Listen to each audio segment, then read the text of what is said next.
Ah! Hi! Hi.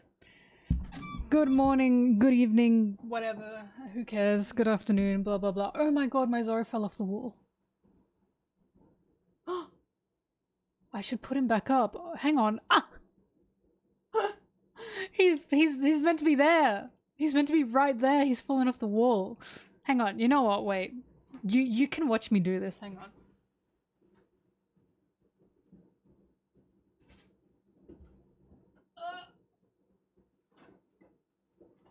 See? See?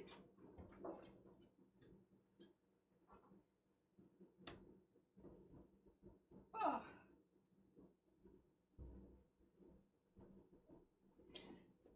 Oh. Yeah. Thanks for the sub, Brig. I need you guys to know. It's always Zoro. It's always Zoro. He's always the one that falls off the fucking wall. Drives me nuts. Yeah, bobbing here as well. I love this skirt. Anyways, hello everyone. Editing today. Chapter editing stream. Oh my god, my schnoz. It is time. Let's get into it. Lost on the floor, yeah. Very true. Hang on. What am I doing? Alright, let's put on music. If you're new here, hi, I'm working, I'm editing, you can work alongside me, or you can observe me like I'm a monkey in a cage. All the good stuff.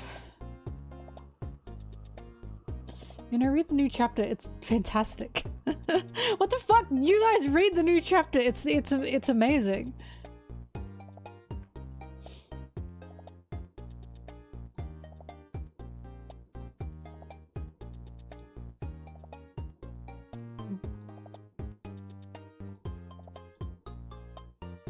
No idea what's happening in Elbaf. None.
Bah.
Bah, bah.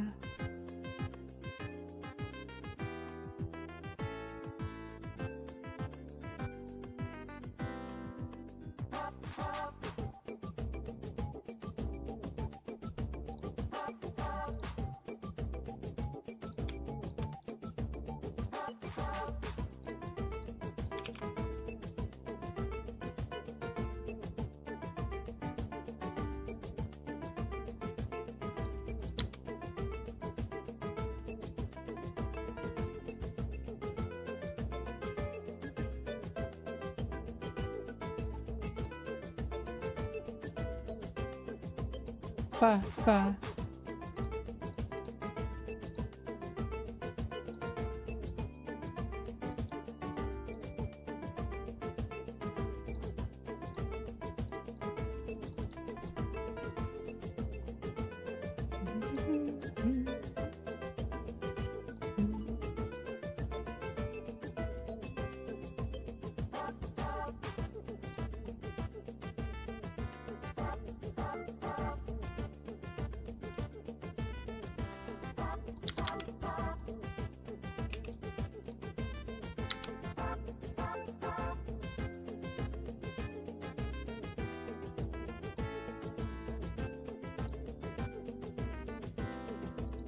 Ba, ba.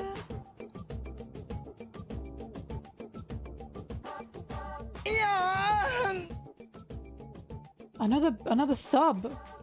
Wrigley, thank you for the subs. The shubs.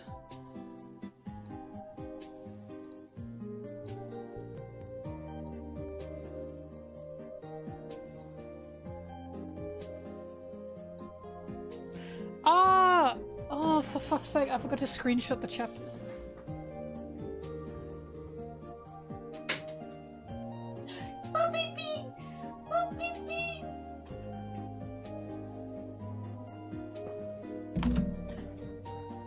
Oh.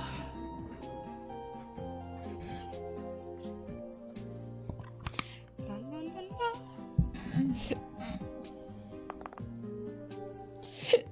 There. Done.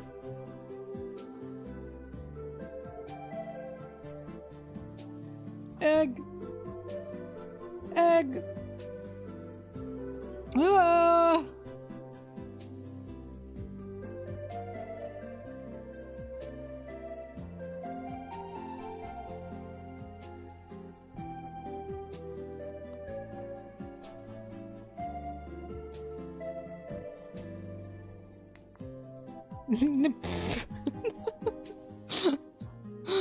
Oh god, I love that stupid little seal.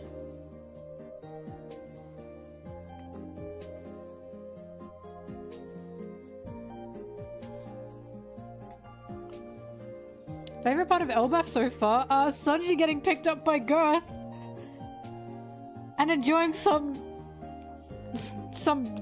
giant babe time, obviously. Gogh loving humans and thinking they're cute, and Sanji loving a giant babe. Like, they're a match made in heaven.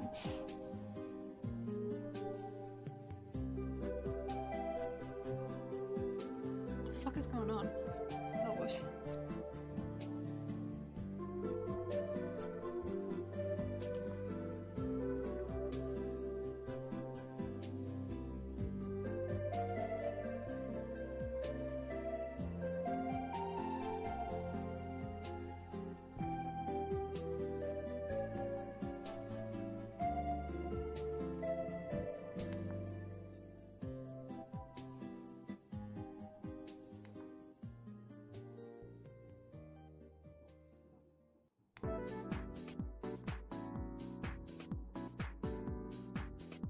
I really hope Sanji becomes Gurth's little pocket pet through this arc. Like, no, this is no joke. I really hope that she's like, oh, you can like sit in my pocket, because she thinks he's so cute, and he's going hi. Like, I'm sorry. I need Sanji to be like a little purse dog for Gogh. I just need that to happen.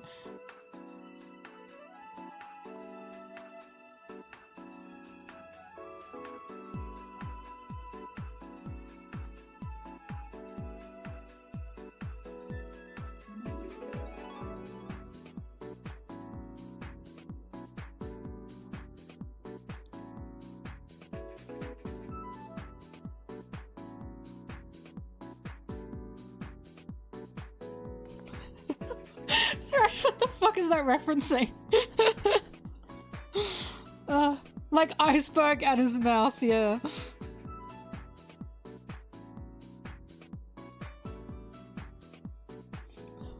Sanji did not do that to Gogh.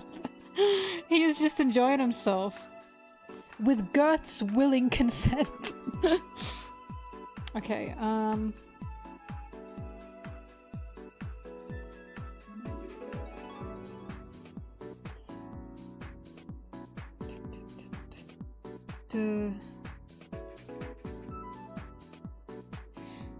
okay, and then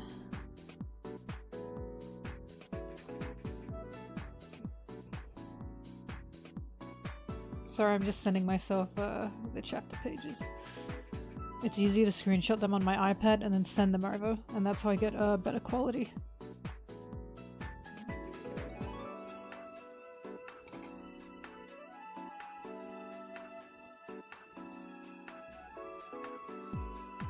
Oh yeah, this! Thrash! Oh my god.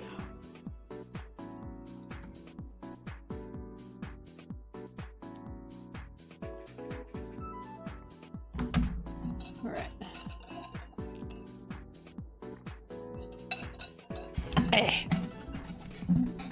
I am now prepared to actually edit. I usually get that out of the way first, so that was embarrassing.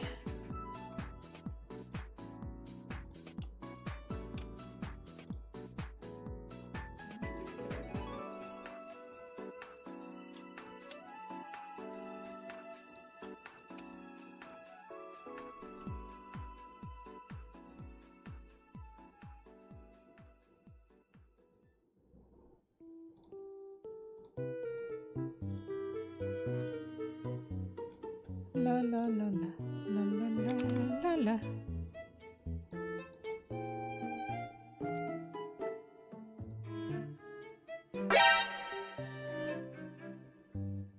Hi. Welcome.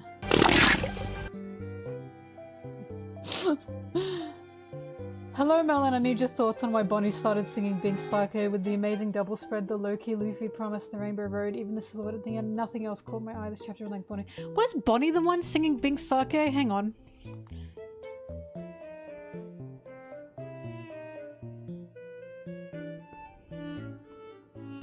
Let me have a look.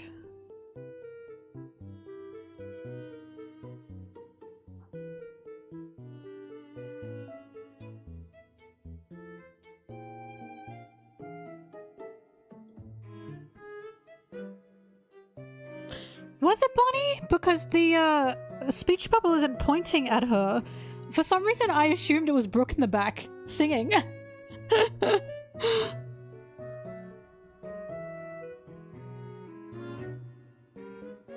If it was Bonnie, I'd assume it's because she is like enjoying herself and she's feeling free to sing. Right? But I'm not sure if that's Bonnie. Yeah, I don't think that's Bonnie singing because the speech bubble's not pointing at her talking. And Oda's pretty like specific with that. I think Brooke is just singing behind them.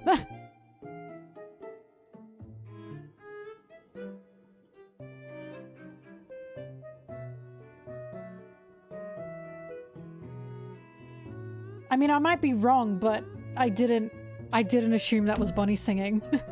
Because we just had Brooke and Frankie talk on the spread before. And Brooke's going, yo!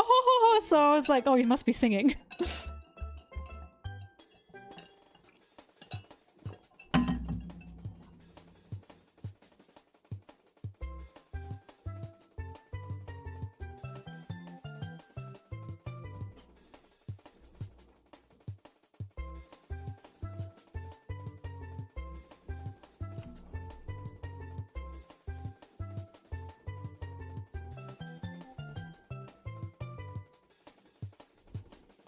No, he's laying onto her bobbies.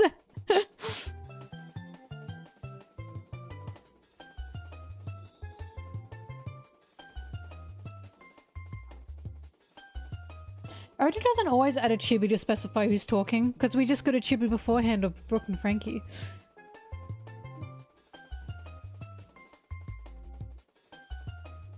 I don't know.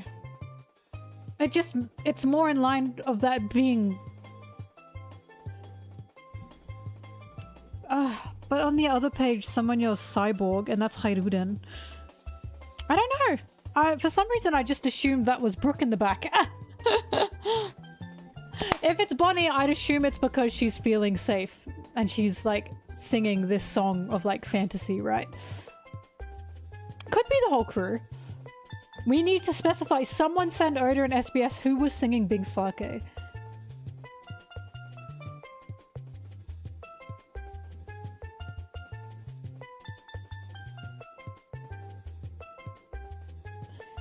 The atom tree representing a nuclear explosion. Ooh.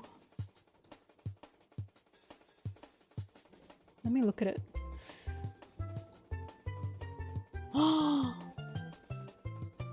It kind of does. Oh, if this is Oda's anti-nuclear weapon arc or anti-nuclear war arc, I'm going to shit my pants. Shit my pants. Because you know what other series was anti-nuclear weapon, anti-nuclear war, and I fucking love it? Devilman. Devilman. Some of the best works, in my opinion, come out of this idea of anti-nuclear war. And Akira. So, if this arc is going to be anti-nuclear war in a metaphorical sense, which I agree with, by the way, I'm totally anti-nuclear war, anti-nuclear weaponry. Of course I agree with that. Then, this may very well be one of Oda's best.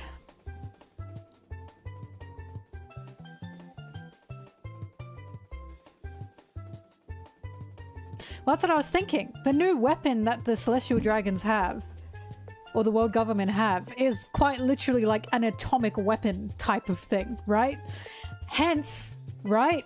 And again, do you guys remember when Egghead was coming out and people going, how could Vegapunk be so stupid? How could Vegapunk be so stupid?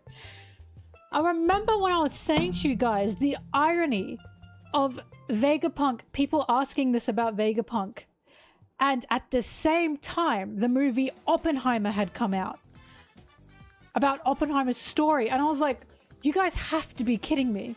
We literally have a real world example regarding this is a scientist who thought what he was doing was for the better of the world. He was taken advantage of. And that is what happened to Vegapunk. He flew too close to the sun. He got too close to playing God. And he created something he thought was going to better the world, and it just ended up having dire consequences with who he handed that over to. So if we have seen the result, like the creation of the Mother Flame, right? With what Vegapunk has created, and now we're going into an island that is now showing, that is going to show the outcome of this kind of weaponry, of this kind of war, right? I can see this connecting in one huge theme for this final saga.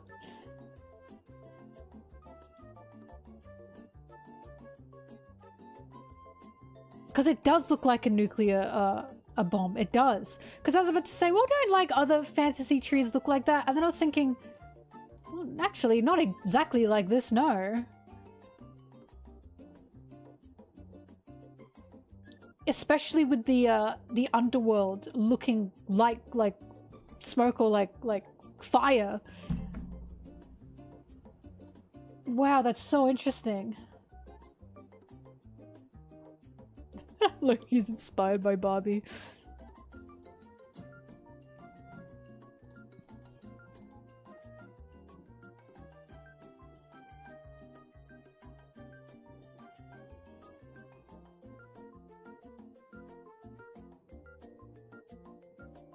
Well, it makes me wonder what themes that Oda will get into here, because I truly do believe Oda believes in there is no war to end all wars. That is not a thing that exists. And obviously, Elbaf is going to be about war. It's literally war land. So this is actually, the more I think about it, this is perfect, because we are heading into a great war. The world of One Piece is heading into a great war, right? So with Elbaf, this can be Oda's exploration of, but what is this going to mean? What is this going to entail? What is the achievement and the outcome of what this great war that is heavily, like very quickly approaching us in One Piece's world going to do? Are we going to see how Luffy feels about it? Thanks for that. Who did that? Oh my god, fuck you. But are we going to see how Luffy feels about it? Are we going to see how the Straw Hats feel about it? Like, what any outcome is, like, going to mean from this? Like, I feel Elbaf is about to be Oda's own exploration on a war to a much higher extent than it was with, like, Vivi and Alabasta, right? To a much higher extent than it was with Marineford. Like, we are actually now going to be getting into, but what is it good for, you know?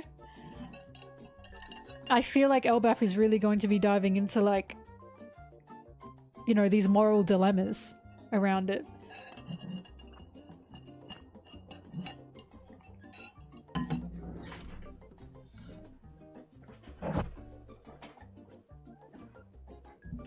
I don't know what the next arc's gonna be. Will it be big? Who knows?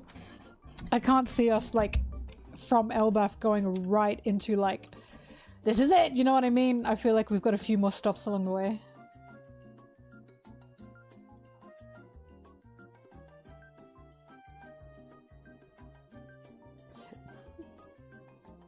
You have no idea what that was for.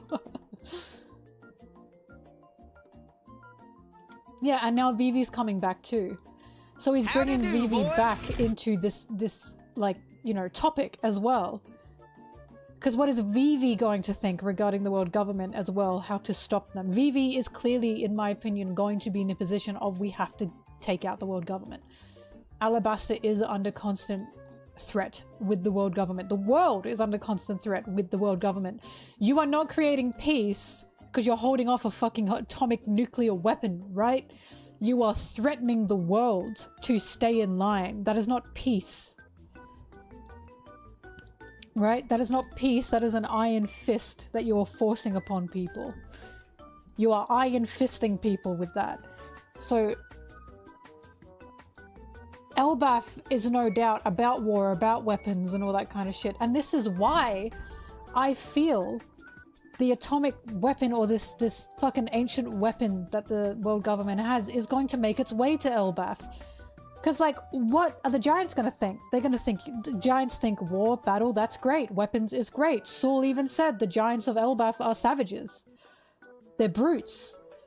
So what will the Giants consider? What will they think seeing this weapon of mass destruction? How will that change the way they think, the way their society functions? Like, what does make a warrior? What makes a warrior anymore from that? So I'm very excited to see what Elbaf is going to be about. A Gogh mission? Fuck, I forgot he was locked up. I hope not. I hope not. But, sorry, I just don't care about saving Gogh. I'm sure someone will help him, but I don't give a shit about him. Anyways, I do, like, I am somewhat hoping that, well, here's the thing. The Giants are a very powerful people. And again, if the Giants know what... They live for a very long time as well. Giants have lived long enough to know, like, that the D exists. Some of them might even know, like, the implications of it. They lived long enough through, like, Roger's era. Like, as single people, do you know what I mean? So it's like, the Giants, in my opinion, are a threat to the world government. They not only live long lives, they treasure knowledge. I have a feeling that they know what poneglyphs are, that some of them might know how to read poneglyphs. And they're powerful. If Luffy, like, gets the Giants' help, if a war does break out against the world government, the Giants are going to be a problem. They are going to be a problem, right? So it's like, I personally totally see Elbaf as a problem for the world government. And this is why I'm thinking that that weapon is going to be used on Elbaf. Because they just seem like a threat.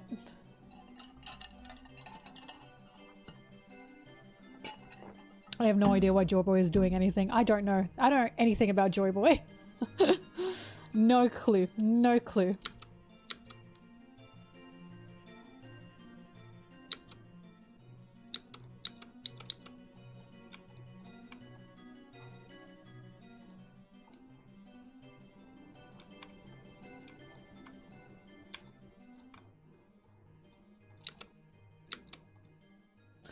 Look, in my opinion, that weapon they have, because they're testing it on something. They tested it on Lucia. And when they test these things, the question is, what are they testing it for? What are they testing it to use it on? And my guesses are either Alabaster or Elbaf. Those are my guesses. Because they clearly want this weapon for something.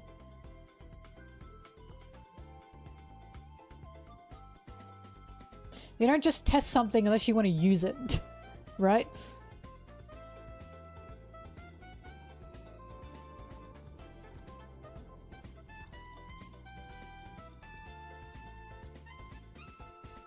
You think they want to nuke Laughtail? But wouldn't they want to keep Laughtail because they don't have the information on Laughtail yet? The government also wants that knowledge.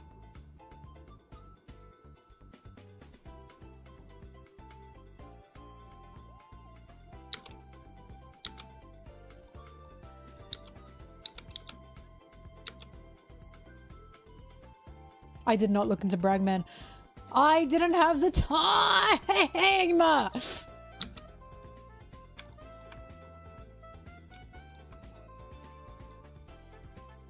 I don't actually know what it is. I know I asked last time and I feel like I didn't soak it. What the fuck is Bragman? What is Bragman? Why do you guys keep telling me to read it?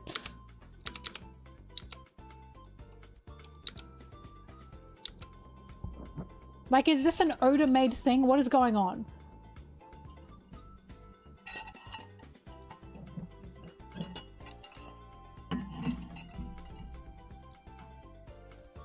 And is this a book that, like, did Oda write this?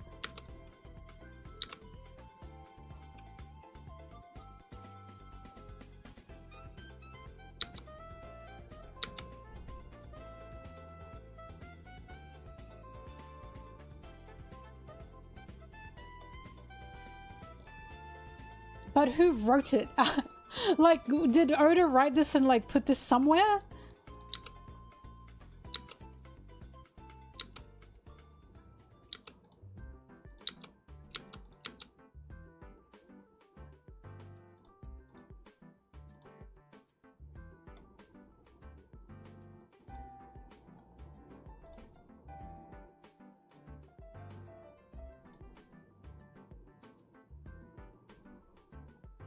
Yeah, okay, but you guys are telling me to read it. You're not answering my question. Who actually wrote the book that you guys can read?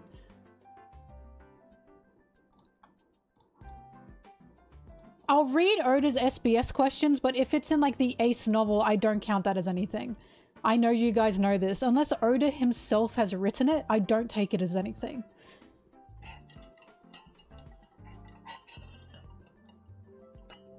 There's no actual book, then why am I being told to read it? What is happening? I'll read Oda's SBS on it. Read the wiki? I know the book was in the manga! I know, but I've been told to read it. And I'm like, what are you guys talking about?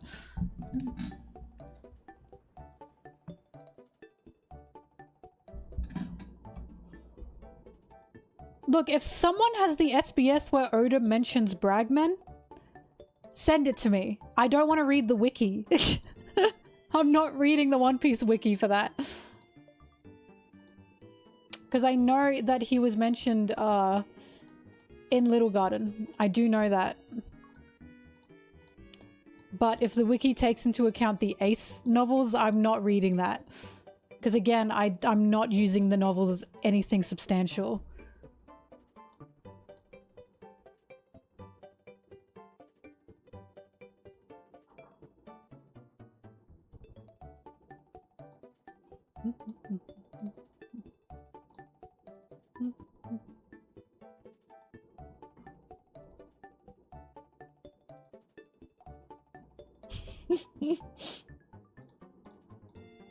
I don't understand. Why was everyone causing a fuss about Bragman last time? Why was this a whole thing?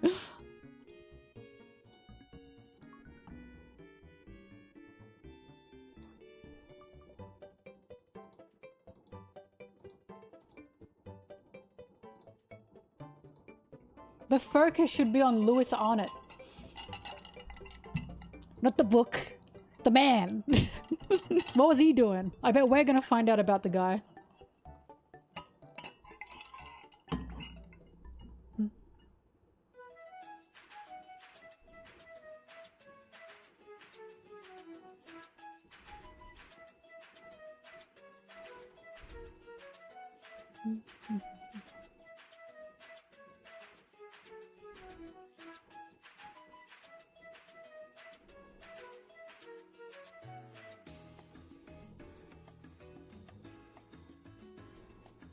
I know! Nino, you are mansplaining to me! I know Nummy read it!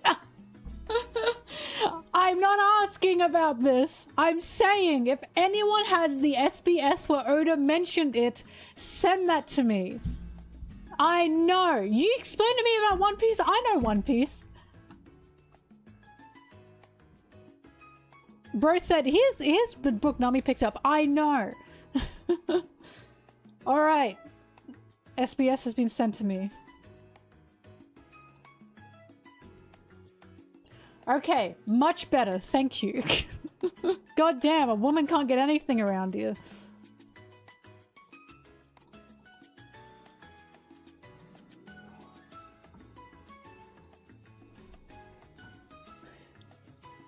Alright.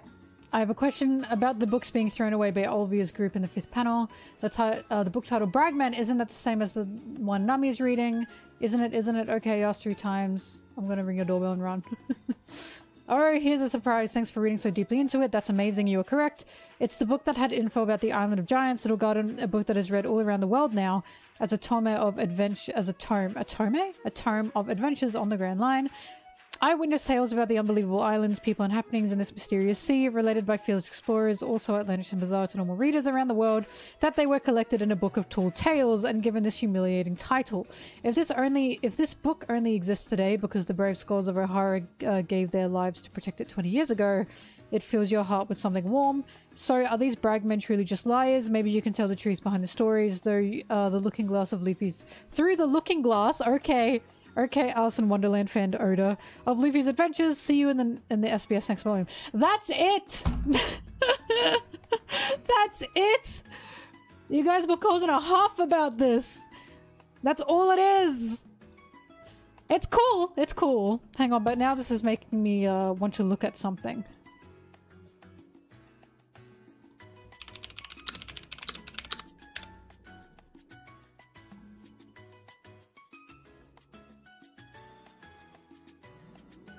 That's so...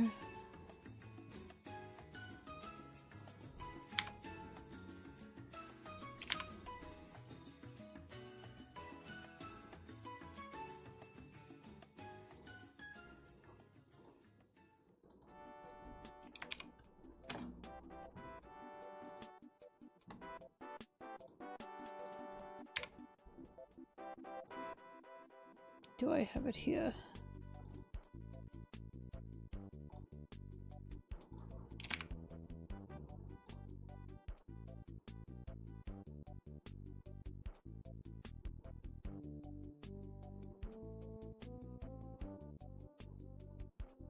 I mean, Oda explained why it was giving to the book. Because they were so unbelievable, these stories, that they sounded fantastical and it sounded like men bragging. So it's called Bragmen. Because this just doesn't sound real. It sounds like men bragging. Humans bragging. These sound like tall tales. That's the name of it.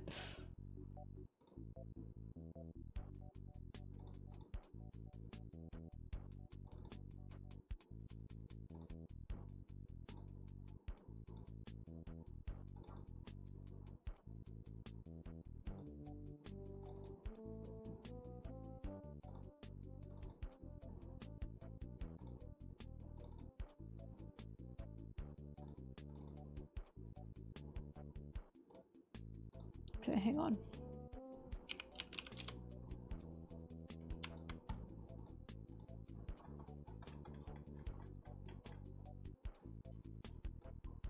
Oh, I got a virus.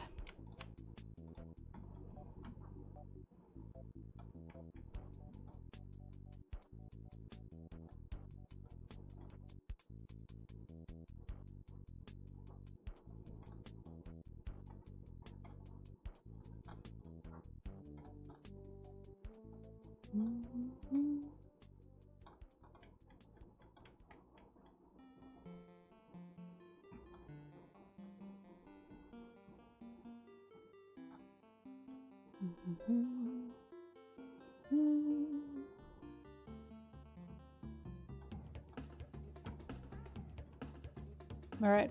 What I was trying to see is if this Bragman book was something read by Sanji when he was a kid. And if that Bragman book is what mentioned the All Blue. But it does not seem to be the case.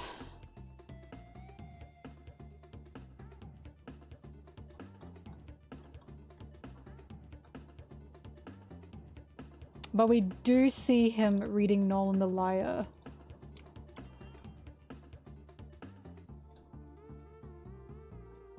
But yeah, there's nothing there about Bragman.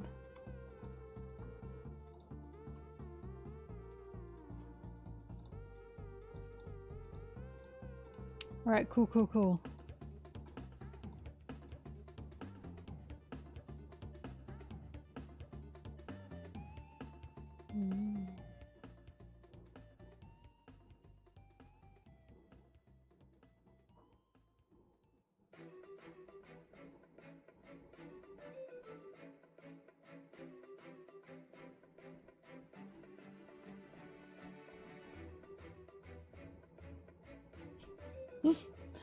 I didn't want another Sanji connection. I was just interested in how Otis said these were tales that were so unbelievable people thought they were falsified and they became like fairy tales and tall tales. And I was thinking if the All Blue is in Bragman, then there's, you know, pointing evidence there that, oh, the All Blue does exist. But no, the All Blue was in its own separate book.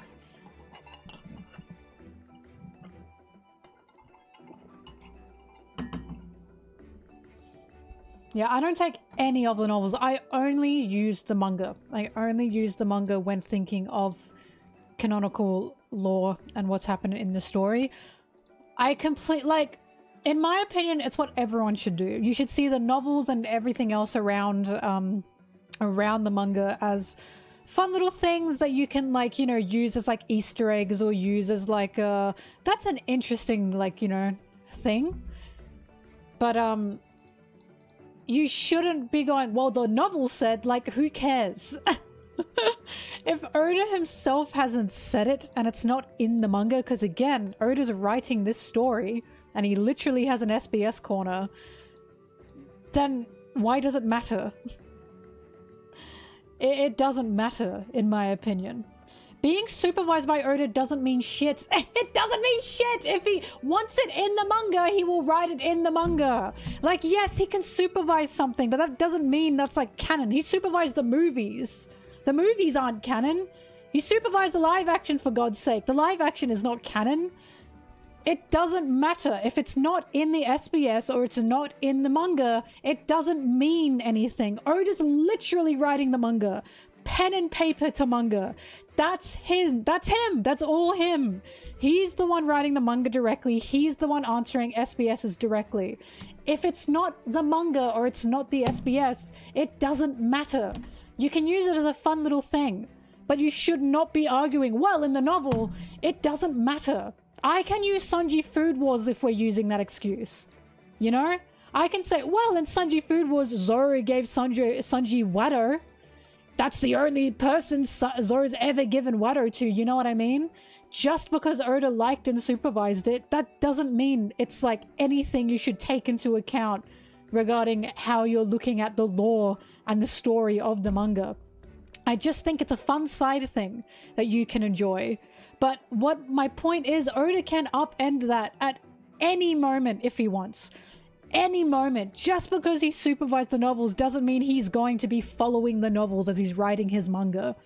Like, that's just the point of it, you know? Like, you seriously think when he's writing his story, he thinks, oh, the Ace novel said no.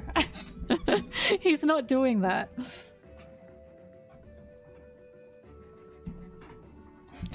So it's like, my point is, yes, you can enjoy the novels, you can enjoy any outside manga material.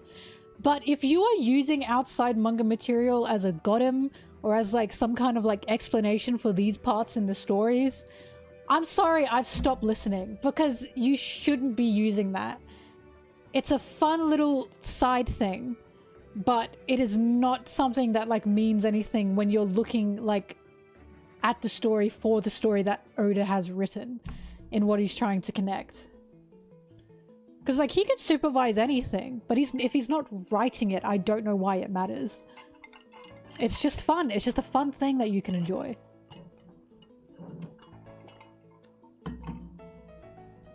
If he puts it in the manga, that part is canon. It is that simple.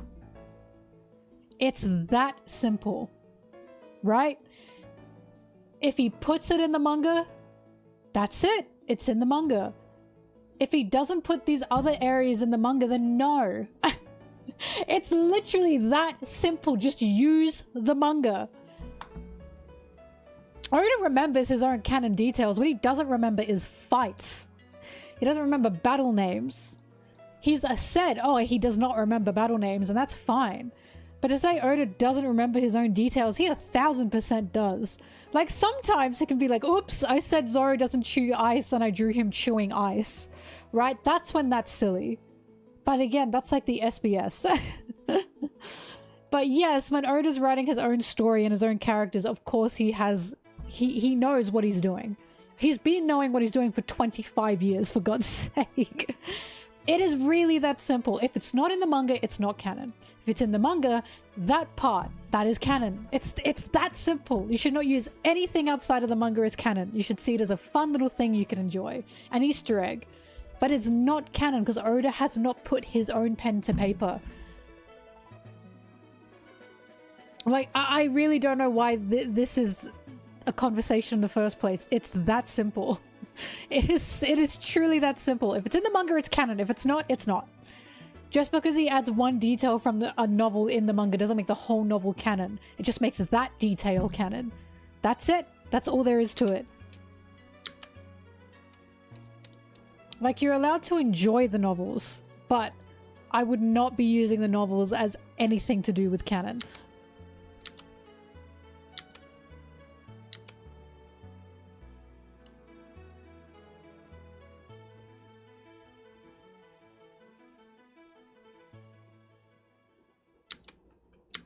I wouldn't say it shows what Oda's planning before doing it. Personally.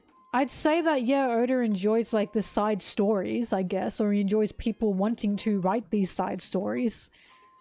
But I wouldn't take anything from it.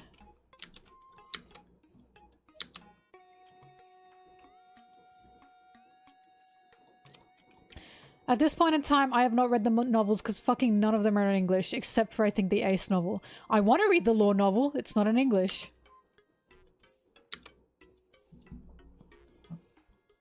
If Oda himself is saying it in an SBS, yes. Yes. Again, if it's from Oda and it's in the SBS or the manga, yes. Yes. Or even if it's in his interviews, yes. But even then, you take his SBS and you take his interviews with like a grain of salt. But it's coming straight from the horse's mouth. If it's not coming straight from the horse's mouth, it's just something that I will not be considering unless Oda says something.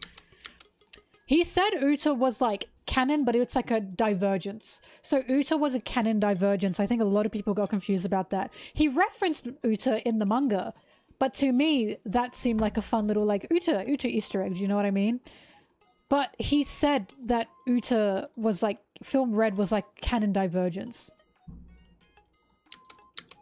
So like, this is a what if. Uta was a what if situation. He does like Uta though, that's clear. Like, he made Uta. But again, if it's not in the manga, I see it as Oda going, well, since it's not the manga, I can like diverge a little bit. You know, I can go into a what if situation. His manga is not his what ifs. That's it. The manga is solid. You know what I mean? Like, he has his little fun outside of the manga. That's clear. But that is not the story. Oda himself even said only take the manga as canon, I believe. I need Foily to send me that.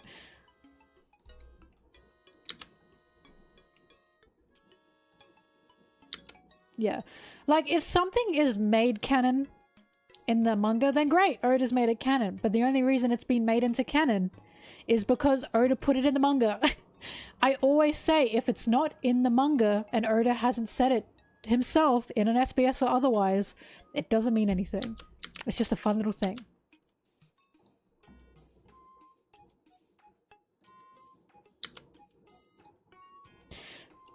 Yeah.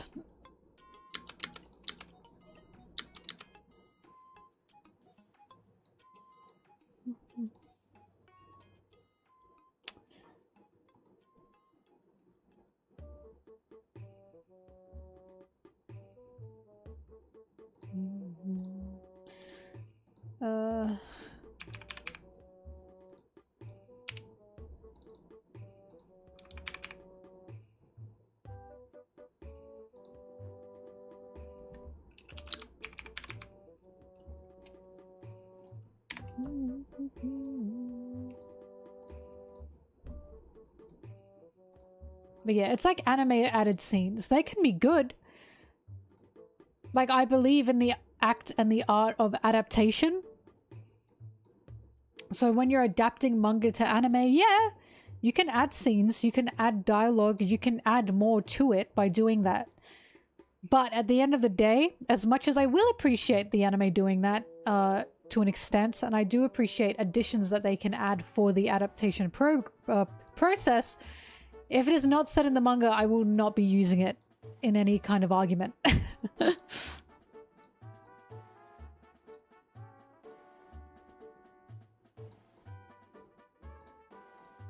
Like, you can enjoy the novels, you can enjoy the anime for the art that they are, but at the end of the day, it's not Oda's direct vision, is it?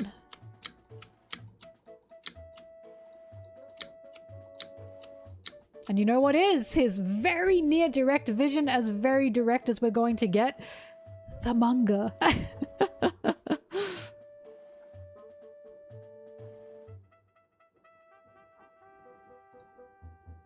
This is why when people argue, but this isn't this, I always say, he's literally writing the manga. Like, if you want Oda's direct word and idea on something, look at the manga. It's that simple. It's truly that simple. Like, how does Oda portray Zoro when he just read the manga? I guarantee you he's portrayed the Zoro in the way he wants to portray him. Betray him? Oh my god.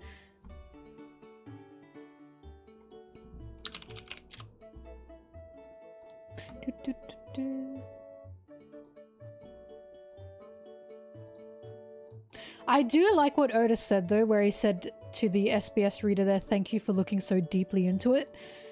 Because every time I look deeply into One Piece, regarding Zoro's character, Sanji's character, Luffy, the lore, the arcs, the topics, the themes, what something can mean where, you get a few people that are like, oh, Oda didn't think about that. You know that fucking meme that's like Kinemon? And the meme is, Oda didn't think about that at all. I fucking hate that meme, because that meme to me is, oh, the curtains being blue don't mean anything. The curtains are just blue. Like, yes, Oda may have not thought of every connection we're making, but he clearly is making a story that he wants us to look deeper into. He is clearly writing with intention for us to look deeper into it, to make this a deeper story and deeper characters, right? To connect this to other things. So it's like, when I see that fucking meme of like, Oda didn't think about any of that, Oda didn't consider any of that, I'm like, what the fuck are you talking about? He's been writing this story for 25 years and he's been connecting things over and over and over again.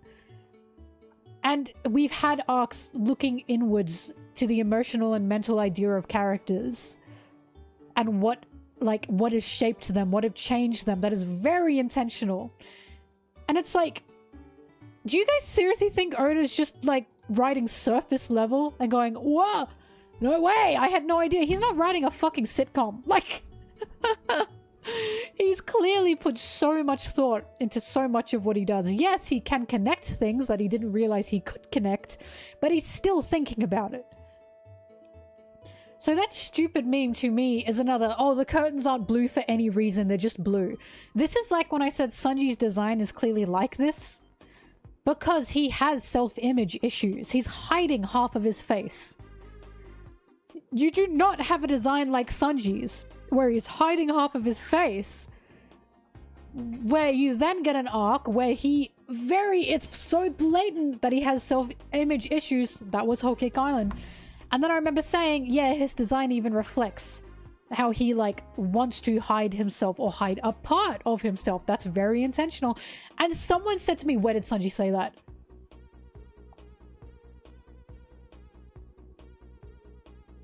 Are you fucking telling me you need this character to look into the camera and say, I style my hair this way for a reason?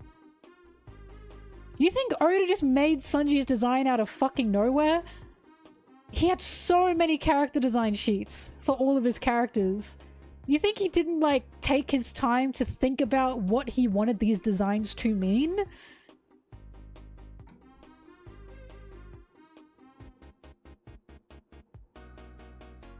It's just crazy. Like, the way so many people need exposition to such an insane degree is driving me nuts.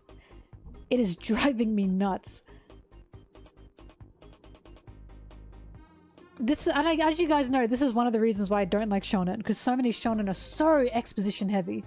They are so exposition heavy, and I've come to appreciate One Piece so much because One Piece is not exposition heavy.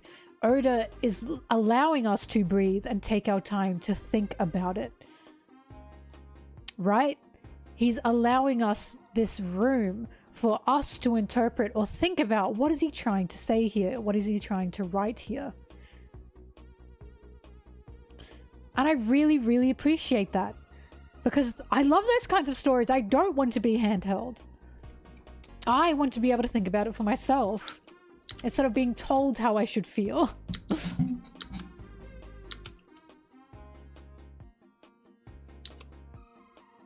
Red light, that's why I couldn't get through Hunter x Hunter. It was making me crazy.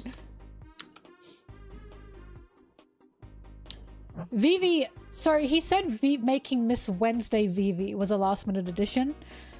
But my belief is he still had a Princess of Alabasta in mind, it just wasn't Miss Wednesday. Until he realized he could connect these things up.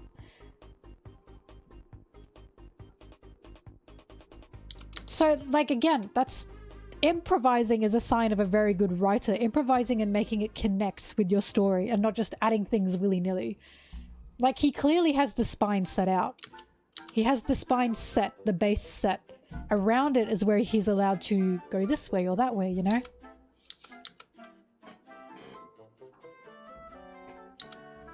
Howdy do, boys! Do, do, do, do, do, do.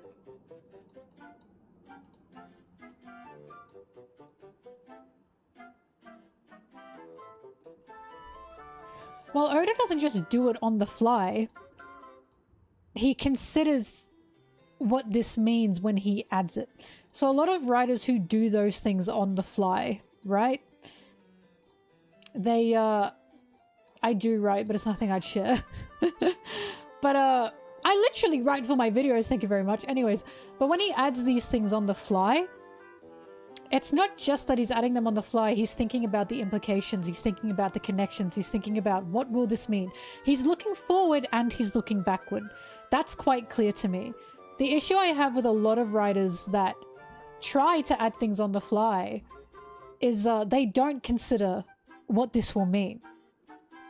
They don't consider what this addition will mean in the story or what it's going to do in the story. Oda doesn't just add something. He like adds something that is going to affect the world around it, and he understands what that will affect. This is why when Whole Cake Island happened, and I don't know how much he planned, I don't know how much he didn't plan. This is why when Whole Cake Island happened, you can tell he's thinking about what this is doing for Sanji and the previous chapters, because he keeps mentioning Zeph. He keeps mentioning the Baratier. He keeps going back to Zeph and what Zeph and the Baratier mean to Sanji, in addition to what Judge means to Sanji, to what the Vinsmokes mean to Sanji, to what Germa 66 means to Sanji, right? He wasn't just adding Sanji's backstory, like willy-nilly going, look how sad it was. He was adding it alongside what happened to him with Zeph and the Baratier to show us, you know, these contrasting beliefs that Sanji was having from the Vinsmokes to Zeph. And then the arc ends so brilliantly with Sanji pulling Judge down and saying, you are not my father. Because that is in a direct understanding of what Zeph has done to him for during the Baratier. Right? And that's what Oda's very, very good at. He doesn't just add things. He also considers what adding these things mean. And that's the sign of a very good writer. But yeah, that's my writing 101. When you want to add something, think about the past and the future of your story.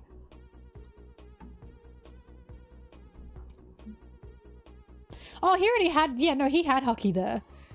Skypiea was that, right? Even Shanks, what Shanks did to the fucking animal. the sea snake as well.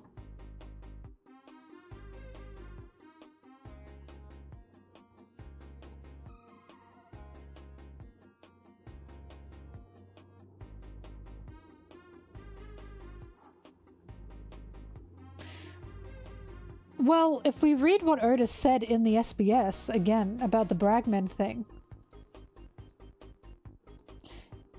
Because he said, there's an indication from what he said that originally this wasn't published fictionally, but the tales were so ridiculous that it got turned into fairy tale.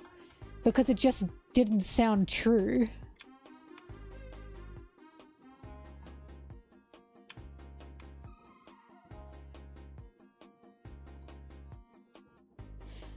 So he said, eyewitness tales about the unbelievable islands, people, and happenings in this mysterious sea.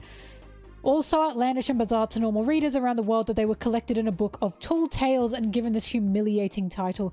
Yeah. So it sounds to me Lewis Arnott did not name the book Bragman. It sounds to me originally this was all released as non-fiction, but it just didn't sound realistic. So then over time, this became fairy tale. This became fictional, even though it was not published to be fictional.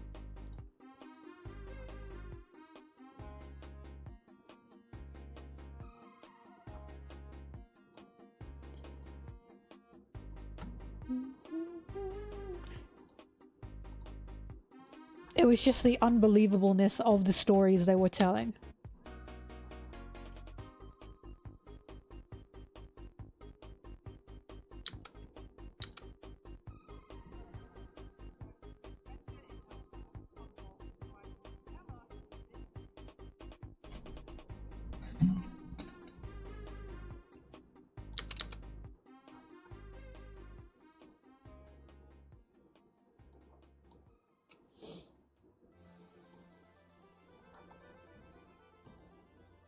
Hi, Zim.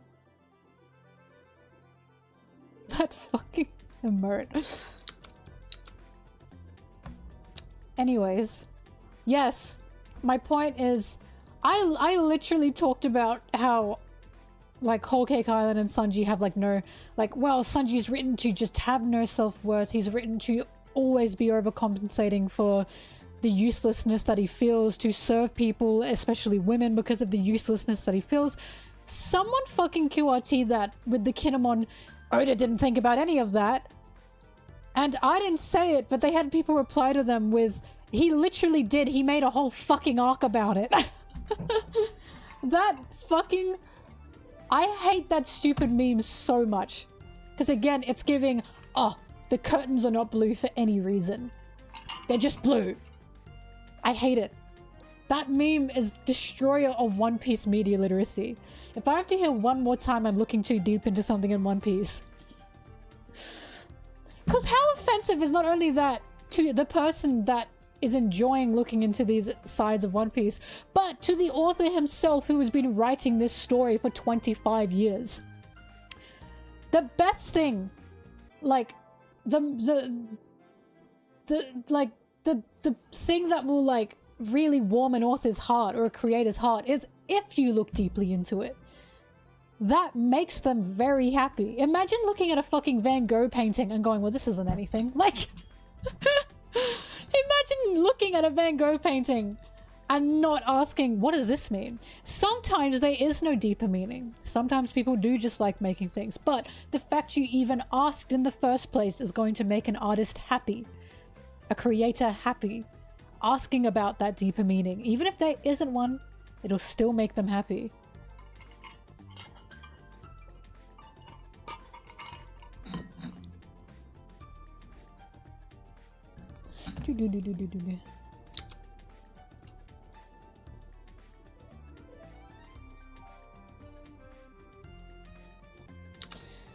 Guy with 3 eyes, my answer to that is Oda would have never stuck to 5 years. That's just the answer.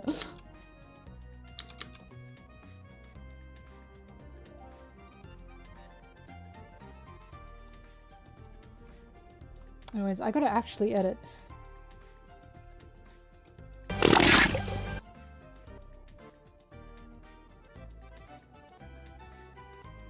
I don't have any yaoi. You fucking idiots, what are you yelling about?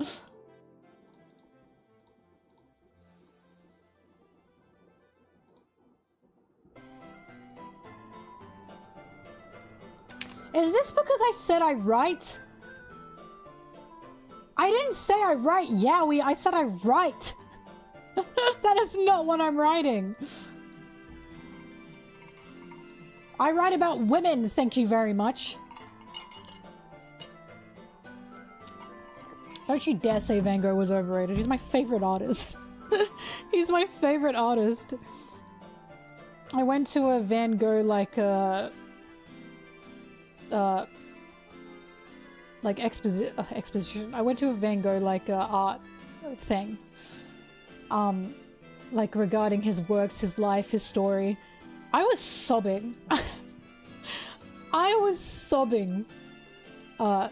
And, like, they, like, had a room where they were projecting all his art, his stories, what each piece meant to him, what he was going through. It really, really, really, really got to me on such a level that I really can't, like, express. Like, fucking hell. And then I also found out Van Gogh and I have the same birthday, and I went, oh! That's a bit foreboding, I think.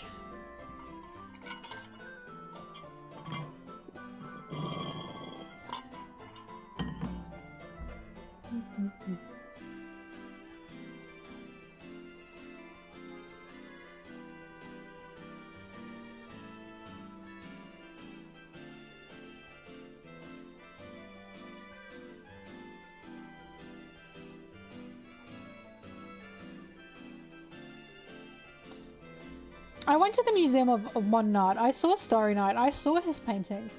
I was mostly excited to see his self-portrait. I love his self-portraits because there's such a showing of, like, how he was viewing himself at the time. And they can go from, like, wow, this is feeling very warm to, oh, the crippling depression and anxiety.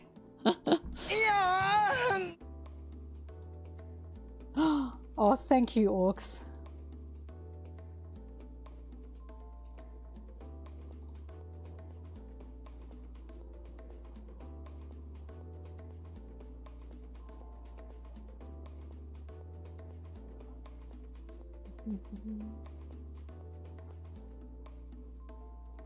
Also, I went to the Museum of Modern Art and I was looking up at like a statue. And a lady came up to me and said, "Can I like take a photo of you looking at the statue?" And I was like, huh? She said, "Because you're just so bright and the statue is just like so like less colorful. I like the contrast." Because there was so many people like drawing in there and I was like, yeah, sure, okay. As you know, I walk around in like full pink. In fact, I was wearing this exact outfit.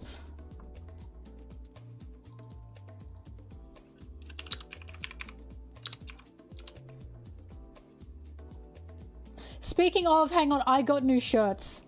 I got new shirts. I have to show you guys these shirts. I really like them. I have to piss first though. I'll be back, okay?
Hello, I'm back.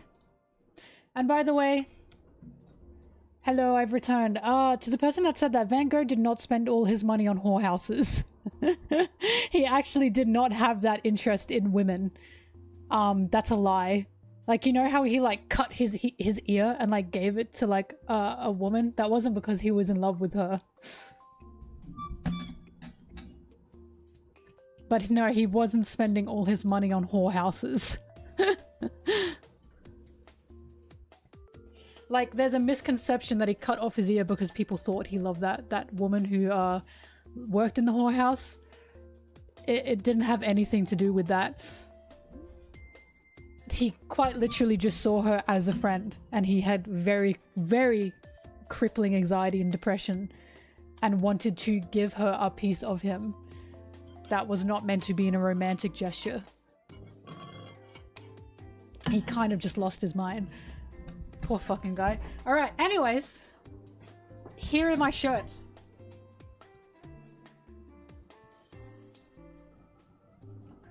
I finally got this one. It's too hot to wear this now and I'm really pissed off, but I love this art style. And look, the heart on the back. Ah!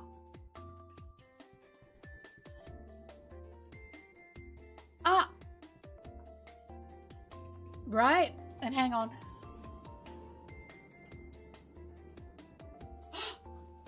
Check this shit out. Ah! I love this kind of shit. I love this kind of shit. Anyways, there you go. Alright, I have to put this away. Hang on, I'll be back again.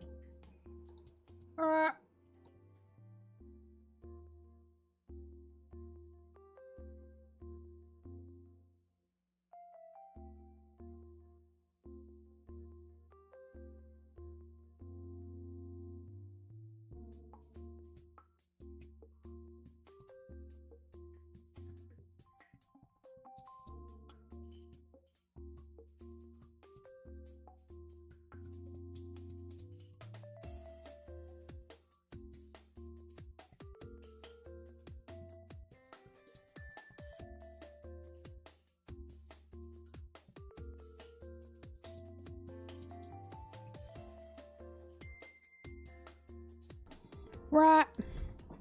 Alright, I'm back. Alright, by the way, Van Gogh did not lose his mind through syphilis. He was just very mentally unwell due to the things that, you know, he was going through. There are so many accounts from Van Gogh's brother and his wife talking about their worries and how much they loved him. Like, Van Gogh's brother loved him.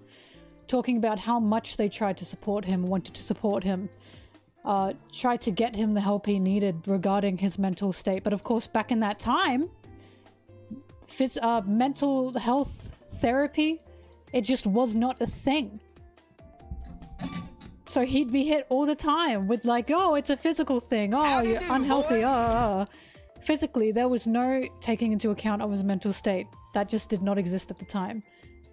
He was incredibly mentally unwell due to just the life he was living.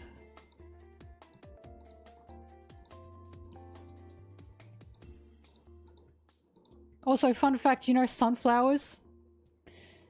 You know how he loved sunflowers? Do you want to know the reason why he drew sunflowers? Because he had a friend that he lived with who also loved sunflowers, and every time his friend came back from like any kind of like overseas studying, any kind of across the country studying, he decorated their house with sunflowers as a welcoming back, as a happiness to have him back. They both owned a chair, like a study chair, that they would sit in across from each other as they would either talk or draw or read together. And I know you're thinking it, because I thought it too, right? I thought it too. But his love for sunflowers came from this roommate that he had. This best friend that he had. Who he'd decorate the house for with those sunflowers. So, Van Gogh is incredibly misunderstood. He is an incredibly misunderstood artist. There was nothing that he had done wrong per se. He wasn't cutting off his ears for women. He wasn't going to whorehouses to fuck women. He was quite literally just a lonely guy who couldn't understand himself. And that's why I love his self-portraits. Because those self-portraits are such a showing of how he viewed himself each time. And the more distorted they get, the more you can feel he's losing like a sense of self that he can't understand. And it just hurts.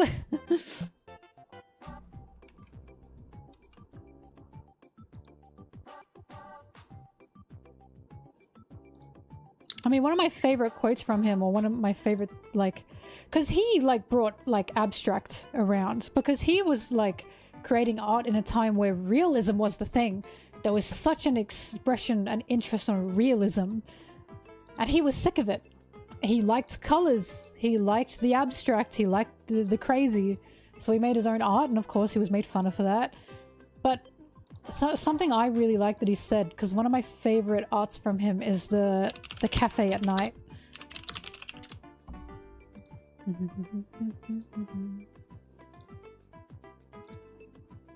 The cafe terrace at night. This one, I fucking love this art from him.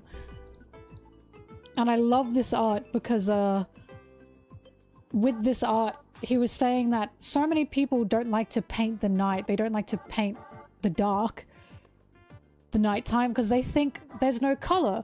And Van Gogh said, I totally disagree. I see nothing but color during the night.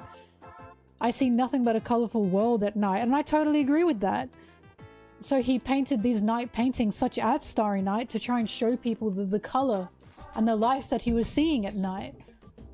And I just love that. As you can see, I fucking love Van Gogh. Like, I love Van Gogh. Because, like, he also hated realism. He fucking hated realism. Yeah, Bobbing's down there. Do you want to come up? As you know how I feel about realism.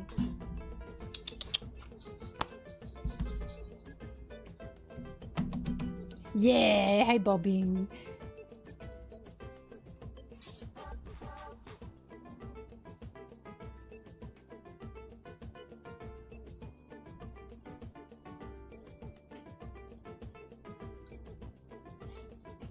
It's too hot. I can't put her in any clothes. She's already got this whole huge sweater of fur on her. Hey?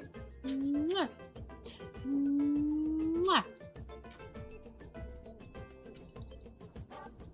Do-do, do-do, do-do, do-do, do-do, do-do. Ba, ba, ba.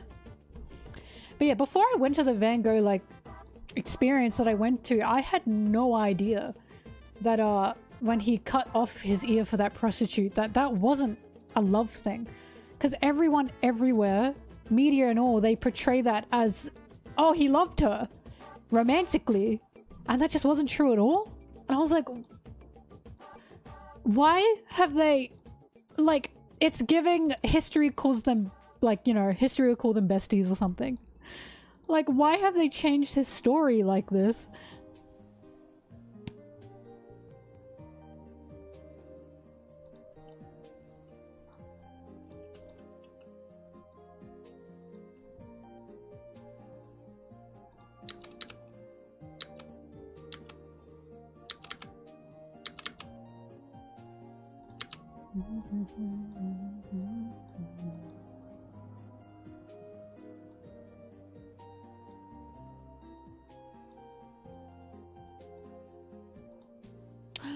Bobbing, you are so cute.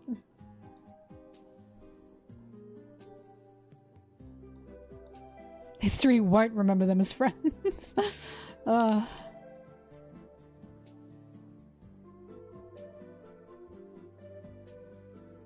Yeah, definitely not Vicky the Viking.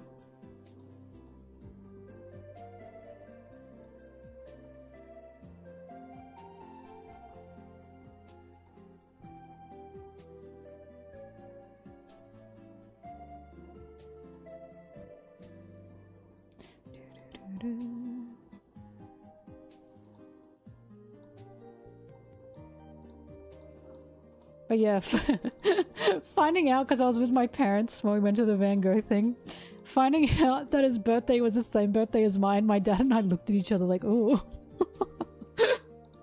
Does this mean something? Am I gonna go crazy?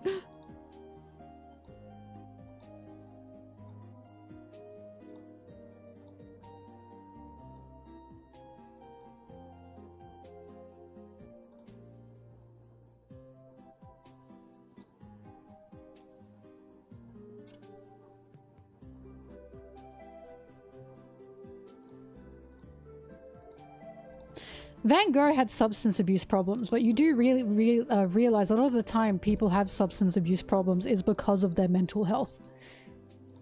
Like, you don't just get a substance abuse problem. Like, yeah, Van Gogh had that, but that's because he had mental problems.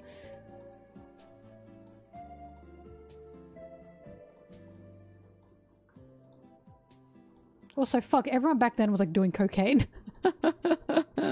Being handed legal cocaine off the counter.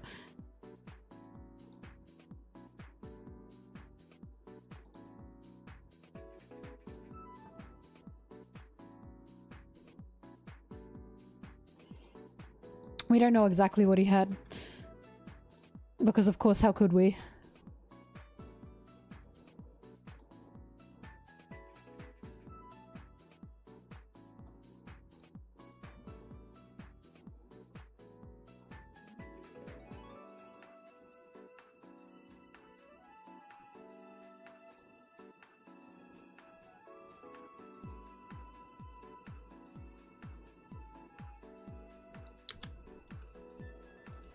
I think cocaine is why Coca-Cola is called Coca-Cola. Put cocaine back in Coke.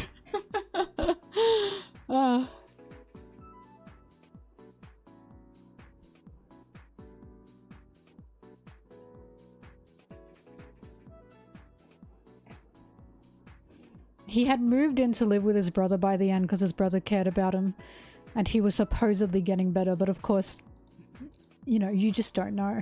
Obviously, he was not supposedly getting better if he couldn't do it anymore. But I assume he at least found a happiness with his brother in those last days. At least that's, you know, what you can infer.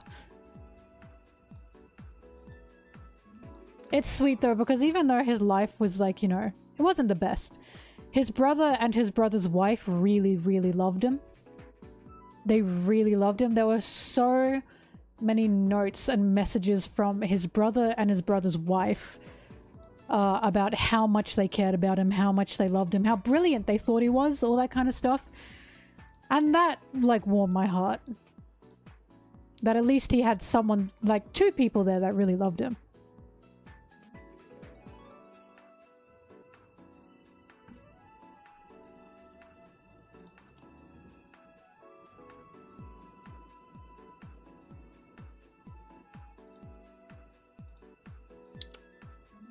Where's the Shanks panel? Release the Shanks cut.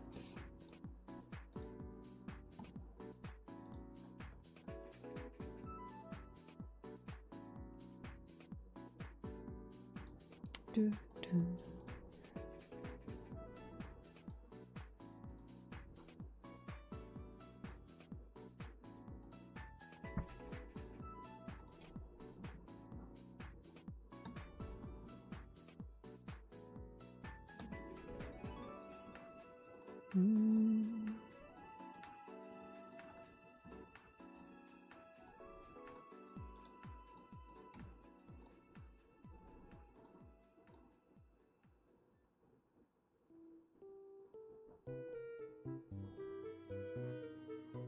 My what resolution? What are we talking about?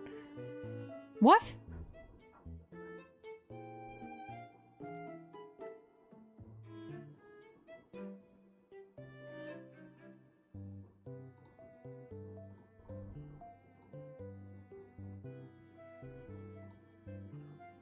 Ah! I have no idea what 936p is. I guess that's my resolution. I mean, is it bothering anyone?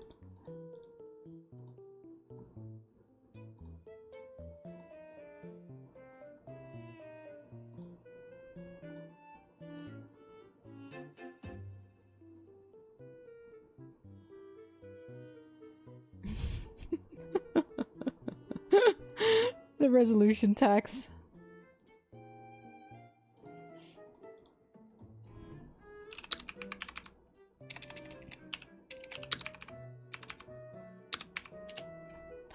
Bobbing, it is hot. She's the same as me. We're both dying right now. Bobbing, how are your paws? Oh, her paws are so warm. Are you feeling hot, Bobbing? Sorry. I've been told when it comes to streaming, audio is what you should focus on, so I'm not too fussed. As long as I sound okay to you guys who care. I have aircon, but that means I have to open my door.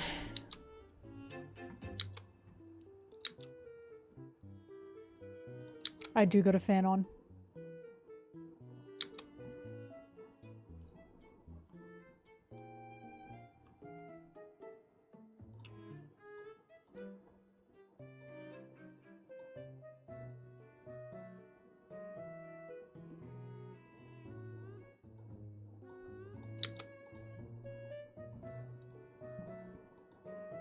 There was someone that commented, "Stop making Sanji jokes! I don't like Sanji! Stop being a Sanji simp!" And I was like, damn. Damn, that really means a lot to you. Like, wow, you really hate him.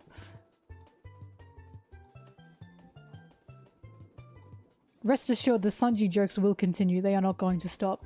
I will not be silenced! I will not be silenced.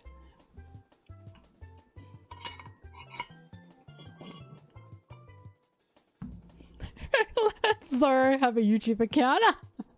Stop talking about Sanji.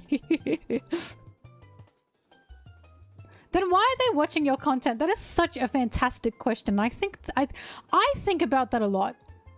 I always think about the comment I got that was like, I usually just listen to your videos, but you put things up on screen and then I miss them.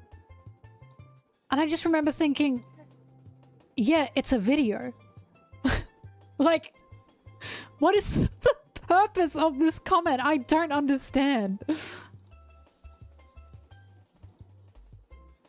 I think about that one a lot. Because I'm like, this person really wrote that out and didn't think, oh, I mean, it is a video and maybe I should be watching said video. Instead, it's like, this is your problem. And I was like, what the fuck? Damn, there's nothing I can do to you, but do for you in that regard.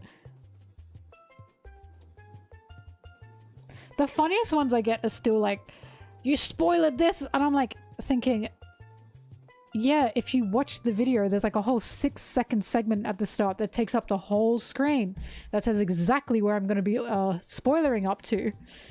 Did you just miss that?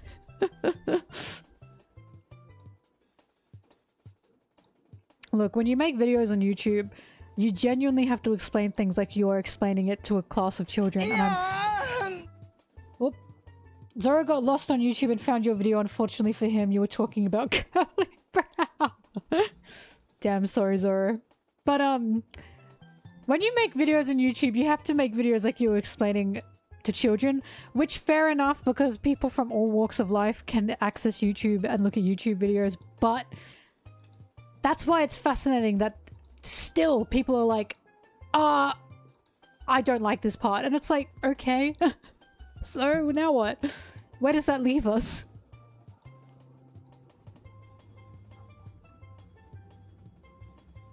Guy with 3 eyes, I'm gonna tell you something really softly. I think everyone is curly down there. No? Are you like perfectly straight in that general area? I thought everyone had a bit of curl.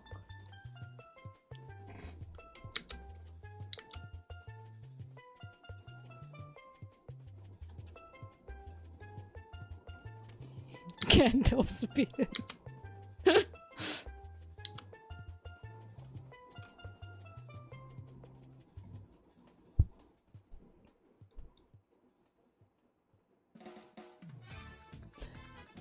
This is a fucking crazy conversation to have. This is a stream we found out everyone's different. Dude, I did that video with Goofy. And we were literally talking in that video about if you skip Skypiea, you're dumb. And if you skip other arcs, you're also dumb. And someone commented, to be fair, you can skip the first half of Wano and go straight to Onigashima and not miss anything. And I said that to Goofy and said, how are these people missing the point this bad? Are they just not listening? Like, First of all, that is so untrue, right? That is so untrue. You are missing the entire setup for why anything is even happening. Not to mention the emotional pull of why anything is even happening.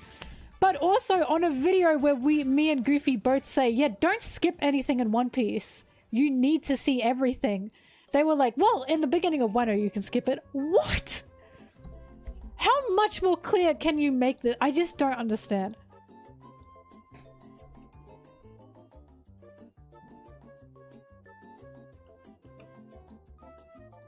But what's his name? Yasui? Was that his name? Otoko's father? Not only do you miss the whole thing about the smile fruits, you fucking miss his death. If you skip the first half of Wano. You also skip Big Mom getting thrown onto Wano and meeting Kaido and talking to each other. You miss Odin and Roger's story, right? You miss the seeking out of the samurai. Why the samurai are being seeked out.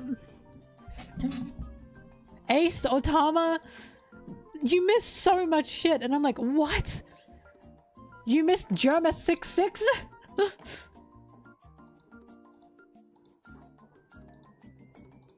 You miss Hawkins and Drake's involvement in Wano as well, which leads to Drake being the spy. There's so much. There's so much.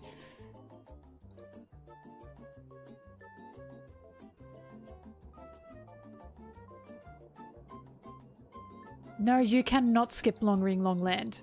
You can't skip anything. Long Ring Long Land is about establishing crew dynamics. The Davy backfight wasn't just there to be haha funny. It's also there to calm us before the storm, which is Water 7, and it's there to establish crew dynamics. It's important! Ah! Ah!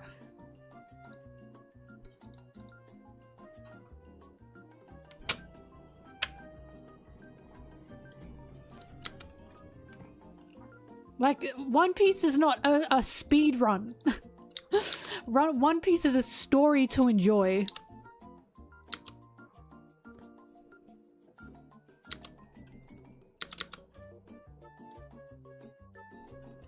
There is not a single thing in One Piece you can or should skip.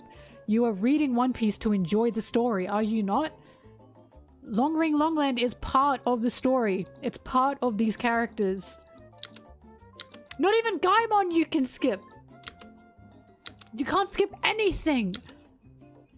Stop skipping things in the manga. Stop it, just read the manga.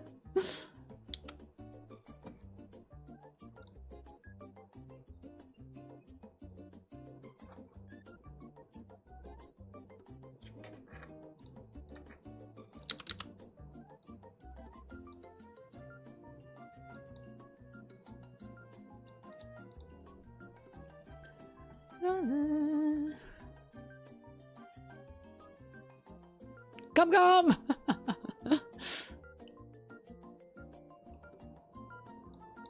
Well, once again, I've discovered now there is this idea, especially in shonen, that arcs are self-contained. And a lot of people who are longtime shonen heads and shonen fans think that One Piece is also like that and is a self-contained story. When it's not, you know? Obviously it's not, but a lot of shonen heads go into One Piece thinking this is a self-contained, like, arc story. In regards to all these arcs you can just watch on their own. Because that's what other shonen is like. You can just watch arc and arc and arc and arc. One Piece is not that. It's a grand story that all comes together. And I didn't realize that was like a shonen thing. And something I didn't like about shonen until I realized, like, I was talking to you guys about it and I was like, fuck, that's probably why I do not vibe with a lot of shonen. Because I hate one-off arcs. I can't deal with them.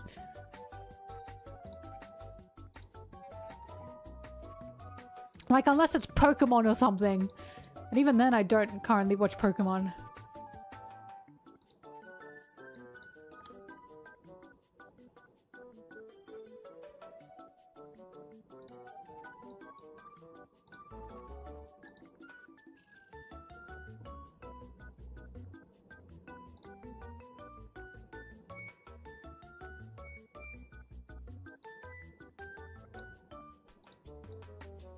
Oh, bobbing, it's so hot. I'm sorry.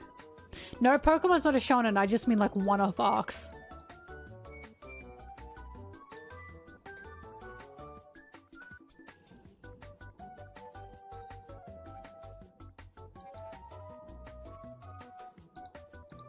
Dragon Ball. Literally the king of shonen has one-off arcs. That's where it started. Like, there are still recurring things that will happen in shonen stories, but a lot of the time the arcs are mostly self-contained. And you, like, don't really need any more explanation outside of that arc to understand the arc.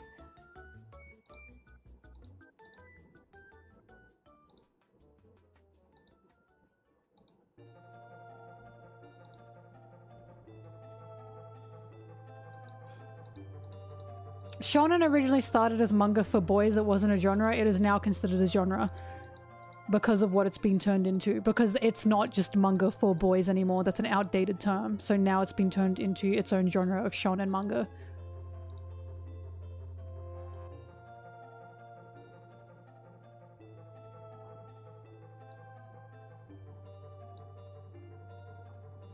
Saying Dragon Ball doesn't have one-off arcs is crazy. When I literally, every time I ask people about the story of Dragon Ball, they say, it's just like little stories here and there. And I watched it myself, and suddenly we just jumped to some random, like, area. And I was like, what the fuck?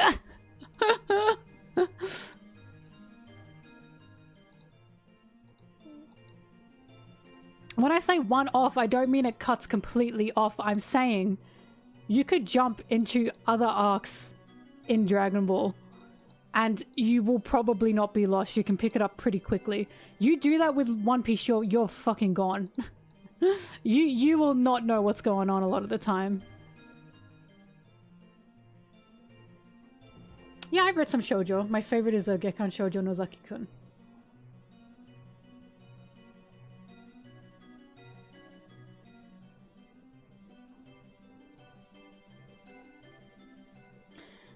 Aohi, this genre of shonen is shonen. That's the genre. So it used to be called shonen because it just meant for boys. That's all it meant. But it doesn't mean that anymore because that's an outdated term. So now shonen itself is a genre. This is something that I looked into when I was in university because I was curious about this too. Shoujo's the same. Shoujo and shonen have both become genres. Shonen is action, adventure. Fuck, there was one more. Action, adventure, and something else. Usually fantasy? Action, adventure, fantasy. But the reason we know it's a shonen is because it follows tropes. The reason we know shonen is a genre is because it follows tropes. Such as exam arc, tournament arc, battle arc, war arc, all that kind of shit. Like, shonen has tropes, and it has been turned into a genre in that way.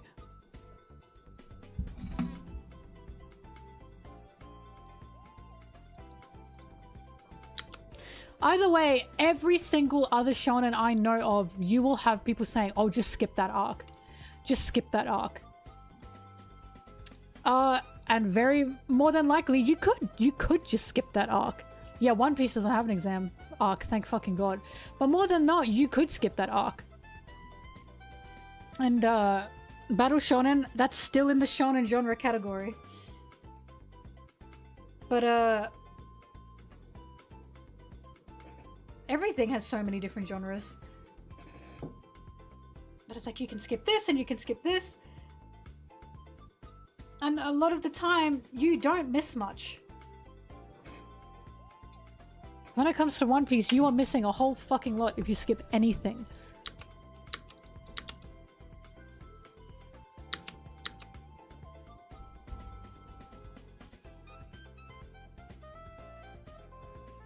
One giant tournament arc. Oh god, don't say that.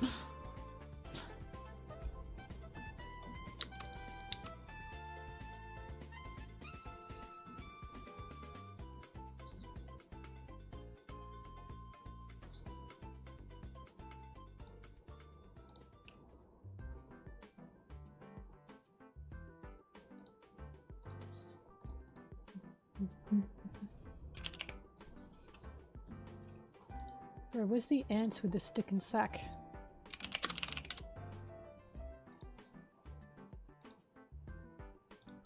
Ooh, Bog, do you want to leave, huh?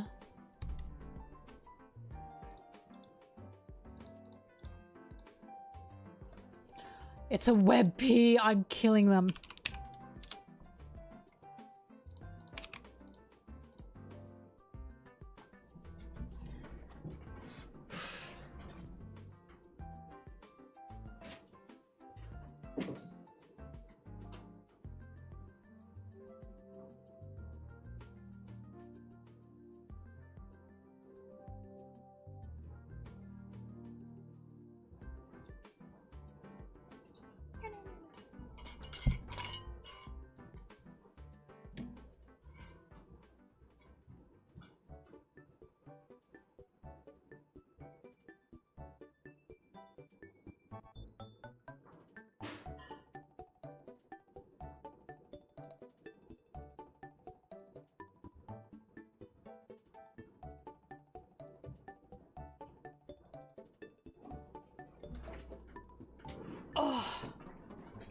I've not read any of the fights in JJK because I've seen them.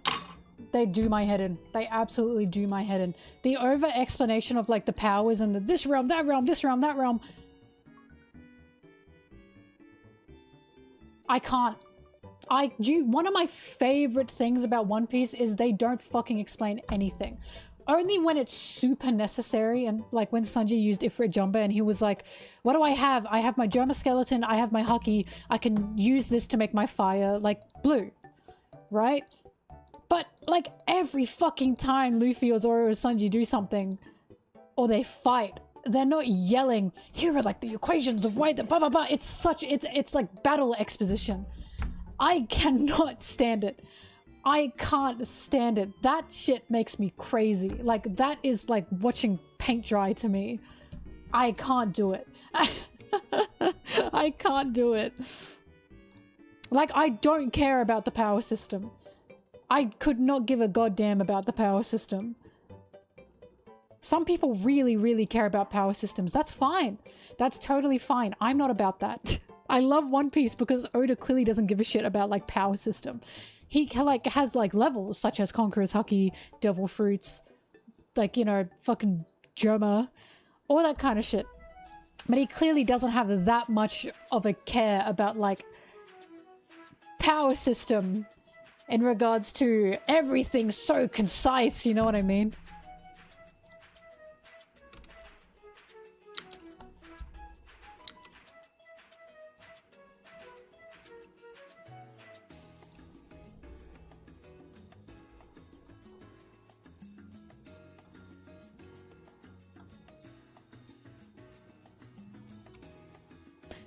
Anyways, hang on. Let me...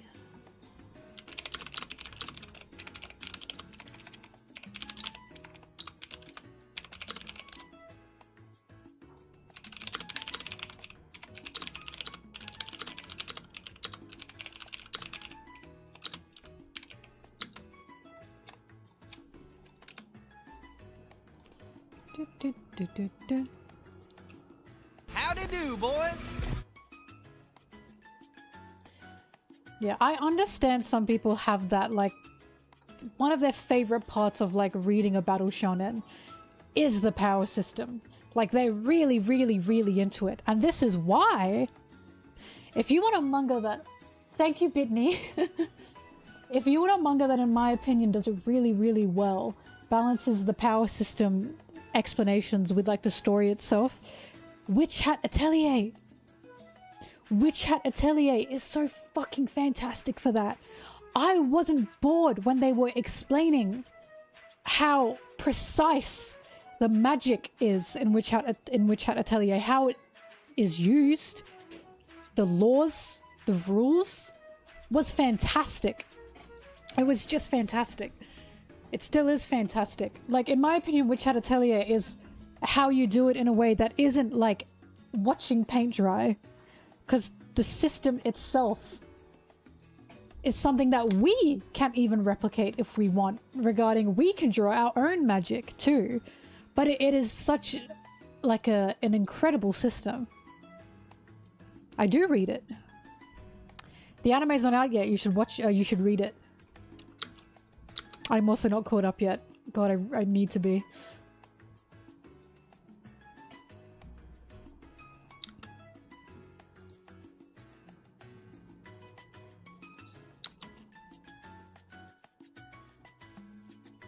Manga is not finished now.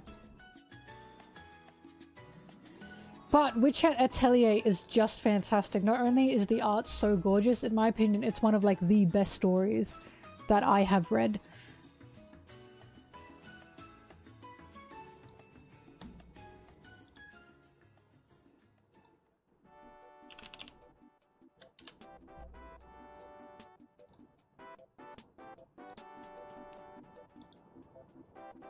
It's not finished yet, but so far it's one of the best stories I've read. I hope it ends with a bang, truly.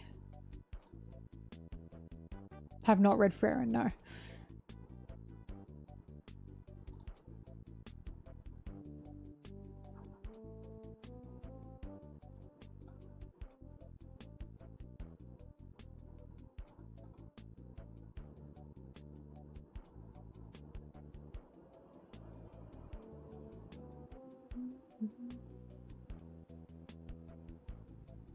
JoJo's not confusing, it's just stupid. And I don't mean that in a bad way. It's just a bit stupid. And that's not a bad thing, One Piece is stupid. Right? Mama Jorks is reading Witch Hat Atelier. Fuck, I have to talk to them more. We clearly have overlapping interests. If Mama Jorks likes something, that's how I know. That's how I know. I am so intelligent. Yes, I am very intelligent. Mama Jorks likes it. Again,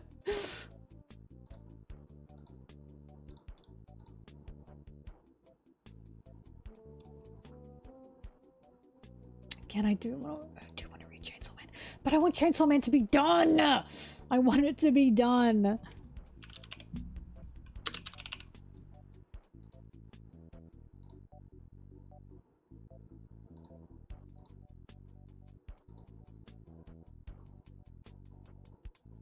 I can stop at part 1, can I? Hey, Poppy, are you back? Do you want to jump up again?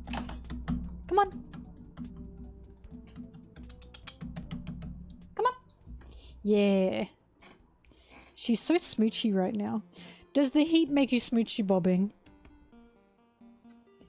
I understand. It's like that, have you guys ever had that like when it's really hot, all you want to do is just lie around, like with people?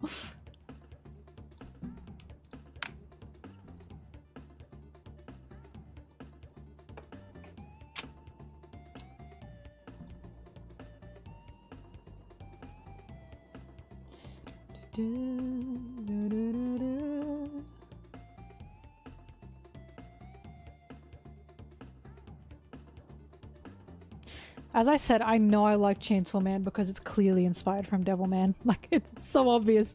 And I know I'm gonna like it.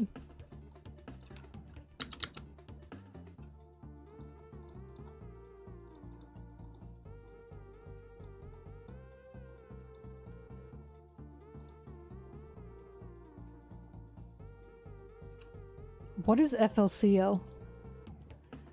Free Liwer Toby Club Lub.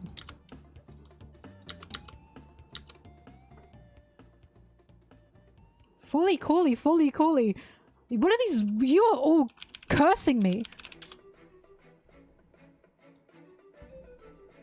I have not watched nor ever seen this in my life, no.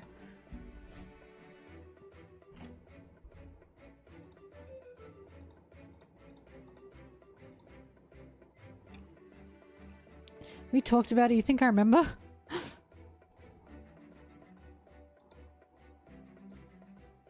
Hey, you want me to watch something? You want me to take my time to watch something when I don't have much time? You can go to my Patreon. You can go to my Patreon and pay me the time. But I can't guarantee I will be watching or reading anything unless I take a personal interest in it.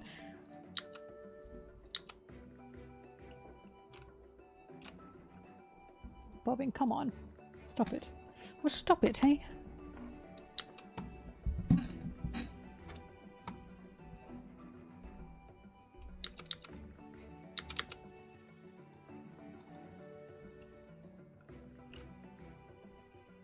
it bobbing.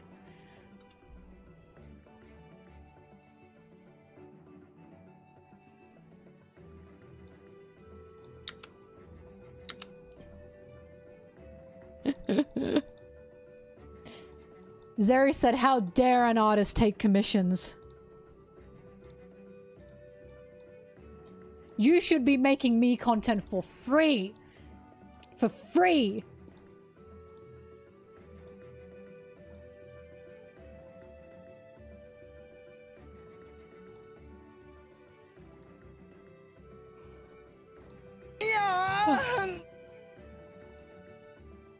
Oh, thank you. Thank you, Metsuyoku. I appreciate it.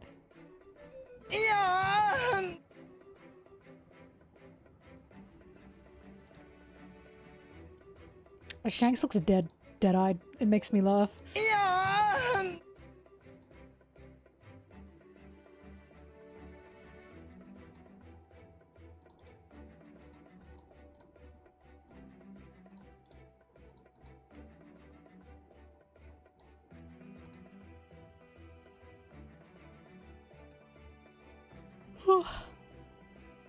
Shanks has been looking sad for a while. Yeah, I wonder why.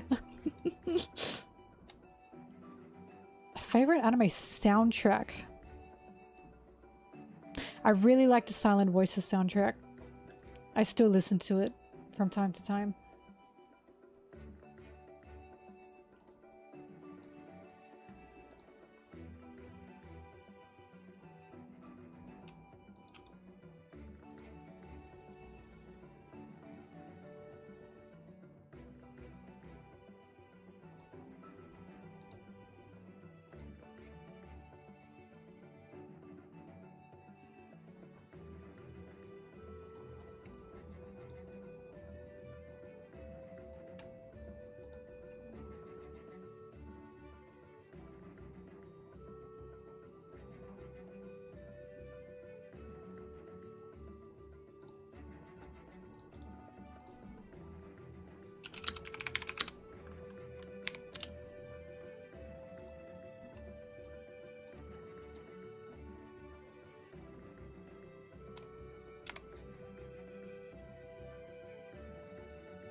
What? Loki and Shanks were past lovers. Watch. It's gonna be Buggy all over again.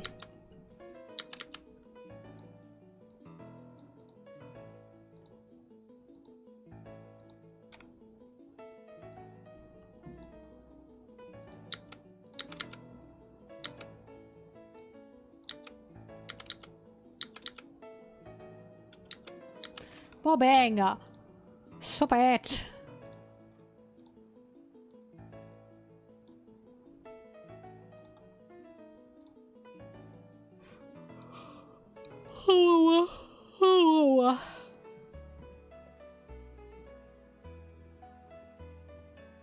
It's so cold here. Ow! Okay, Frankie. Yow! Bobbing! What did you do that for? Just hit something off my desk. What was that for? Hey, your big butt. Put some swaz on it, bobbing. Bob mitt.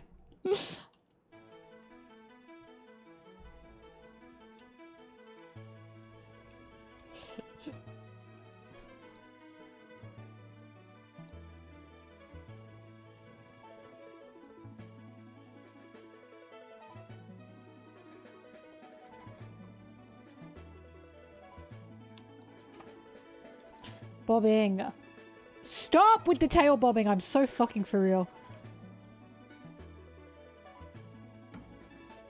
Oh my god. You turn this way. If you're gonna swing your tail around, you turn this way, okay?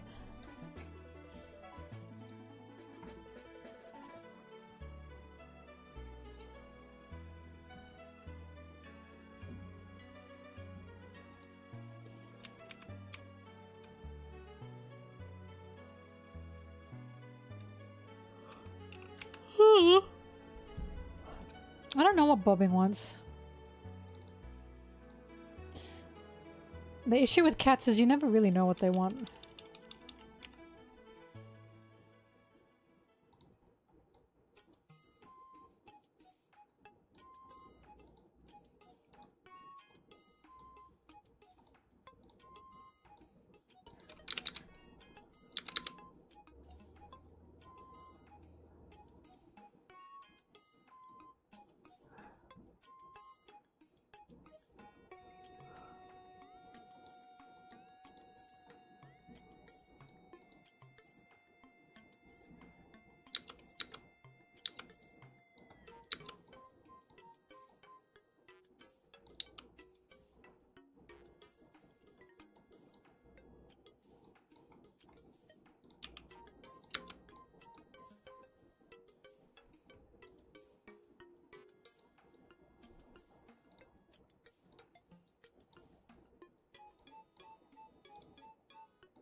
What do you think the weirdest thing Luffy can tell Zoro to do and he'd do it with zero hesitation? Probably like eat poison. If there were berries that looked poisonous, Luffy would be like, Zoro, eat these with me. Let's test them out. And Zoro would go, aye aye sir. The fact both of them have like eaten poisonous like fish and food and meat together and just didn't care kills me.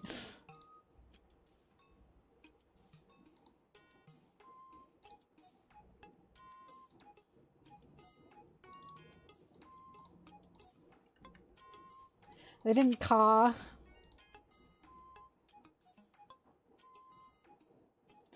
Luffy would say, Zoro, captain's orders. Cover yourself in oil and twerk naked. And he'd say, aye aye sir.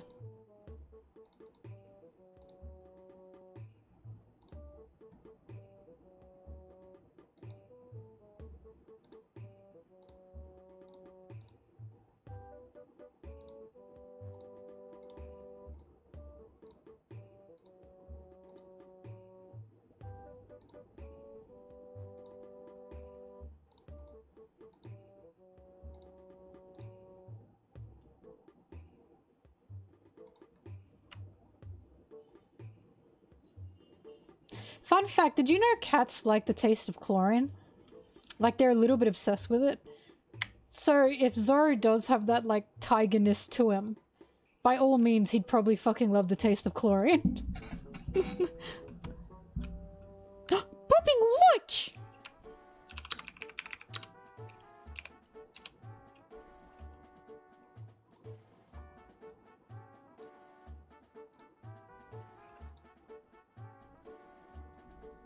Chlorine. What you put in pools.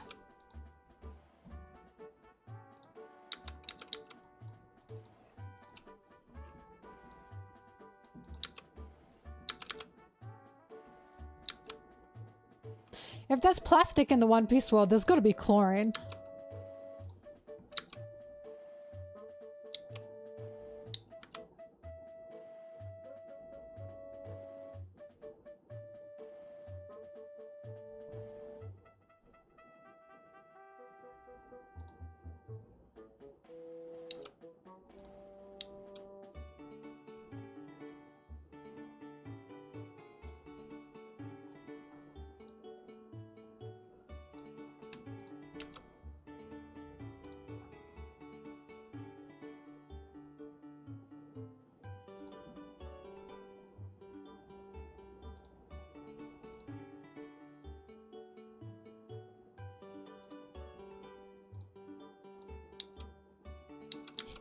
Chlorine Johnson sounds like a One Piece name. The chlorine fruit.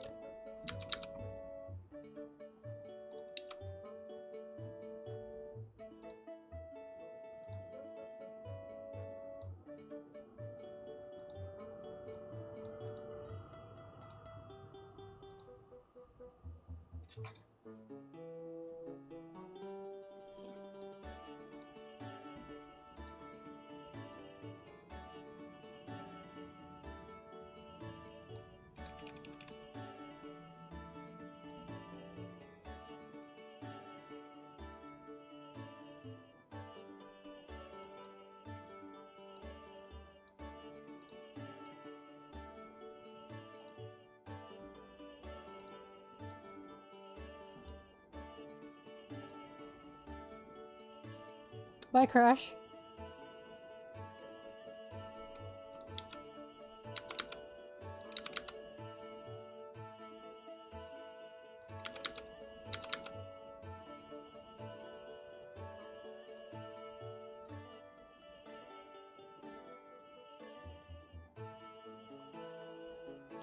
Also, I wonder who's going to have the connection with Colin here. Because we had connections with Momonosuke, Otama, and Otoko in Wano. We have the connection with Bonnie. Like, is Bonnie gonna become friends with Colin? What's gonna happen here? Is Luffy gonna have a connection with Colin? Because Colin likes Shanks, and Luffy is who Shanks talked about to Colin. Usopp and Colin are gonna become friends in regards to strength and Elbaf and what that's gonna mean to be a warrior. So I don't know.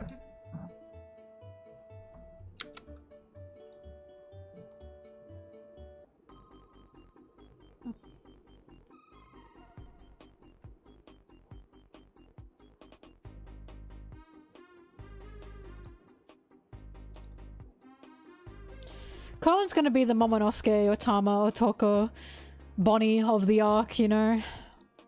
Maybe not so much Bonnie, but there's definitely gonna be some connection, a theme with Colin.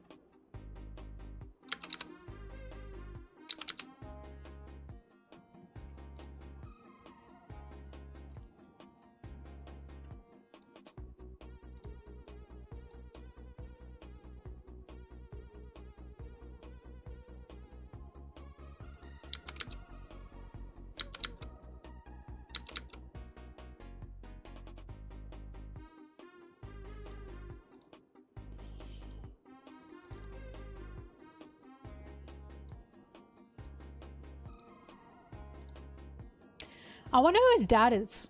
I have a feeling it might be Stanson.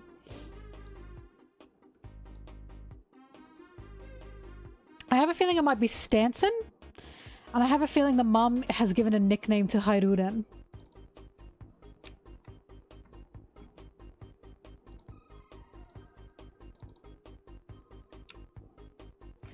Yeah, because she says... I've got Ripley's favorite here and a bit of Daddy's favorite too.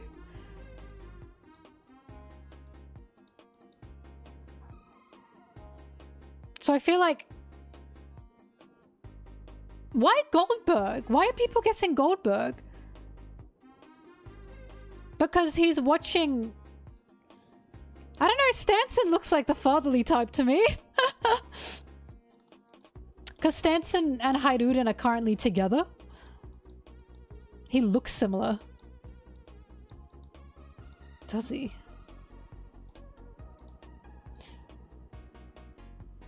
Well, who's Ripley is the question, of course. So I was like, is she nicknaming like Hairuren and calling it Ripley or something? Like, who's Ripley?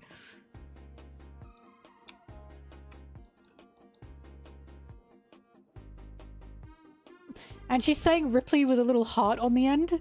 So I'm like, whoever this Ripley is he like a handsome man? And that's why I'm thinking, is that Hairuren? Because surely Hairuren is like desired, right?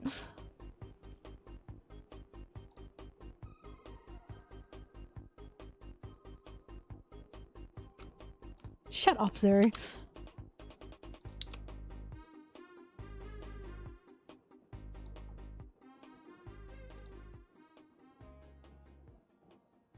Yeah, kid's a giant.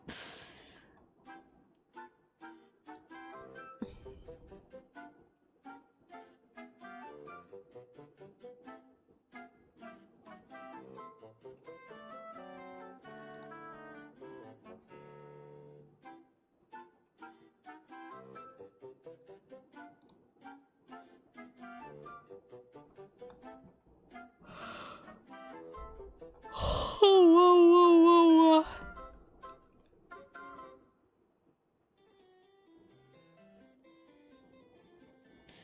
What the fuck?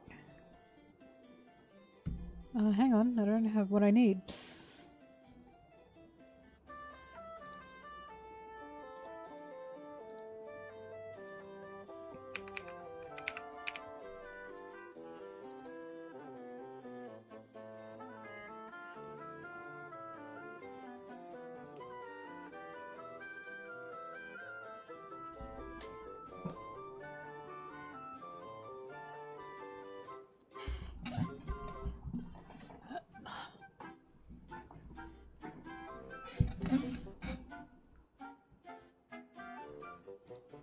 Hang on, I gotta look at Goldberg.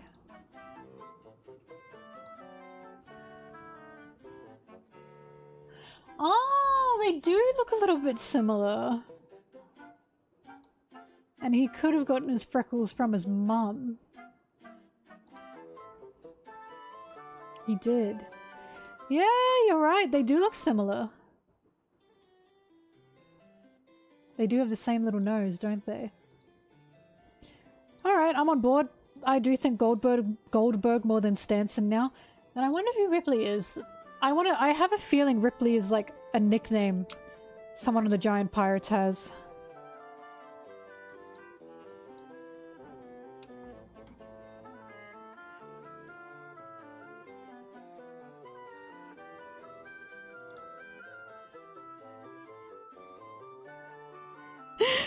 It is not Shiki! It's not Shiki! I'm pretty confident about this. Because if it's the same guy that Crocus had a drink with on that chapter cover art, which seems to be the case, Crocus would not have a drink with this guy. I'm seeing it's Emu! Oh my god, it's Emu! It's obviously Emu. We've all been so blind.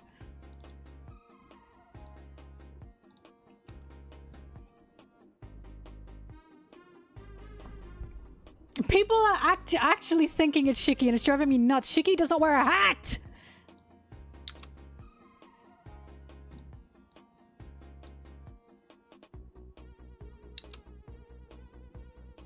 We know that Roger fucking hated Shiki. We know Shiki and Roger did not like each other, so why would Crocus have a drink with him? Yeah, our captain's... Like, you hated our captain hated you. I'll chill.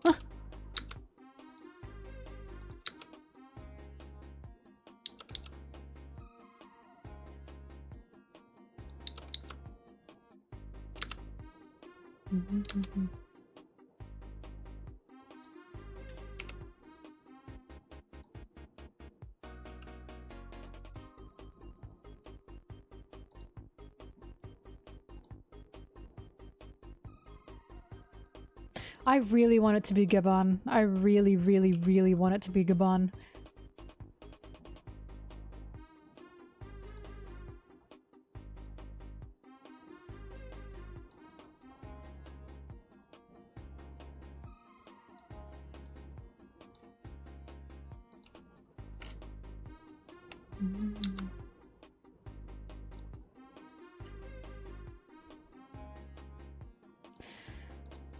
I will eat my shoe if it's Shiki. I will eat my shoe.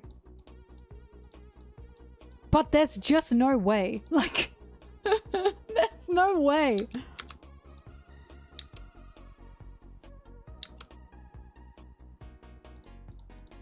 Crocus interacting with Shiki doesn't matter. If Crocus didn't interact with Shiki, that makes even less sense for why he'd have a drink with the guy.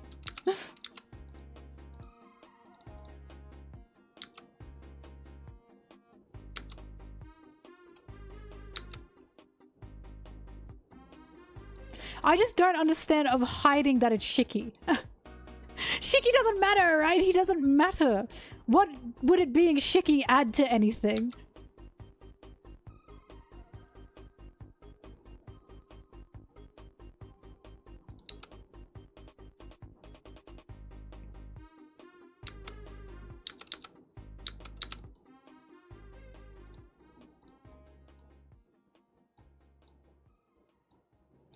Watch as I'm going to release this video and there's going to be comments saying, I think that silhouette is Shiki.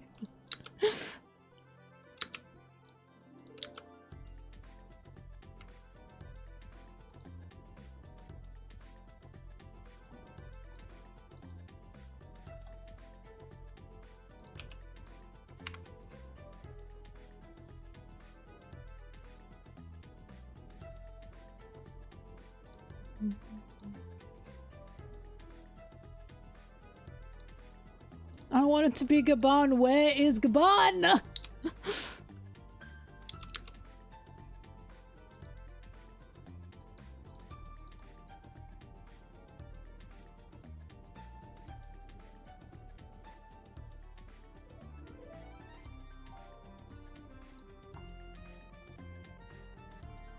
A steering wheel on his head.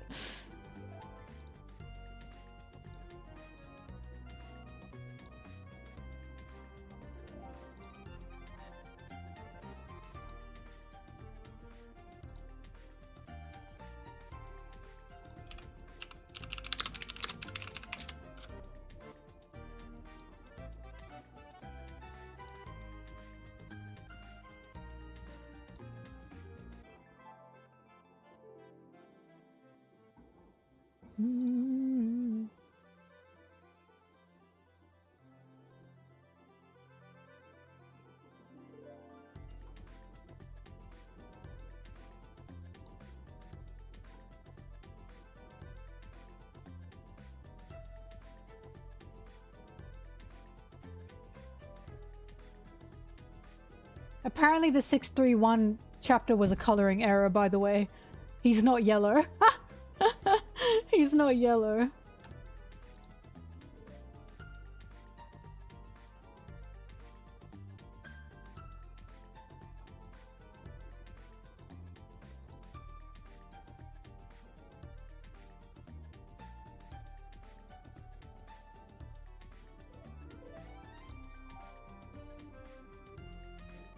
Also, yeah, he doesn't have a steering wheel on his head.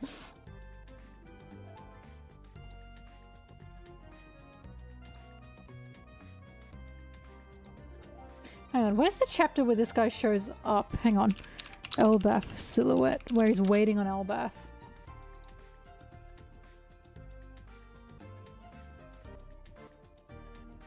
And he just says, come on.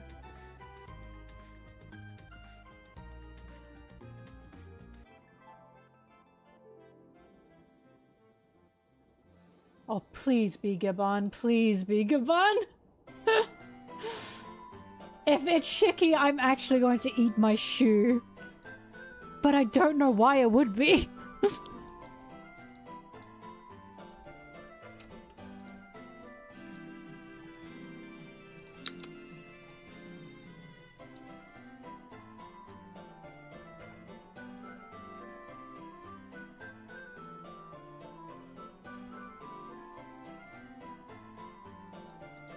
Because he was on Roger's crew and he was second to Rayleigh. That seemed, he's literally called Copper Gabon. Gold Roger, even though it was Gold D Roger. Silver's Rayleigh, Scopper Gabon. I like him!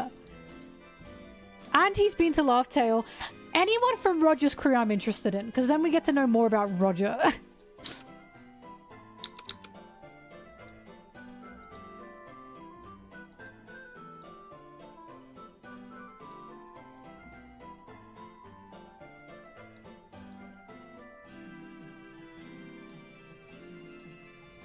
Also, Shanks and Gabon were also close, as they were on the same crew.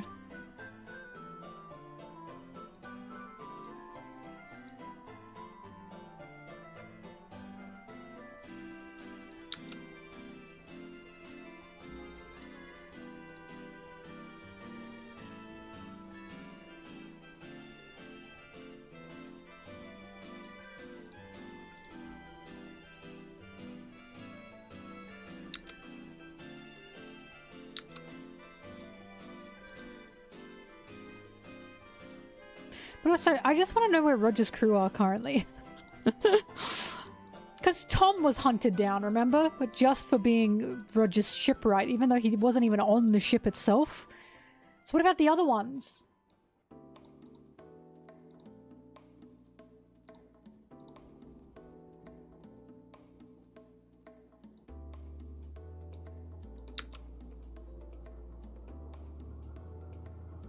It's Odin. Ah! Can you imagine? Yeah, I know Wano was fucked. I just didn't go back there. Odin, we saw you die in the pot. Yeah, they dumped me out in Elbaf. I was alive, by the way.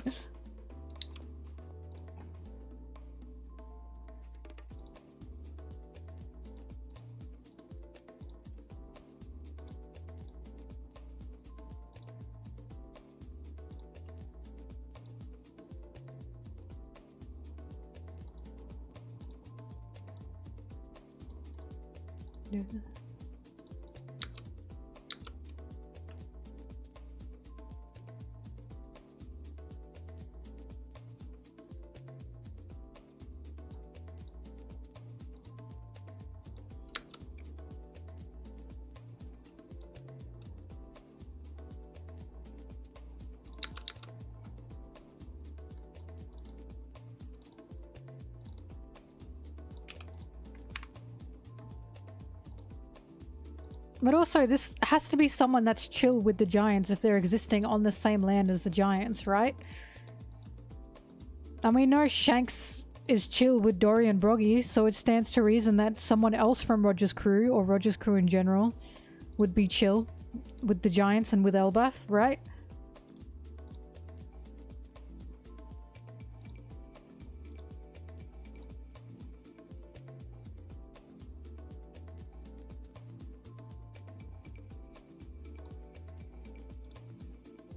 Or it's someone we've never fucking met before.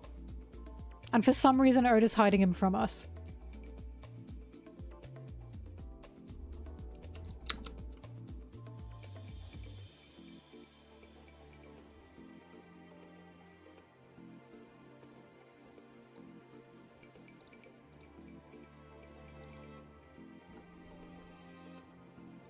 What if it's Lewis?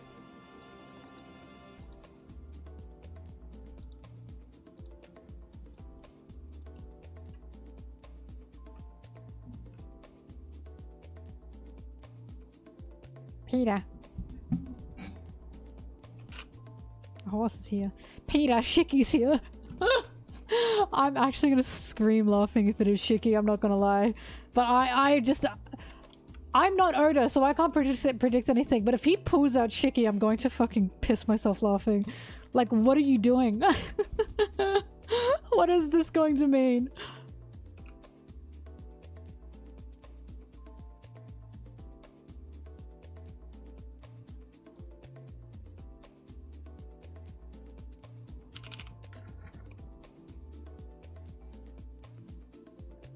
Right, it has to be someone Crocus was friends with.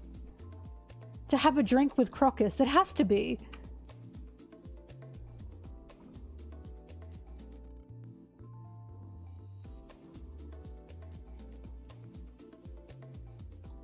But Gabun could tell us about rocks. Arr! I want it to be Roger Pyron.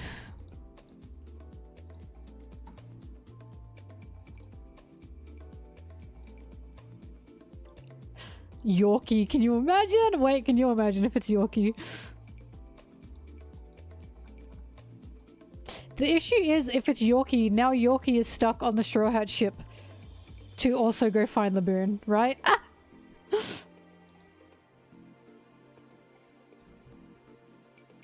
Silhouette is me, it's true.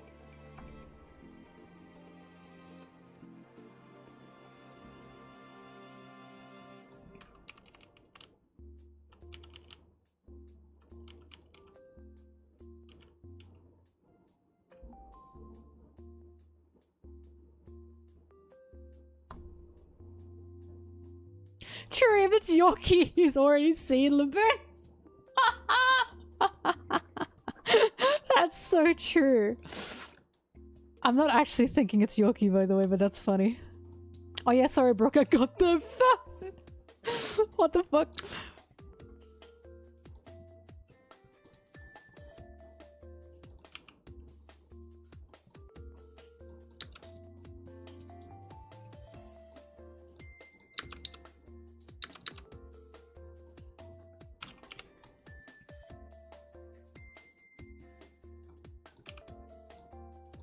If anyone's going to know about the warning for Elbaf, it's just going to be Robin.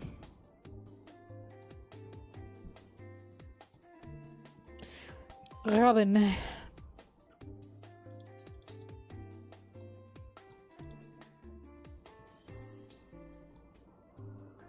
Bink is such a funny name, Bink. My friend Bink. Like, that is not... My friend Bink and his brother Bonk, you know?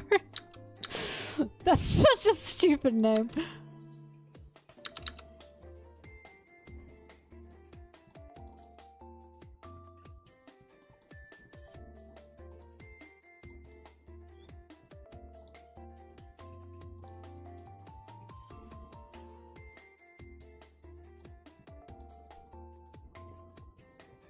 Fuck your life. Bing bong.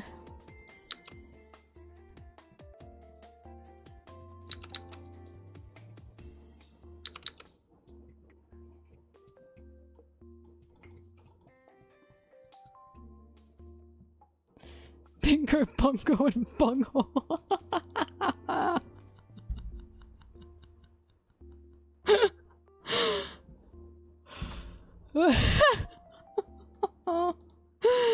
That's funny.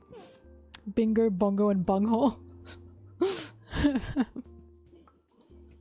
Blueberry, that's a new name for you, bunghole. I can... Yeah, you're bunghole now. Yeah! What? Do something about it if it's making you so upset, huh? What? What?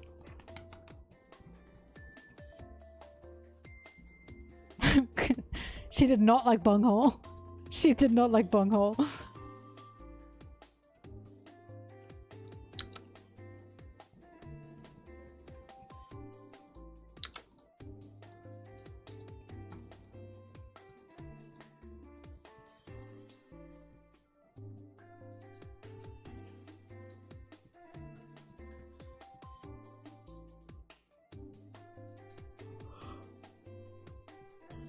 Oh my goodness goshness.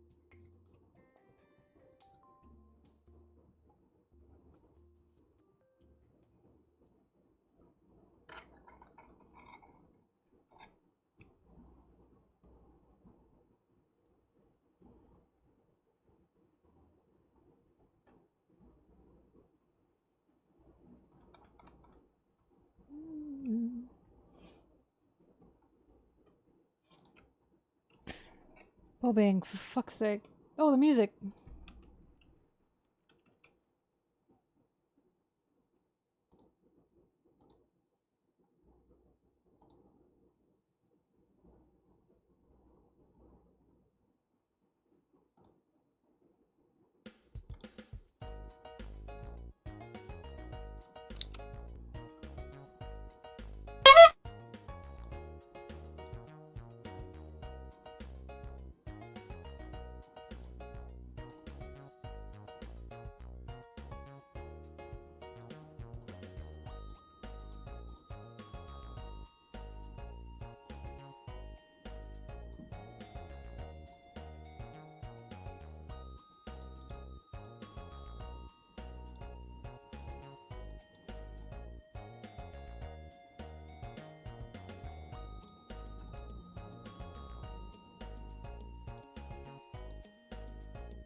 Yeah, Lilith's already been to Elbaf. They all share the same mind with Vegapunk, so yep, she's seen Elbaf before. Maybe not in physical form, but definitely in mental form.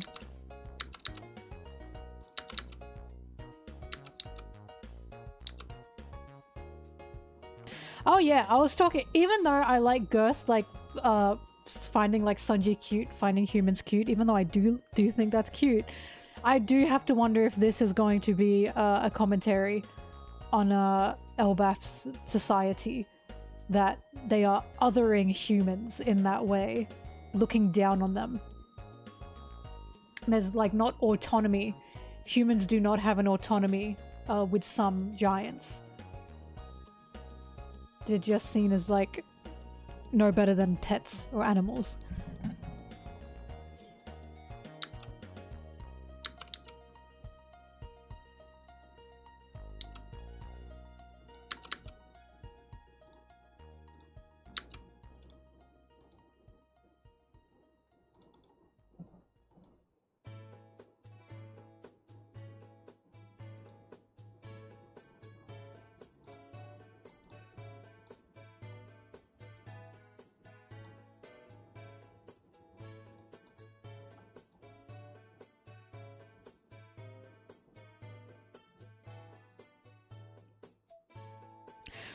Well, that's why I was so interested in Loki having that little legion of stinky men. Because, like, he was a little bit rude to them and he called them, like, those other little ones. But he still has that legion of stinky men. Like, he still has, like, those stinky men that are helping him. And I was curious about their relationship.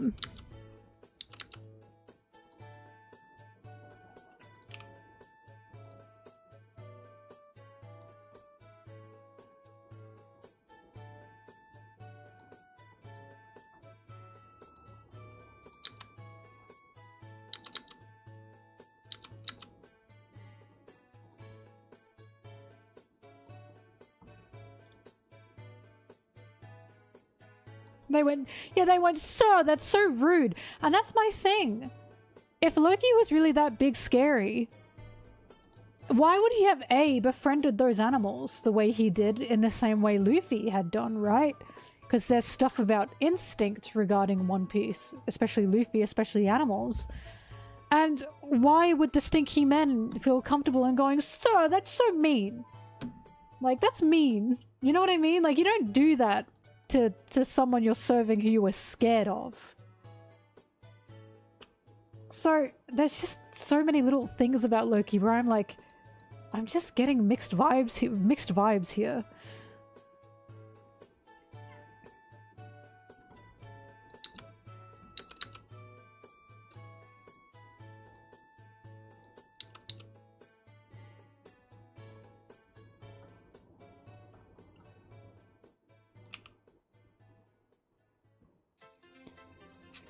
My cat's name is Bunghole. Blueberry Bunghole, that's her full name. Blueberry Bunghole Tea, because she's my daughter.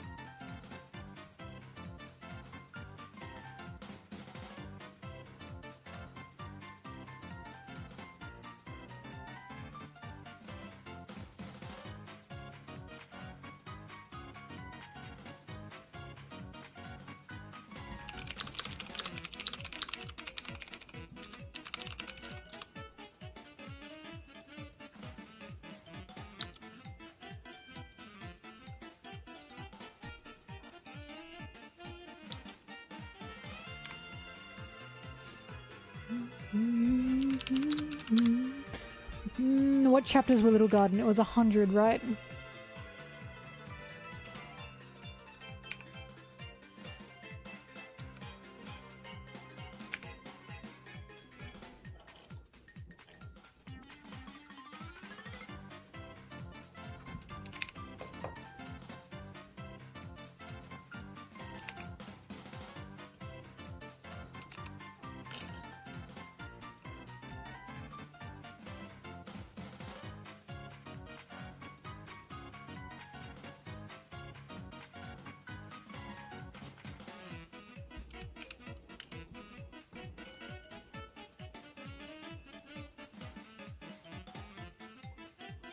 I got a virus.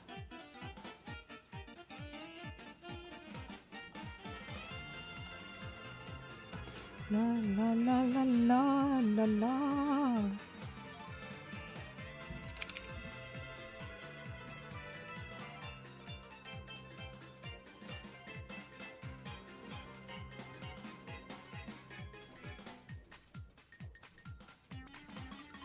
God, this was such a good page.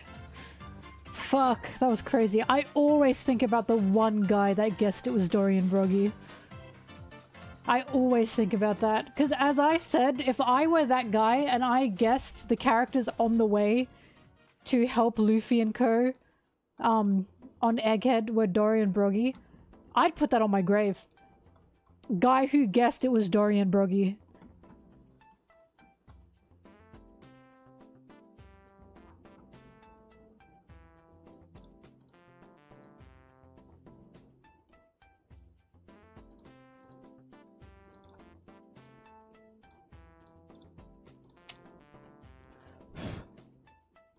What? What?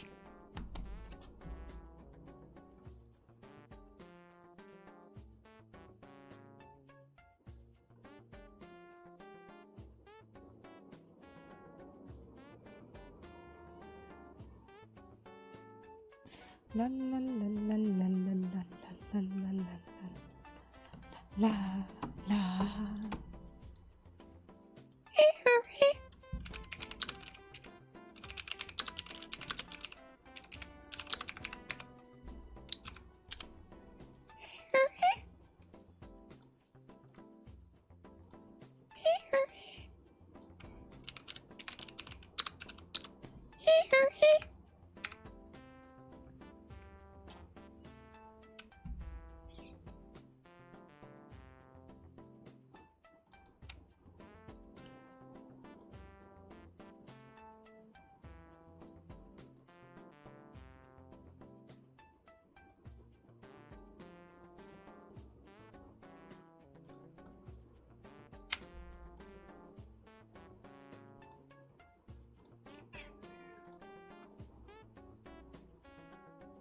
Oh, Bobbing, you're being very frustrating.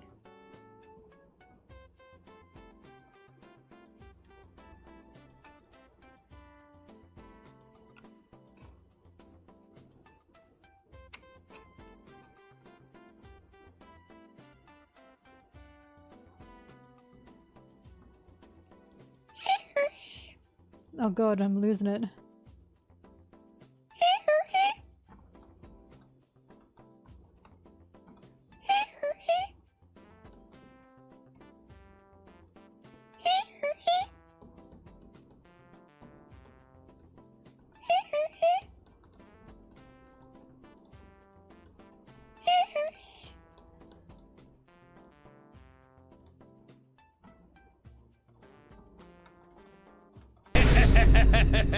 Nice try, kill them.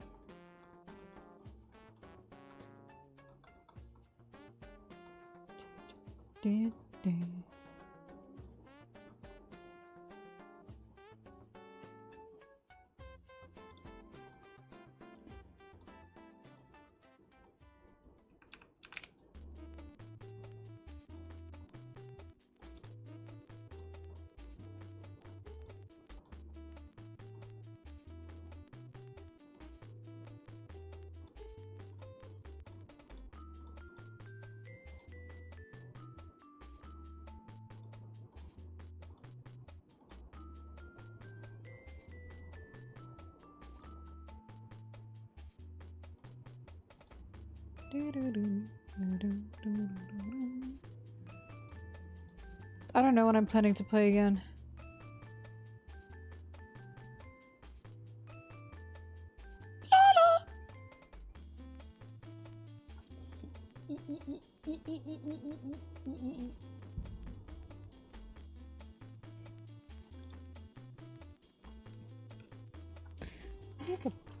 What? Stop it.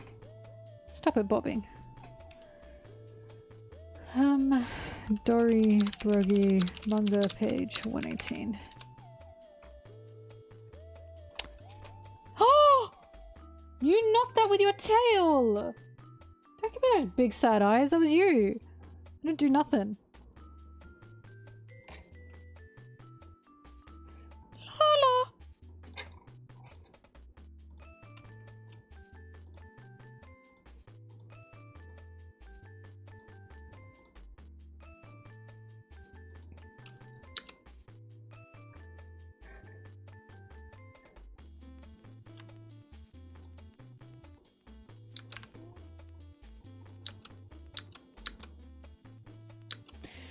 Men will see Dorian Broggy and say, no, that's just how men are. I'll say it once. I've said it once before, and I am saying it again. If you are on an island for like 100 years or like 20 years your time, our time, isolated on an island just fighting with a dude willingly, come on. Come on.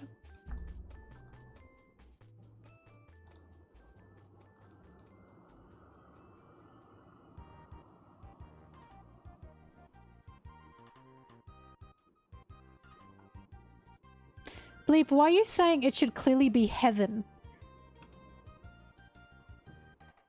What's wrong with it being astral?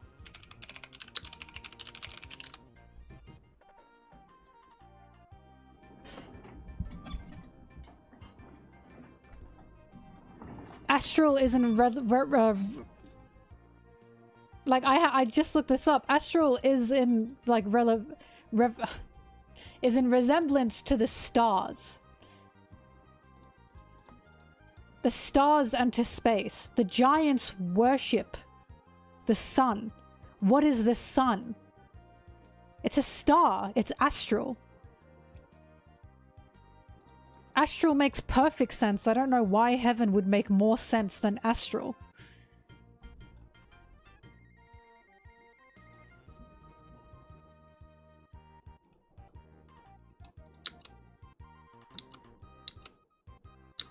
I disagree. I don't think it should clearly be heaven. I should ask Foily about that, but I have a feeling she also agrees with that because she didn't say anything about that, which she probably would have said to me.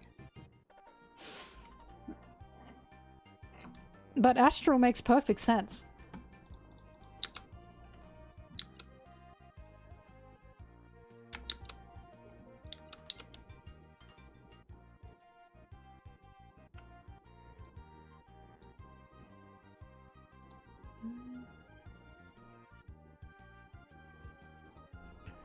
Well, I'm calling it astral because again, astral has that connection to stars.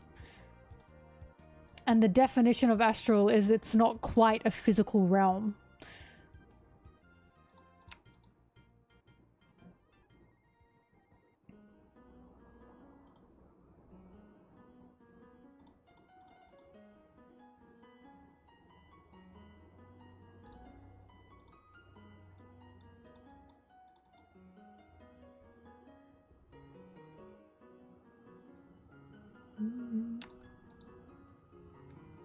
Astral sounds spiritual. To be fair, heaven has a spiritualness too.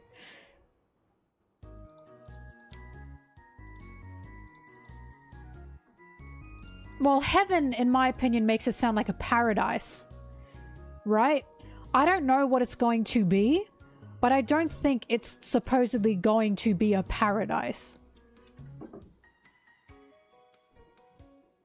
In my opinion, heaven does have different implications to astral.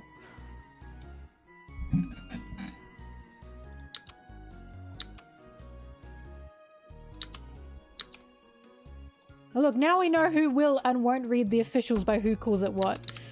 But I'm sticking with astral because I much prefer the implications of astral regarding that connection to the stars and what that means to the giants.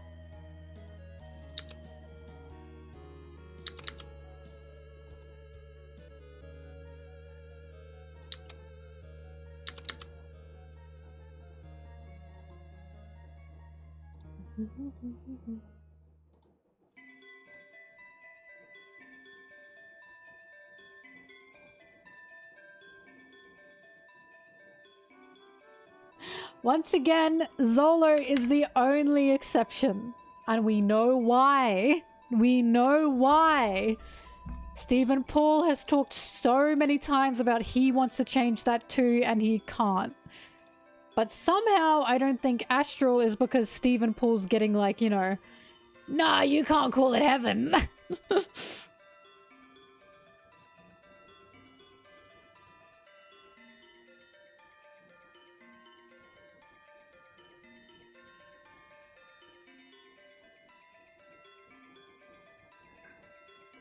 Meow.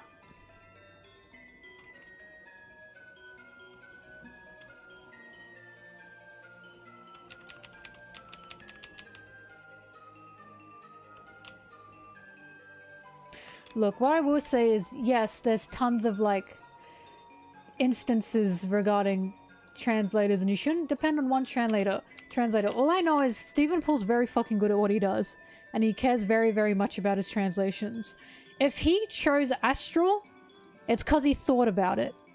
There's probably many reasons.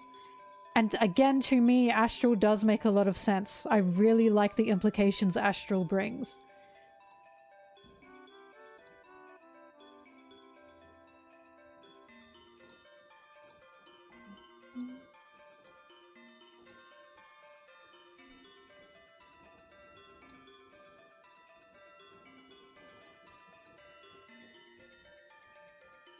Well, again, they literally worship the sun.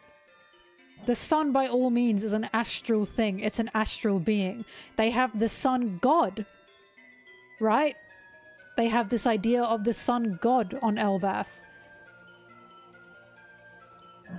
So yeah, astral makes perfect sense.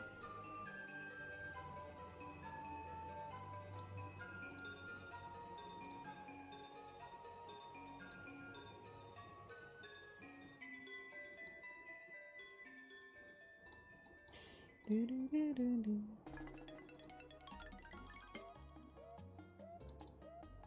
127.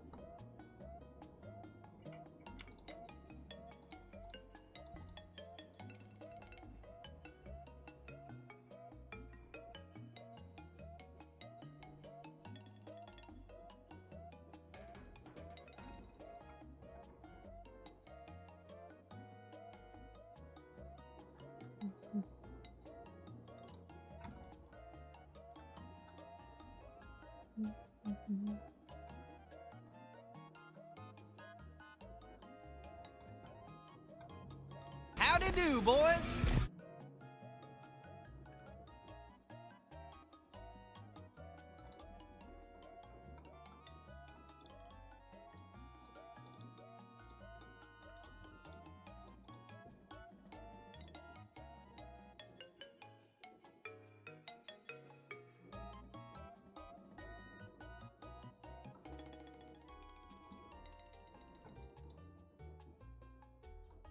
I have cheese and dip to eat. Oh, I want to eat it.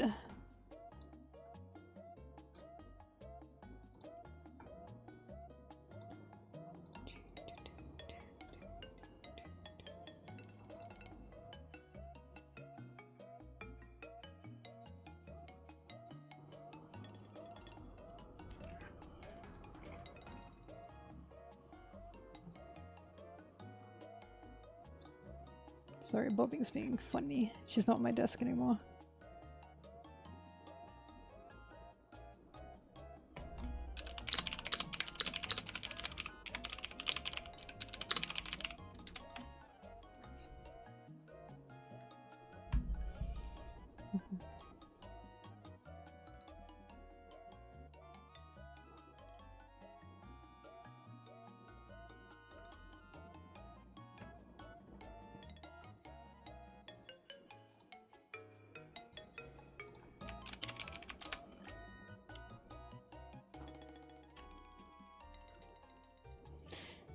The officials also do change some of the other names, yes.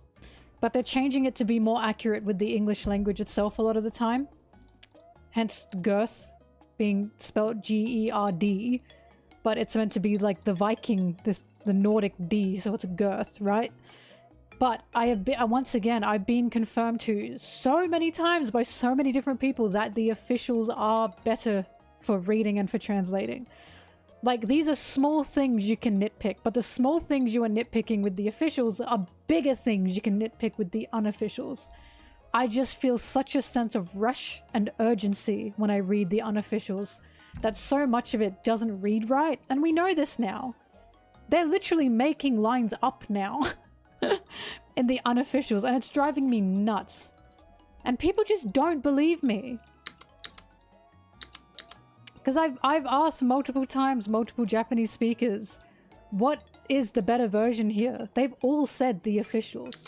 Then neither of them are going to be perfect, but in terms of reading and translating, it's the officials. Like, I don't know how many times I have to say this. We are so fortunate to have an official translator who really cares about this property to such an extent and is very careful with how he translates this. That's official. And we can read the new chapters for free. We are so fortunate and so spoiled as a fandom. What lines did they make up? Read Loki's recent chapters. Just read the recent chapters. Read the recent chapters in correlation with the unofficials and the officials. They are literally just making up, like, words.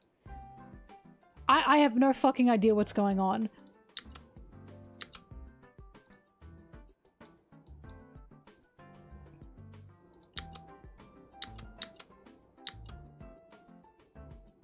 You're lazy? Then I'm not telling you. The underworld, the dead? Wow. Also, there's nothing wrong with Cat Viper and Dogstorm. That is literally like exact translation of their names.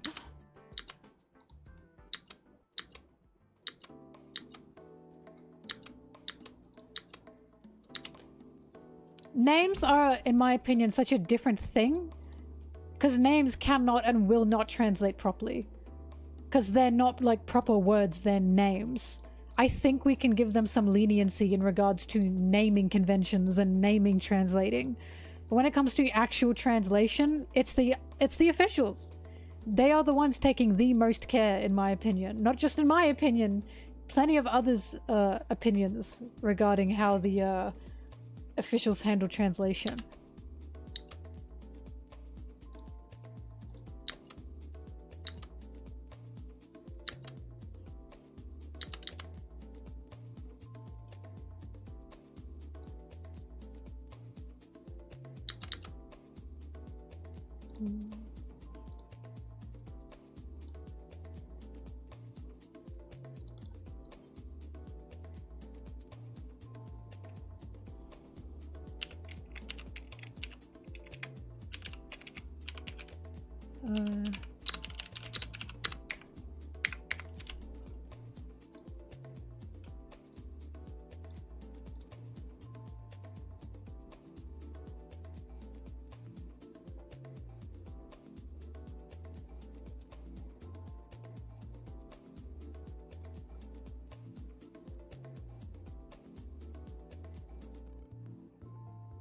Well, again, I wouldn't have such a problem with the unofficials if they weren't in such a rush to release before the officials.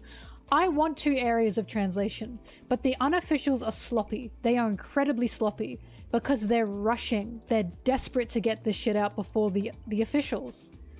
Because they want, like, that glory, essentially, that they just want the clicks. And, it's so frustrating. Bleep, the names have to be translated. You can't... So you're saying they should just add them in, like, katakana, hiragana, kanji? Is that what you're saying? You must translate the names. That's not possible to have, like, English. Like, I understand there can be more explanations happening. I do like the little asterisk that they do to explain it. But the names have to be translated. Like, just by moving them from katakana, hiragana, katakana, ramaji to English, you are already translating them. Like, they are being translated. It's like Jinbear's name. There's no real way to translate Jinbear's name, so what are we supposed to do? It's literally impossible not to translate the names if you're moving it from Japanese. I'm sorry, that's a silly thing to say. They have to be translated. By definition, they have to be translated. Katakana is from English phonetics, but they are not directly taking from English a lot of the time. That's not just what it is. In fact, if anything, if katakana is taking from English phonetics, which I know they are, then putting it in English is the correct spelling. Do you know what I mean? Like, I think that's a very unfair thing to say. Names are a very choppy thing when you translate them.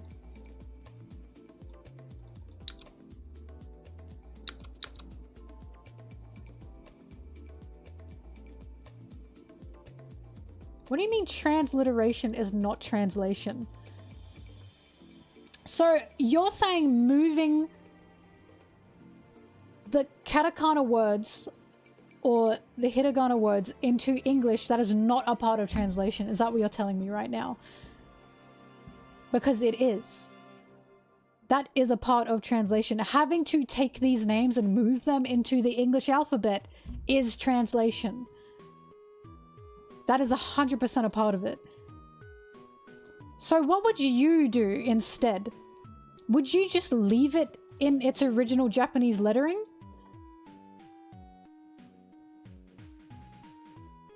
I'd love to read One Piece in the original Japanese. I just don't have that skill.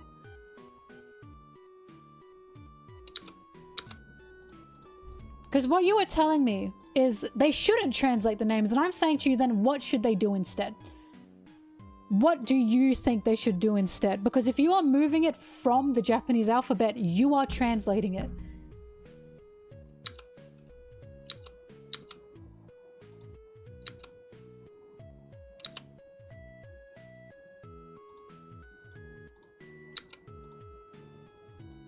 And for that matter, what do you think of Germany, right? Germany taking Usopp and changing his name to Lysop. That is an accurate one-for-one translation on what Usopp's name means. That's like if we took Nami and we named her Wave. And the reason we've named her Wave is because that's what her name means. Yonko sounds better than Four Emperors, but then you're not accurately translating. So you're saying that because there are not one-for-one English equivalents to some words, we should just not translate them point blank. And again, I think that's not fair. But that doesn't answer my question about names. So what would you do with names? Right? Call Sanji 3 o'clock. That's an accurate one-for-one translation about what these names mean. So Germany took Usopp and called him Lysop because Uso means liar. Do you see what I mean? It's not that simple. This is a part of translation.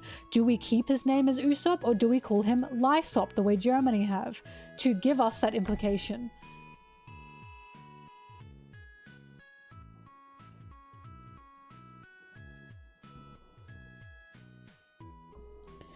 Like, I think it's very unfair to say they should keep Yonko in there and then say explain it, and I agree there's a part of it, but then you're getting all according to Keikaku.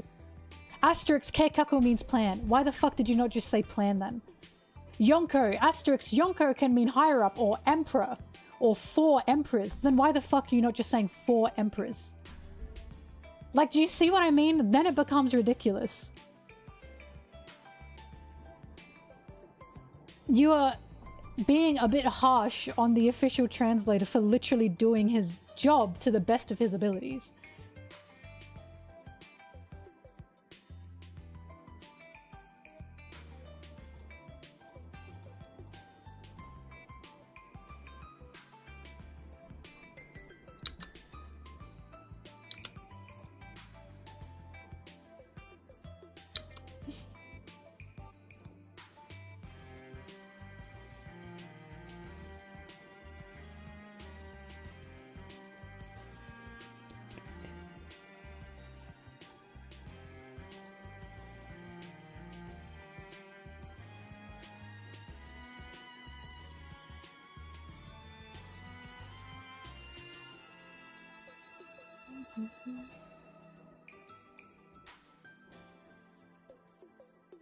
Look, all we have to remember is, and when I was in my media course and we talked about localization, and this is something that I think about all the time, translating is like adapting.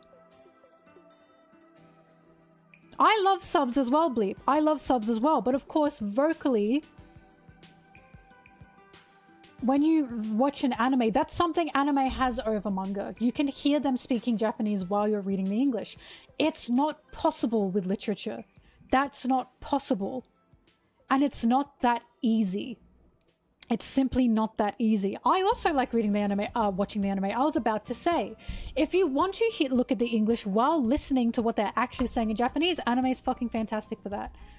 But manga cannot do that.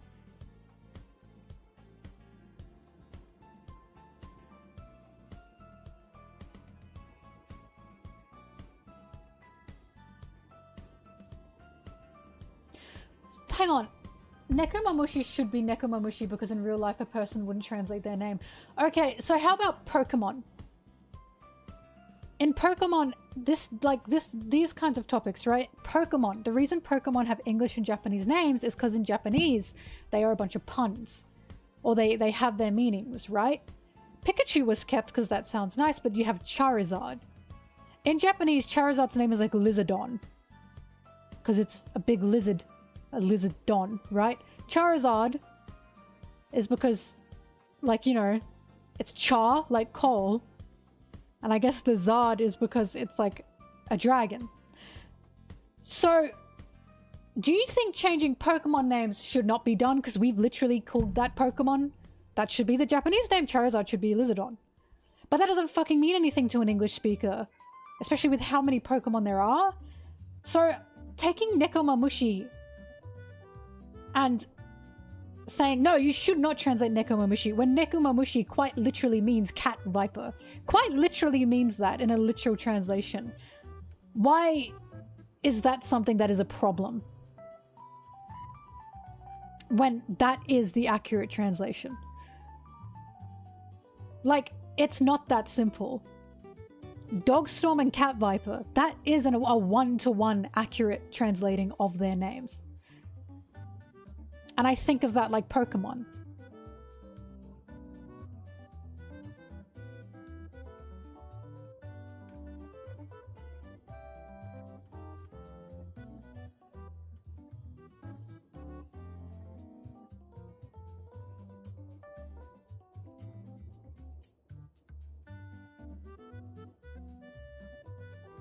Well, I don't agree with, so Bleep, I don't agree with, like, you know, everything. I do agree with keeping some semblance of the culture as you're translating it, right? I do agree with that. If you've named something in Hindi or in Hindu, then yes, that should be kept. But to what extent? Right? I am fully on board with these names should be kept to some kind of extent, but like I said, then there's like Dogstorm, you know, again, if you say, oh, it means Dogstorm, wouldn't you say, well then why don't you just call them Dogstorm? Do you know what I mean? Like I said, we are getting once again to this all according to Keikaku thing. What I do not agree with is when they just entirely change the name to just something else totally different. And something I can use an example of that is like Yu-Gi-Oh! In Yu-Gi-Oh! His name, the main character, Yu-Gi-Oh! GX, his name is Judai.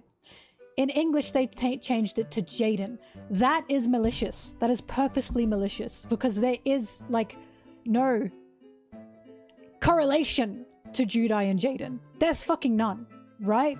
There is no reason apart from we are localizing this to make it white, to make it white Western. That's the only reason.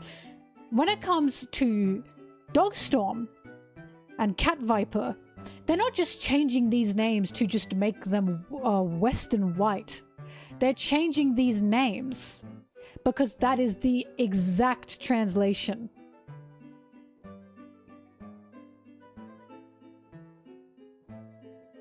Right? I think that's a different case. I agree if you're changing the names just because you're like, oh, actually, I don't want that Japanese name.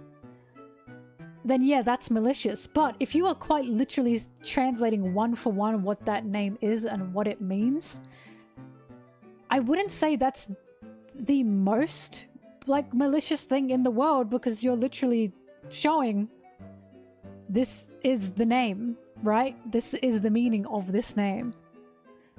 we miss out on the pun of Cat Viper's name if to us he is not called Cat Viper. Like, we can know, but then you'll just have people calling him a Cat Viper anyway. You'll be like, oh, did you know?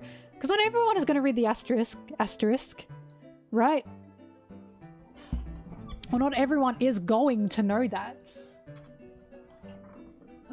And these are the issues with translating. Ugh. These are the problems with it. Hence why I bring up a character like Usopp. Is it right in Germany that they're calling him Lysop? Technically, it's accurate. That is the most accurate translation you can probably get.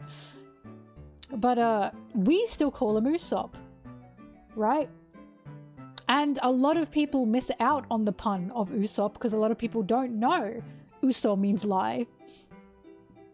But at the same time, that doesn't work for English to call someone like liar, right? To call Sanji 3 o'clock, we have that barrier that doesn't make sense by doing that.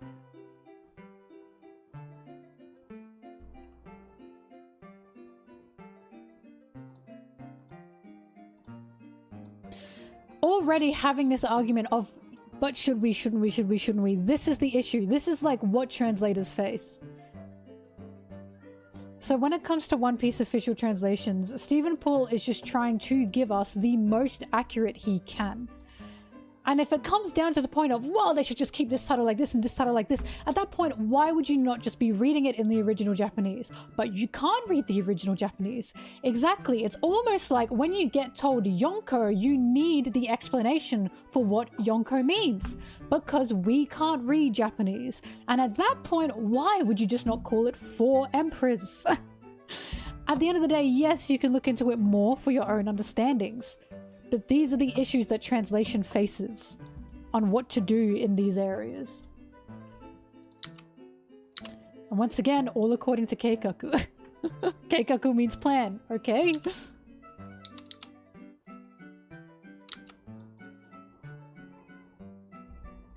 do you want?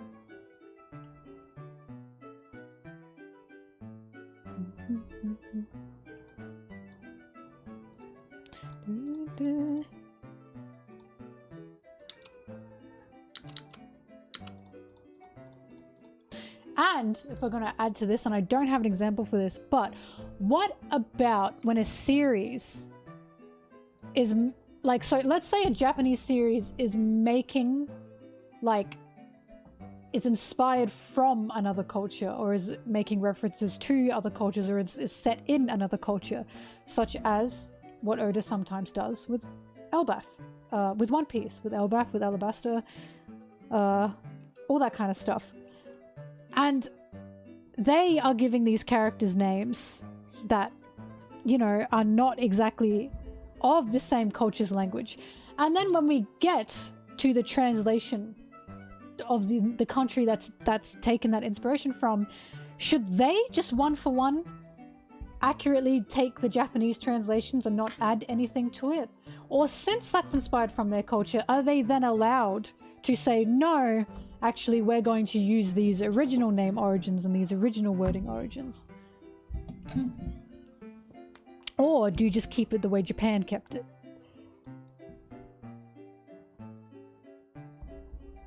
See, there are just many, many considerations.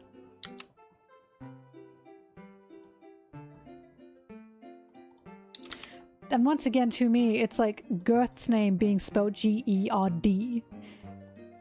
Even though her name is Gersu, right? But Stephen Poole named her Gerth with a G-E-R-D because that is the Nordic D, the Nordic spelling. Should he have done that? It's just all these different questions regarding language and how and why you should be translating things.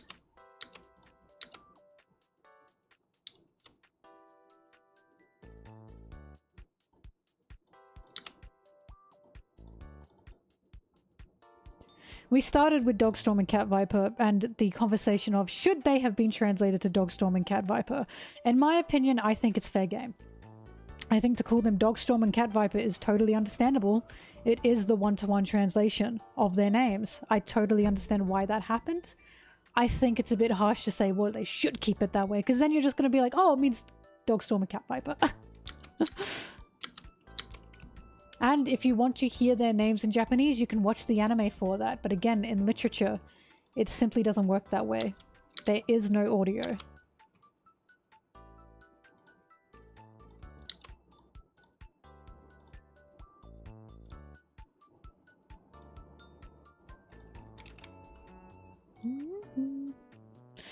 What I see personally is there was absolutely no malicious intention with Dogstorm and Cat Viper. What I saw is a translator, Stephen Paul, going, these are what these names mean in Japanese. I can one-to-one translate this so the English audience can understand the meaning of these names too. And I think that's totally fair. I think it's just like Pokemon. I think that's totally fair to do that.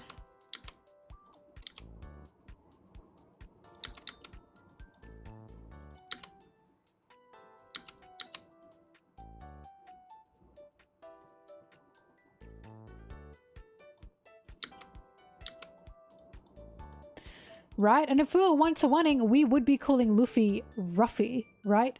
We'd be calling him Rufy, because there is no L in the Japanese language.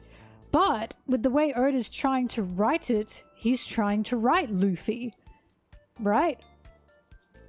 And again, should we be translating that to Luffy? Or should, like in the Japanese spelling, be calling him Rufy? Like, you can't say they should have been done with this. I know Germans call him Ruffy. But it's like, you can't say they should have done it with this, even though they're not doing it with this.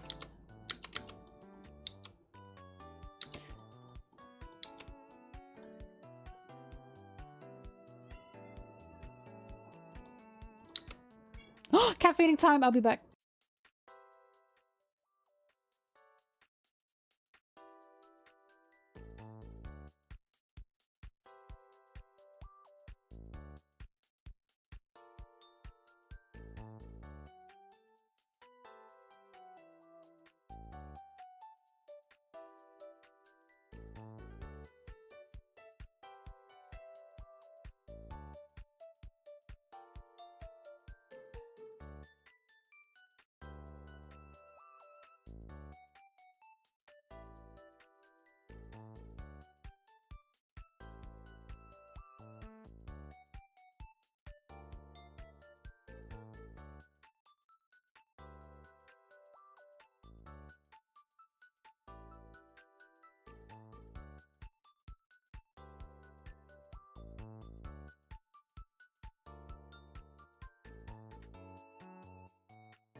She's back.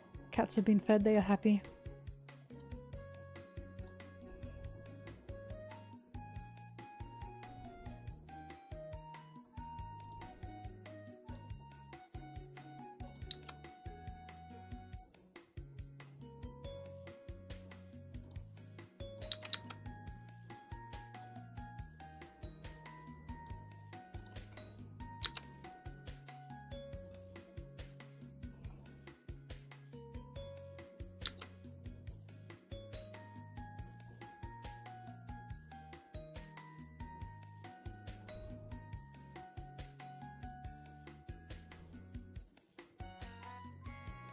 Cat Viper's cringe? I don't think Cat Viper's cringe.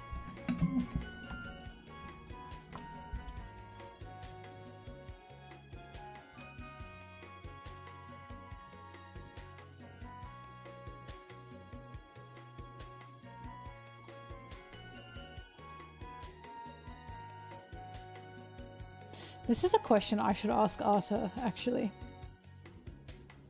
I have a list of things to ask Arthur.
What was the translation? Do you remember? Poo Stain Deluxe, do you remember the translation?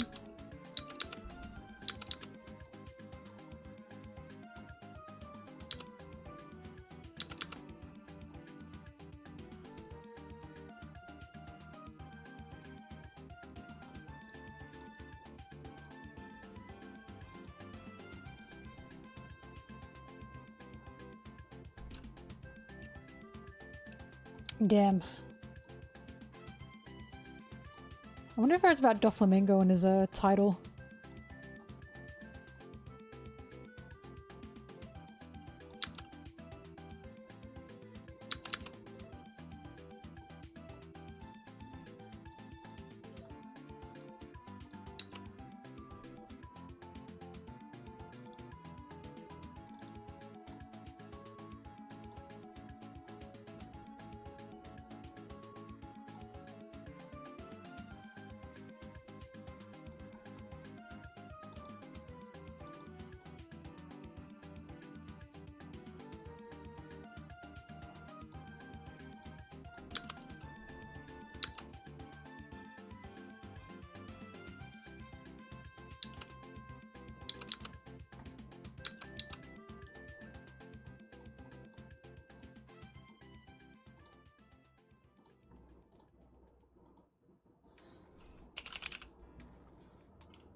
Hi, Bob.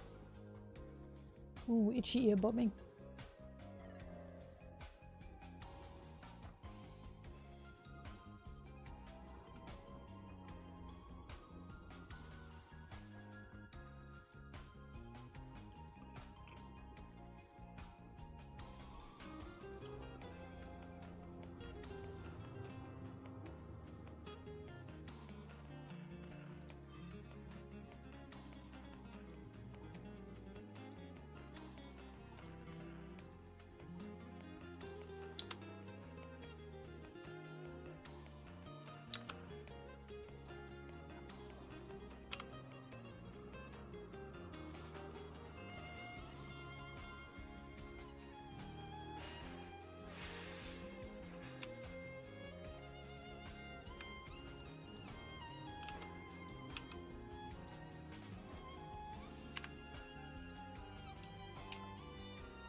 Sorry, I was gonna say, that's a crazy assumption. to make.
You're always bound to have a disagreement about translation. Hell, I fucking have it, and I don't even translate.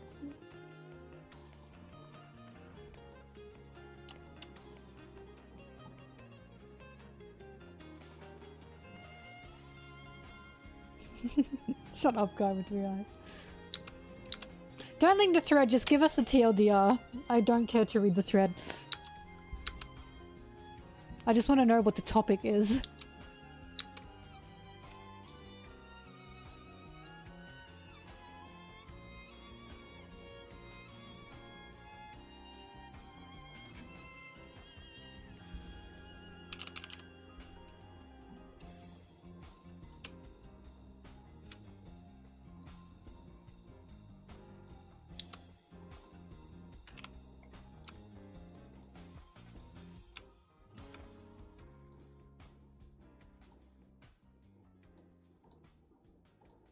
Do not have Dude, you know that AI thing? Oh no, Google that is like AI like did this thing for you. I ran into a because I don't use it because I do not like it, and a lot of the time it's wrong. Yeah, translations are not true. But I was looking up for my bank. I was looking up like some code that my bank uses for like overseas like money transfers. The Google AI thing was like, this is the code, and I was like, the bank is saying it's something else. And I had to ring the bank up and say, hey, I looked at your website and I just want to double check this is like the right code to use for this kind of transfer. They said, yeah, that's it. And I was like, I just want to let you know that like the Google AI thing is giving the wrong summary for that. Because that will probably lead to a lot of people like not getting payments or money or anything. And that's like shockingly bad to me.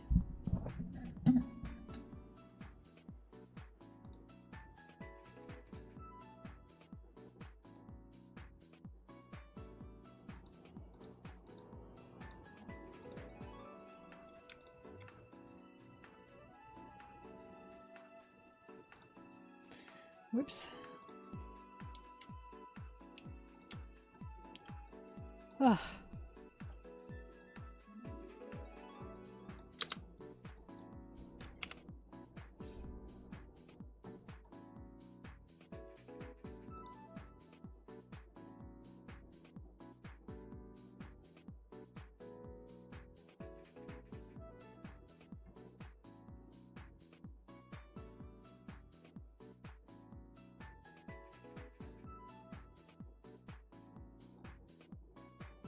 I don't even know what YouTube is using AI for. And there's always a bet on, is it actually AI or are they just saying it is? I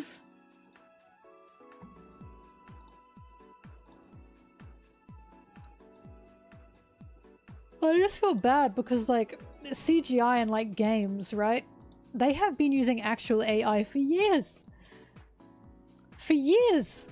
Regarding like coding and help with animation as a tool for animation.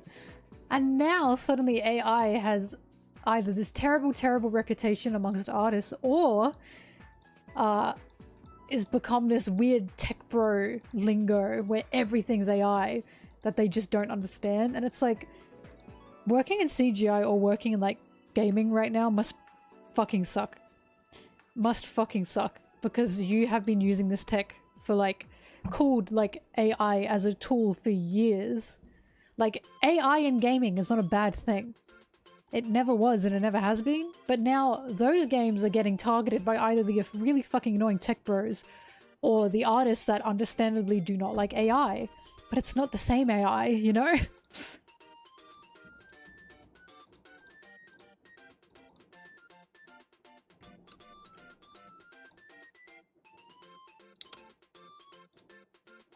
Kobe.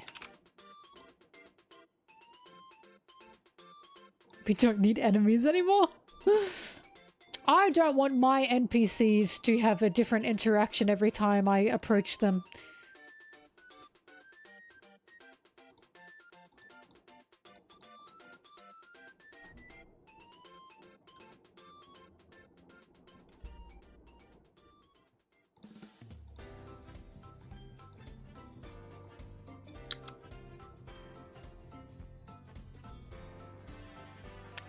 $697.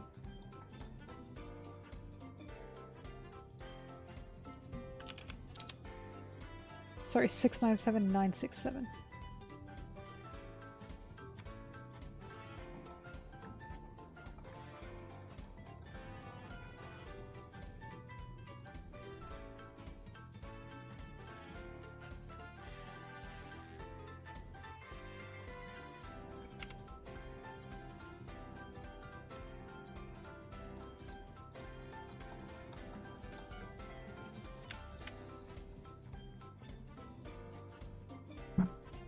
Oops. That's so interesting.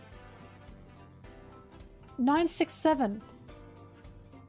Because both TCB and the officials called it the same thing.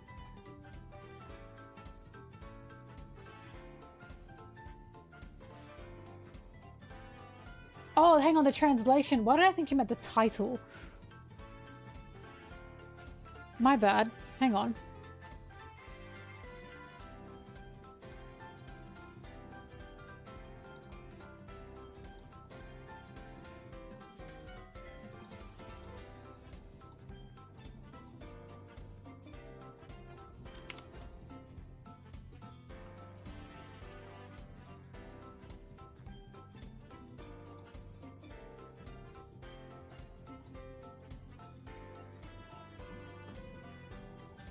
The log panel is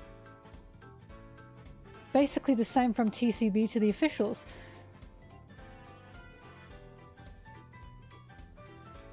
They were garbage. What did he not like about them?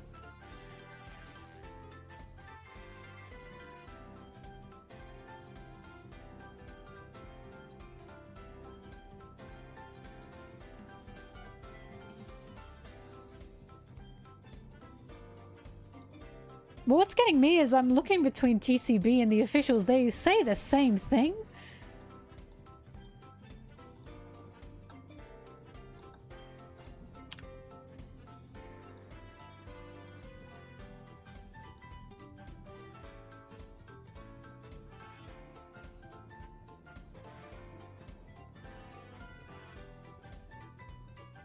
They butchered it.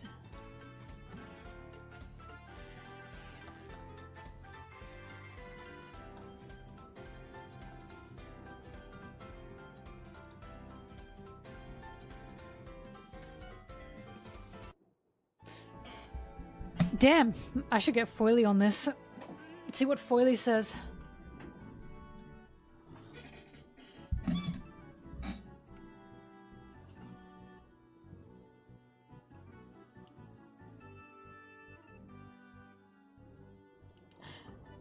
Yeah, the speech quirk isn't fair because you cannot translate a speech quirk. You can very hardly translate a speech quirk no matter what you do. That's very Japanese specific.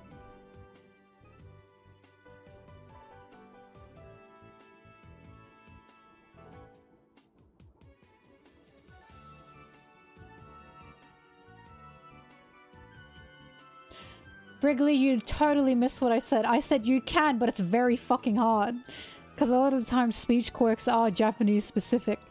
So you can translate it, but it will make either no sense or come off really cringe.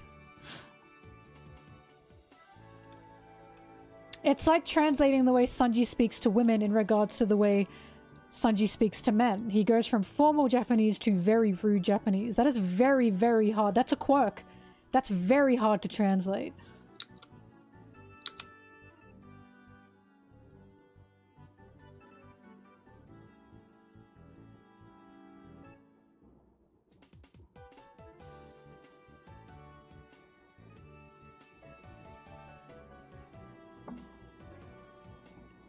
Very interesting.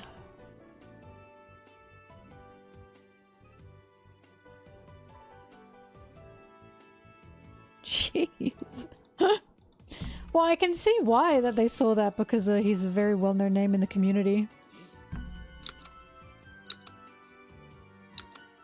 And again, the officials already struggle with viewership. So having a big name in the community say the officials are trash is going to really damage the reputation of the officials and then make people stop reading the officials. Which again is funny because in TCB they have the same like translation. It seems no area translated this properly, I think, in that with that opinion.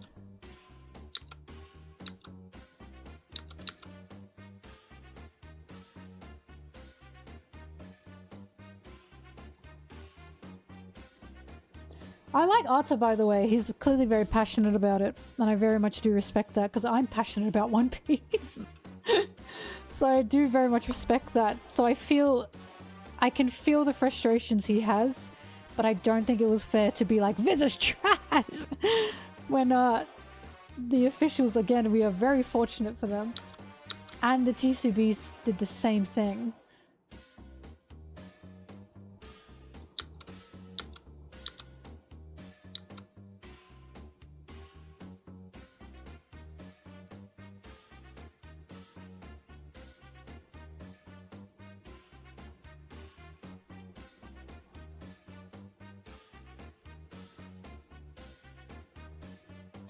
Yeah, there's a huge understanding. Like, I've said this before.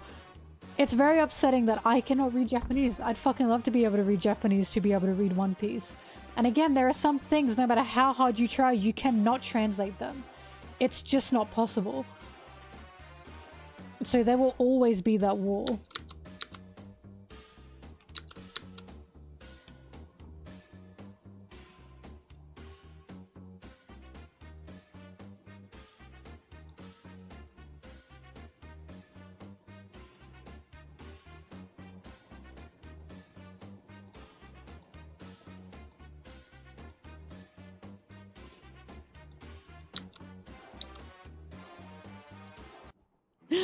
I also have resources for learning Japanese. I just do not have the time or the intelligence. It's not that easy.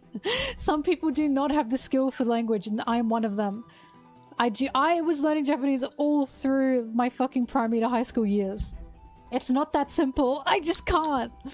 It's too fucking hard. Even Japanese-speaking people, native Japanese-speaking people will be like, yeah, nah, don't learn it. It's so fucking hard. I am just dumb. I've accepted that. I do not have the brain for language. I don't.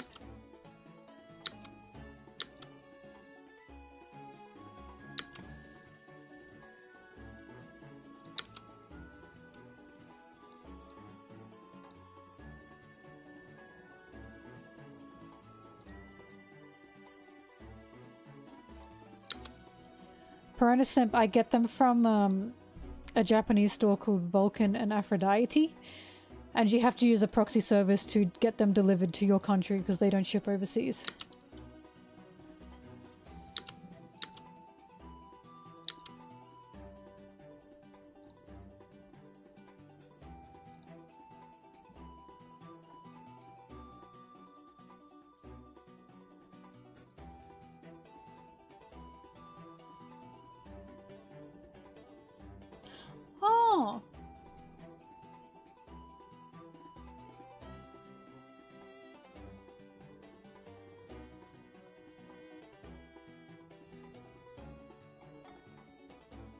Okay, so this happened in 2020. I see.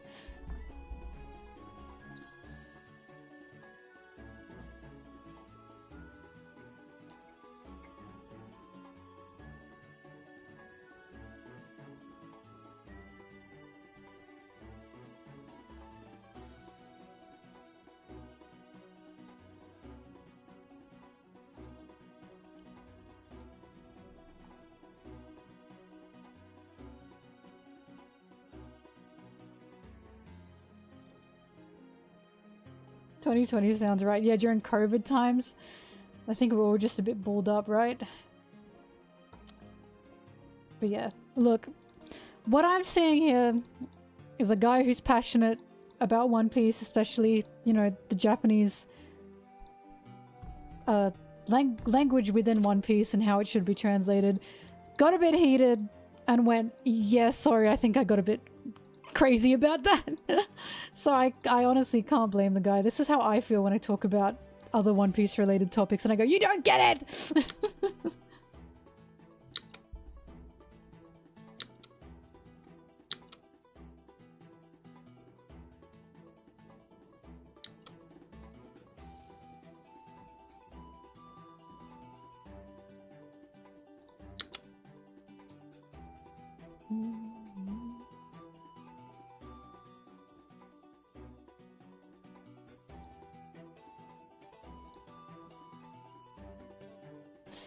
This is proving to me translations and art more than anything. The fact that, like, this is something that has happened over translation is totally showing to me this is, like, translation interpretation of art.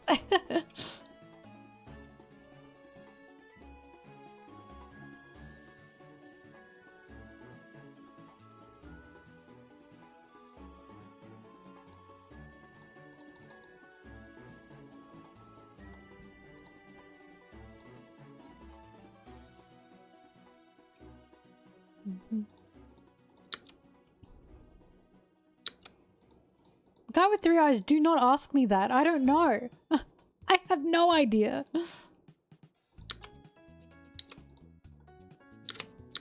I've only just settled into being a One Piece content creator.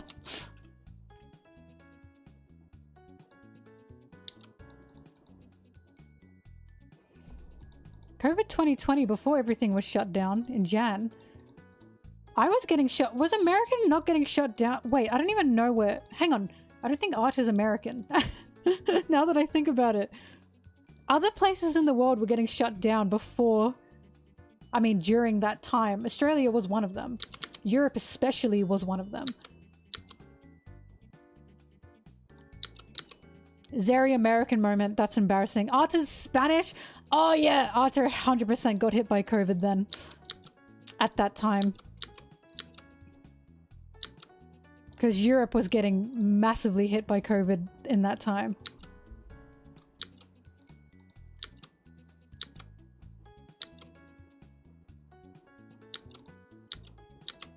Remember, Italy was like the first major one to be hit.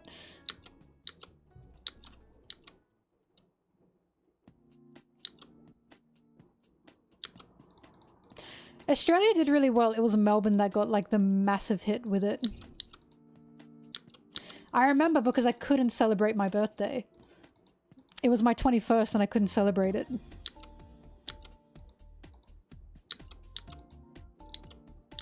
I wasn't like upset about that, by the way.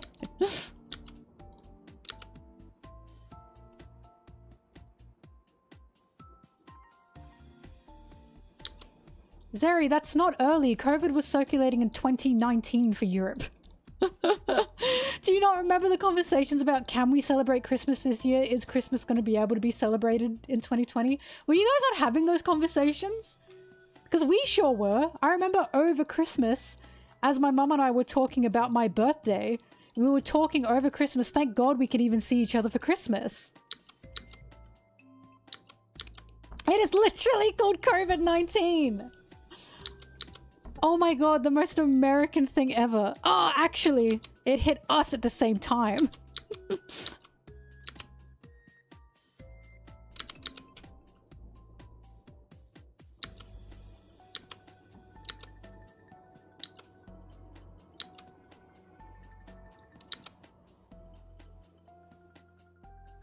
That's crazy, because I remember Italy got hit in 2019.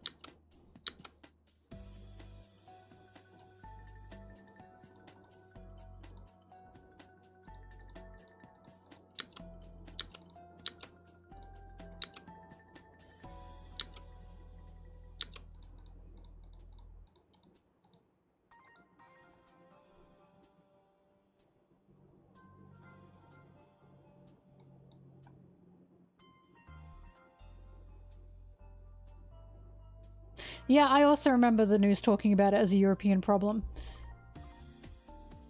November 2019, Thrash, they're just lying. I'm telling you. It's the Americans in the chat going, oh, actually. And then that being said, there was still so much fucking fear and worry about, oh wow, this is gonna hit our country.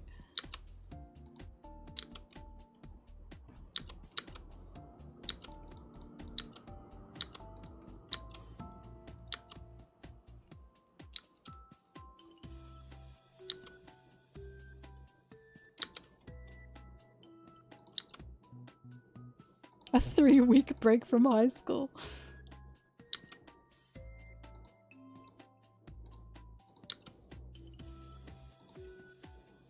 I am reading the chat!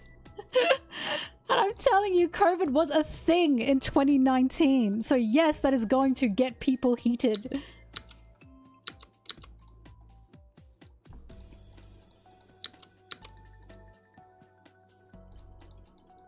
We had cases before January 25th. You realize that, right? We still had cases.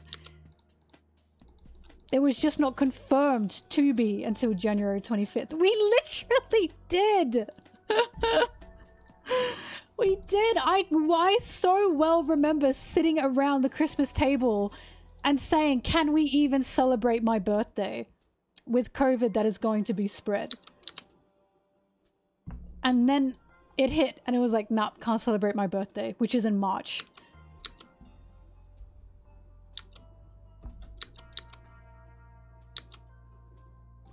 Chat is trying to gaslight me. Even though I full well remember being with my family and all of us going, wow, thank God we can celebrate. We can like see each other before anything gets crazy. We didn't think we'd be able to see each other. No, I didn't get COVID. Either way, my point is, it was still an epidemic that was on the rise. Yes, people are going to start getting antsy. I remember how many people were scared with the fear of COVID. That doesn't mean that people are not going to get antsy.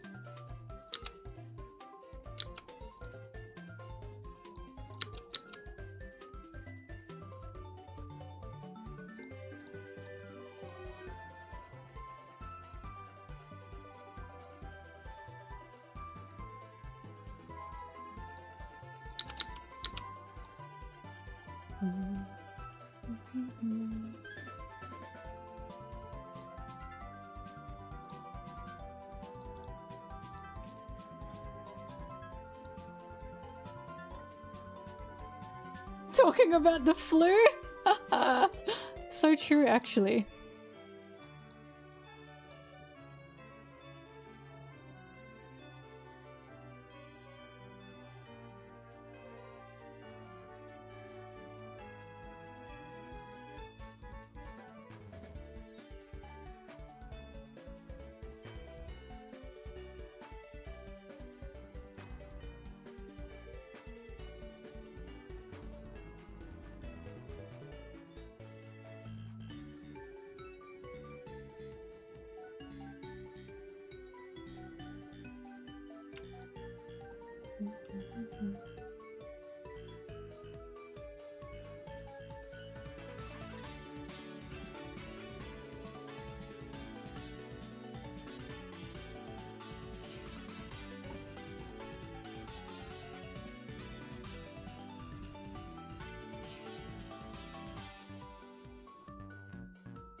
I was gonna say, America shut down after everyone else did. He shut down after everyone else did. But my point still is, we were about to hit a world epidemic and we knew it. everyone, I don't know what the fuck you guys were doing in America, but everyone was talking about COVID by Christmas. And I full well remember my family and us going, oh, thank God we are able to see each other this Christmas. Can we even be able to see each other on March for my birthday?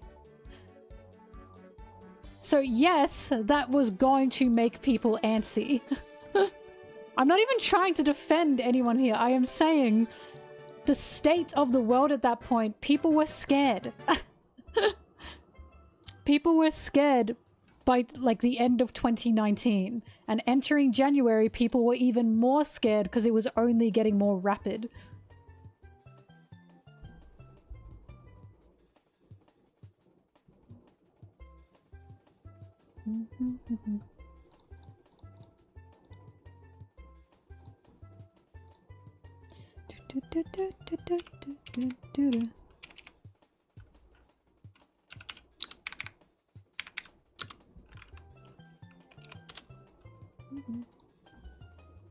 Oh shit.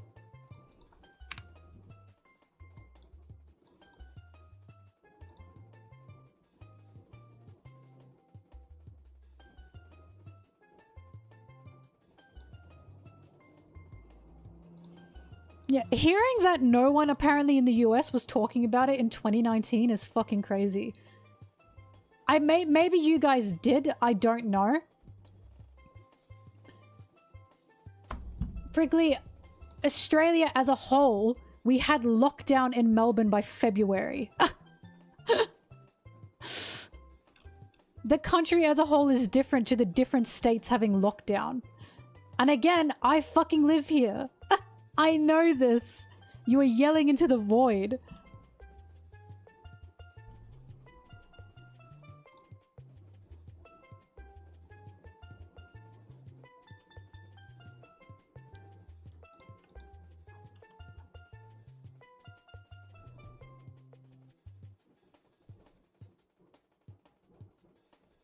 You never saw it as serious. My God. I just remember everyone talking about it. Fuck, it's gonna spread, isn't it? We're gonna get it.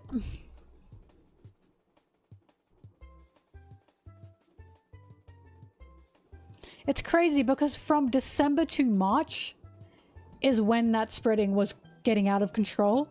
So hearing that a lot of people were like, oh, that's not gonna be our concern. And then literally like 3 months later, it became their concern.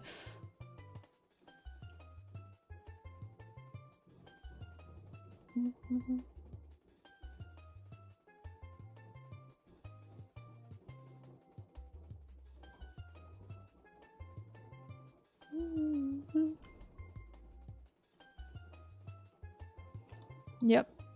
We were being told to stay home. I remember from January we were being told to stay home. So there were no official lockdowns in place.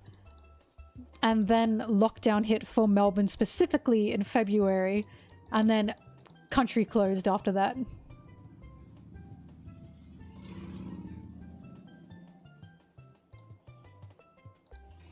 How did we get on this topic? It's because I was saying I can see why Arta had this this passionate moment in regards to One Piece in translation. Because again, the state of the world at that time was fucking weird. It was weird. And he has not had that kind of moment again. So I think it's safe to say there were problems happening regarding the time. 2020 was a weird time. Yeah, and it was the biggest chapter as well.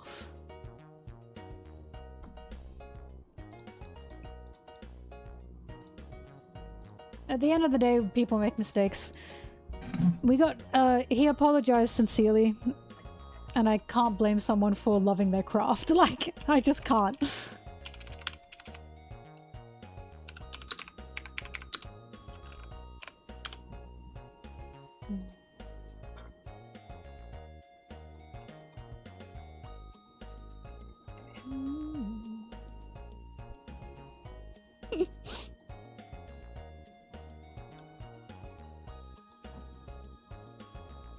The tweak fire.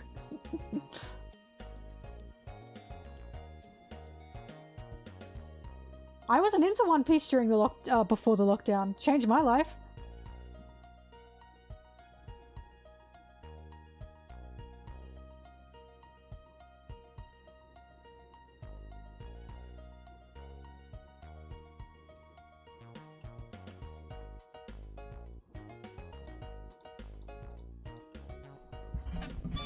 Also, for the record, I like have talked to Arthur one-on-one a few times. He's a good guy. Like I said, he is just very, very much into and passionate about One Piece.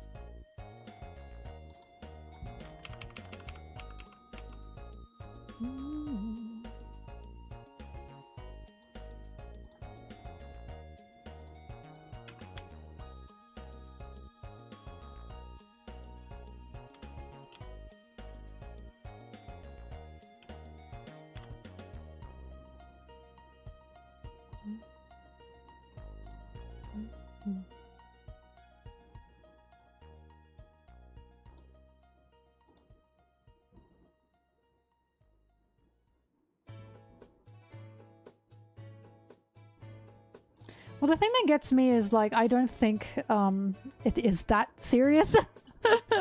Like, yes, I think it's a bit cruel to be like, oh, this is trash, this is trash. I honestly just think it was, like, just a spiel of One Piece love in that moment of people should be getting a better version of this, right? Like, it's not that serious. It's simply not that serious.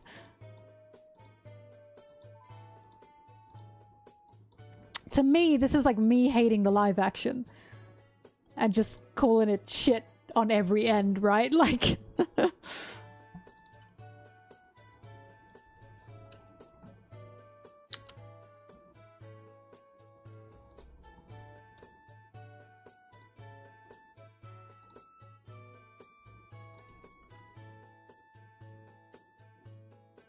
Why did Arthur do it? No, I just think he likes One Piece.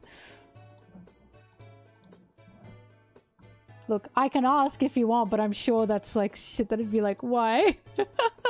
He clearly regrets it.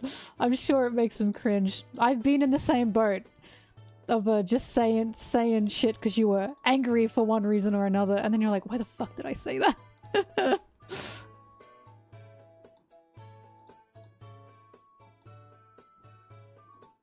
I did drink my glass of raw milk today.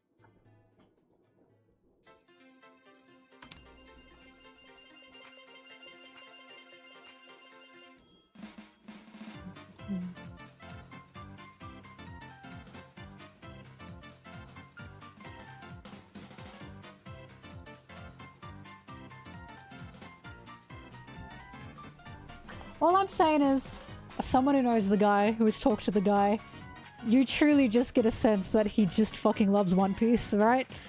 It's very fun talking to him because he really loves One Piece and you can really, really tell.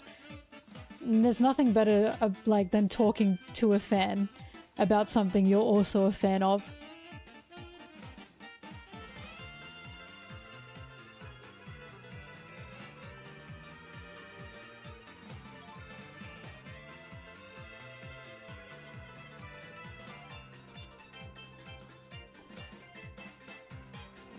That is something Arthur told me. On the Reverie, when I said, I wish I was around for the time Luffy said to Sanji, I can't be Pirate King without you, and Arthur said, yeah, it went on a break. It went like a 2-week break after Luffy said that. And everyone was like, is Sanji leaving? Oh my god!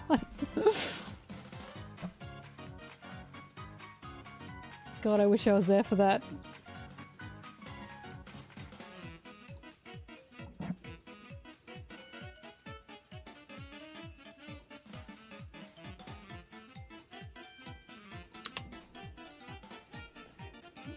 I love talking to One Piece fans. So long as we vibe.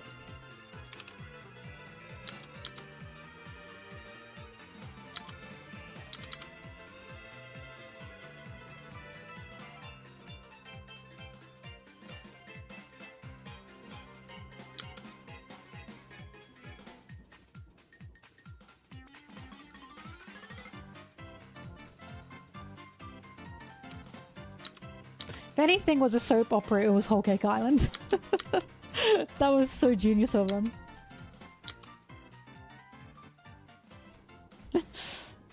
Oh, random shit. I know you're joking. This is not lawyer mode. I just understand the position. Because I have those fits as well. Those fits, I say. Oh, no, you're stupid! You're stupid! I'm right about this thing about One Piece. And I go, No, you're stupid! What is that fucking grim?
Thrash, ban Zeri and Brig. They're just feeding off each other right now.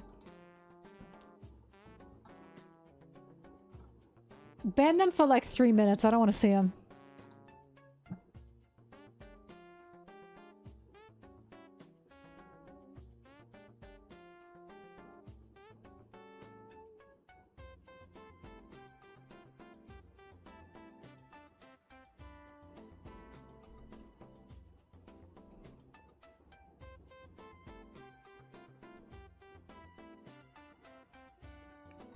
They deserve it, Zim. They deserve it. All they've been doing is just dancing in a circle.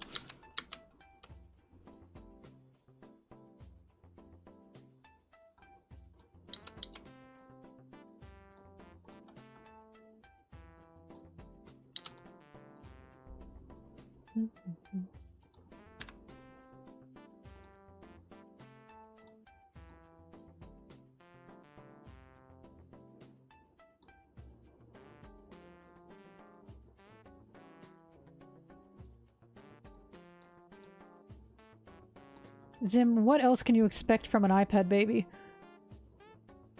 You take the iPad away from the iPad baby and they go, no! No!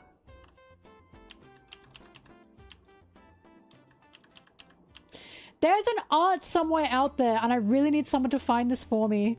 I'm pretty sure it's Sanji squeezing like a cow milk teat and shooting the milk into Chopper's mouth.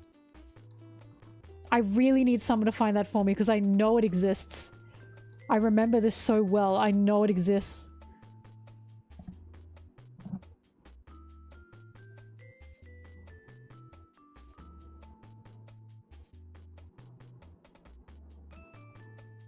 I know it's real. I know I've seen this. I don't know what it was. It must have been on a color spread. No, it wasn't fan art, it was official. But I can't remember if it was like anime, official art, or from the manga.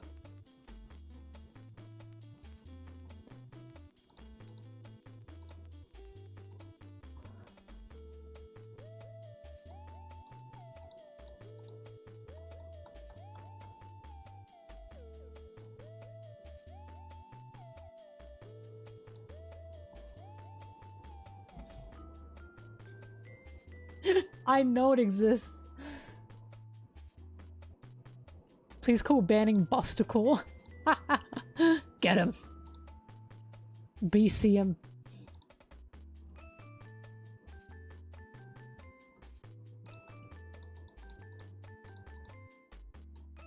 Yeah, okay, look, I have to say this because I can't be responsible for this.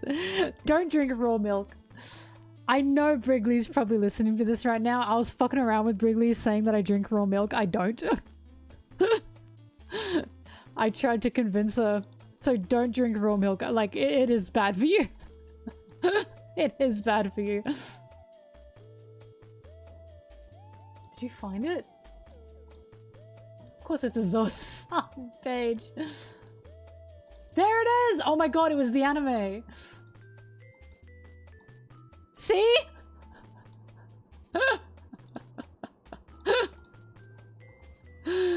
I told you it was real. Look at Sunji's legs. Okay, Miss Ma'am, my goodness.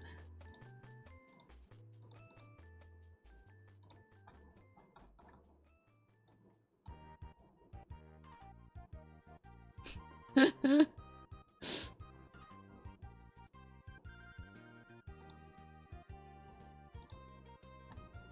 gonna send this to Anna.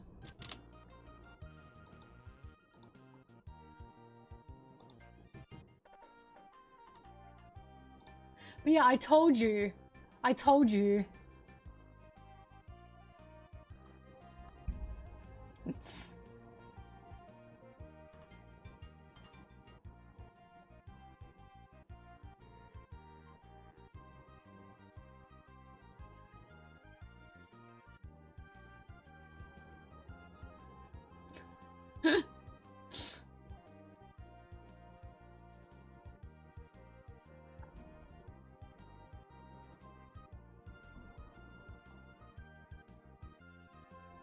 Thrash, why'd you remove the timeout? I don't want them back here.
Ah!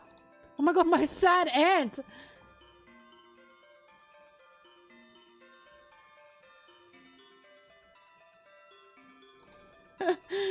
Trash though, why join the Navy if you can be a pirate? So fucking true. Oda doesn't care anymore.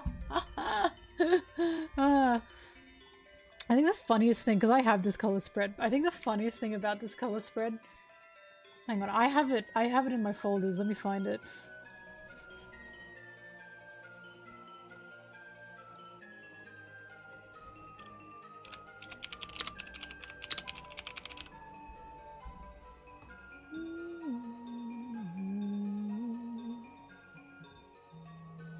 Oh, sorry, give me a sec.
Ah, sorry, I returned.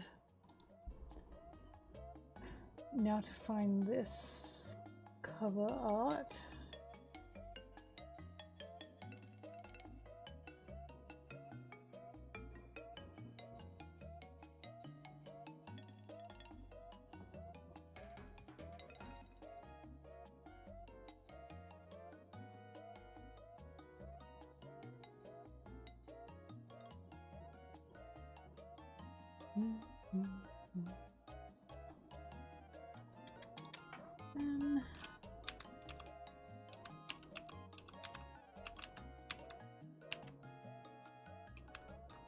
I know I have it.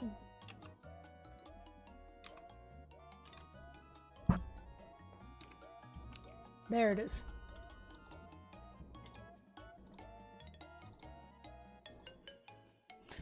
Now,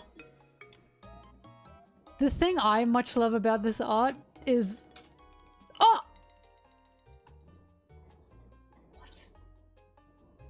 What was that, Bobby? How did you do that? She turned my light off. The thing I much love about this art is, we have Nami here looking boobalicious, right? Yeah, she's really bad at drinking water. However, she's looking great, you know? In her bikini. Why? You don't pay attention to her! Why are you looking at Luffy? If Nami were next to me, because in nearly every other art where Sanji is next to Nami in a bikini, Nami's going kia. Sorry, Sanji's going kia. And this is the only art I know of where he's not looking at her. So I was like, what the fuck? Why is, like, Luffy, he must be being a menace.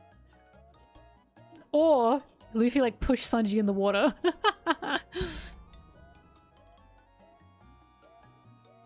I'm trying to understand. I want to believe either Luffy pushed Sanji in the water or Luffy fell in the water and Sanji just threw him out.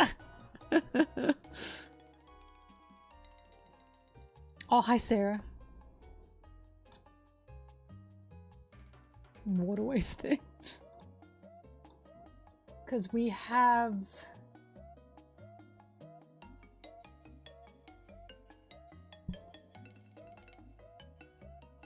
Let me open it again.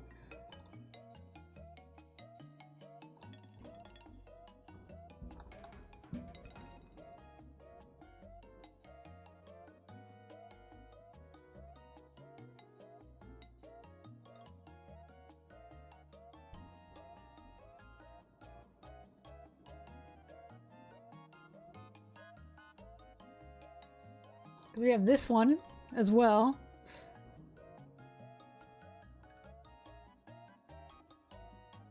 And we have this one. We got the two girlies in their bikinis. Slay, by the way. I fucking love Nami, Robin's fit. Nami's as well, but I really like Robin's fit. We got the girlies in their bikinis. And we got Sanji going kya. And then we got this one as well. We got Nami in her bikini and we've got Sanji going kya. So why is this one the only one where he's not looking at her? I just think about this a lot.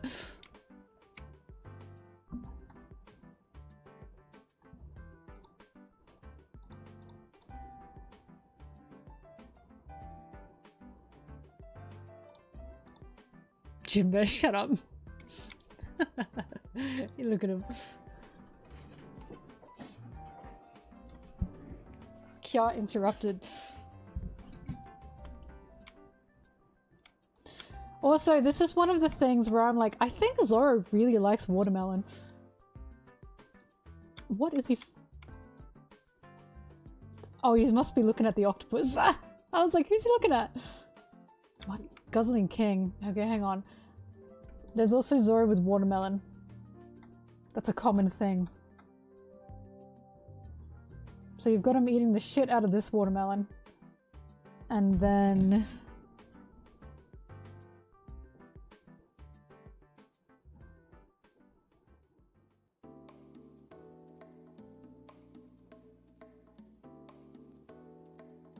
and we have this one. Where Zoro, once again, same as Luffy, is going to town on watermelon.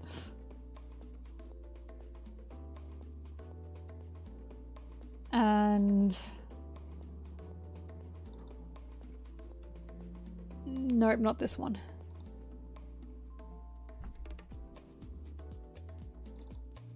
Nope, that's his noodles.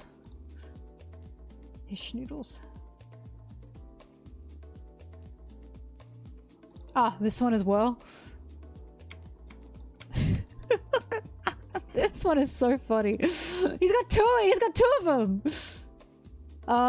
There's one more.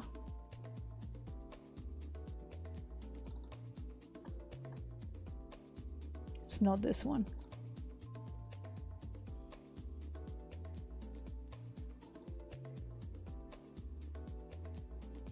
Oh, this one's so cute, actually. I love this one. I love this one. Anyways. There's one more where he's spitting the seeds at Sanji again.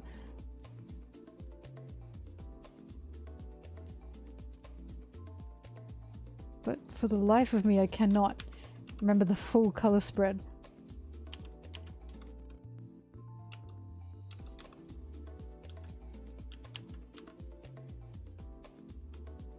This one? No. Oh, this one is so funny. Ah! He's so real. He's so real for that. Oh, he's so real for that. Also, I just realized something. Sanji's uncorking the wine bottles and Zoro's got one of them. So I assume Zoro's a big happy guy because Sanji just uncorked the first one and gave it to him. I love the little details.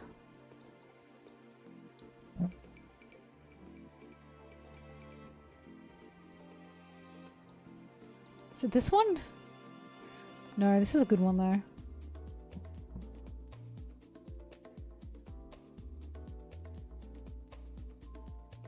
Oh, I love this one. More needle.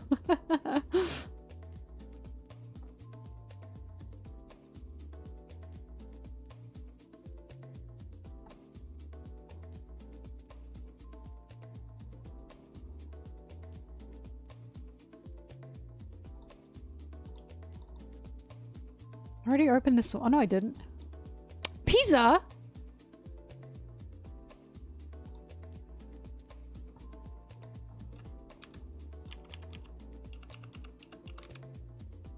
Do I not have it saved? Oh my goodness.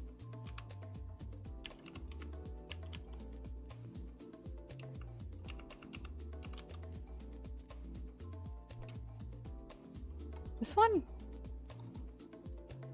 No. He's got his fucked up shit. Zoro strikes me as a guy where he's really, really good in the field that he's good at, but all the other things he can't do. You know what I mean? Oh, look at Luffy's shoes. Oh! Oh, your gay little shoes, Sanji. What is this? What about the other shoes? What is she doing with him? Oh! I love you, Monchetti. Oh my goodness, I love you. This is so cute. This is just... Sorry, he's so funny. Apparently Luffy can cobble.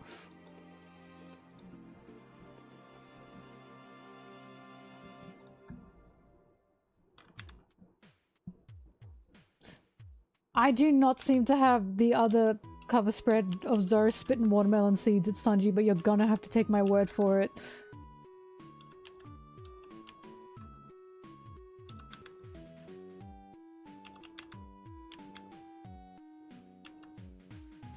Chapter 520?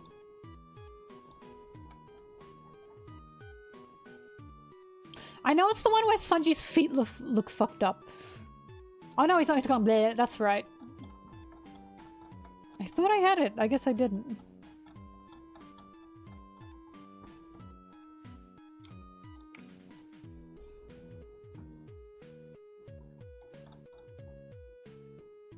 Yeah, I don't have this one.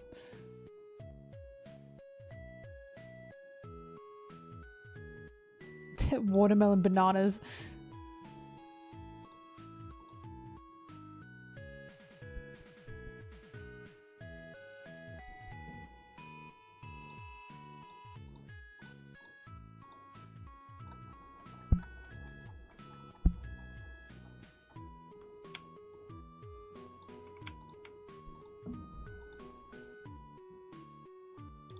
There it is. All right.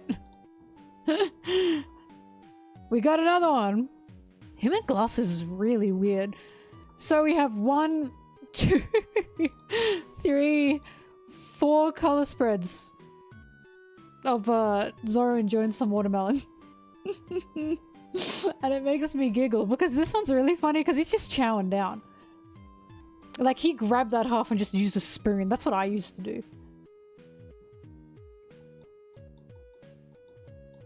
What I want to believe is happening is Sanji like cut the watermelon into 2 halves because there's an implication here that Zoro just ate that one too. So what I want to believe has happened is Sanji cut the watermelon into 2 halves and he just gave the end bits to Zoro and said, "Here, eat those." And Zoro said, "Yeah, sure. I'll take it. Love, love, love, love watermelon." This one's so funny. He's dual wielding. Oh my god, leave him alone. I love this Nami. Oda's such a leg man. I appreciate that.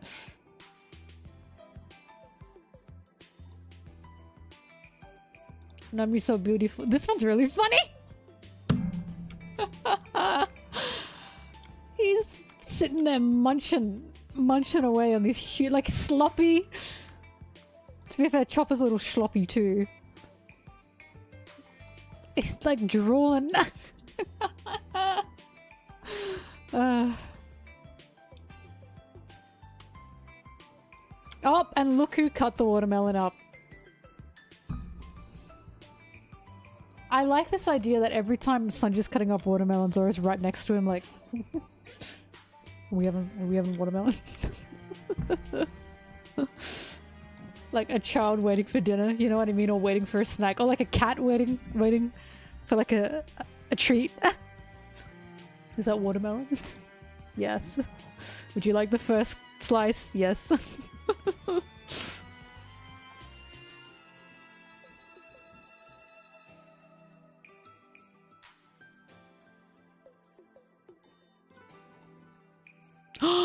Wait, oh my god, I closed what I needed because I was too busy having a laugh.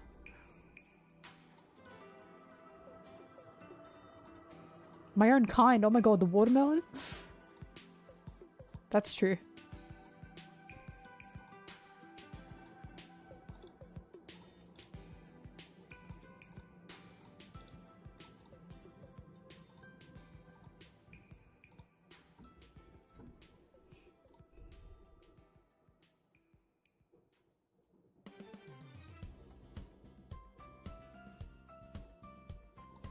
Guys. Come on. Be normal. Be normal.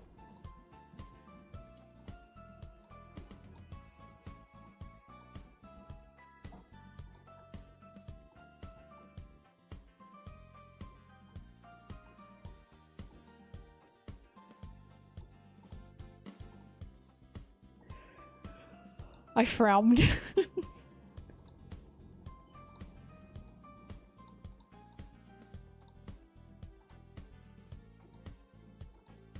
I love the idea of Sanji chopping up watermelon and Zora's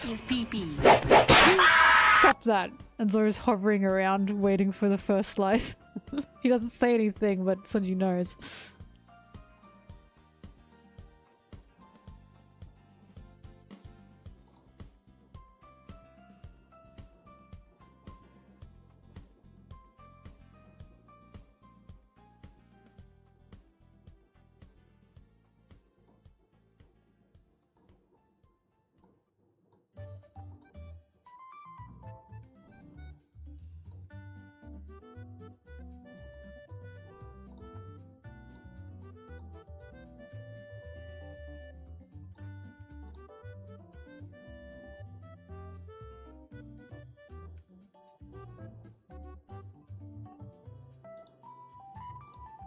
Bobbing, bobbing.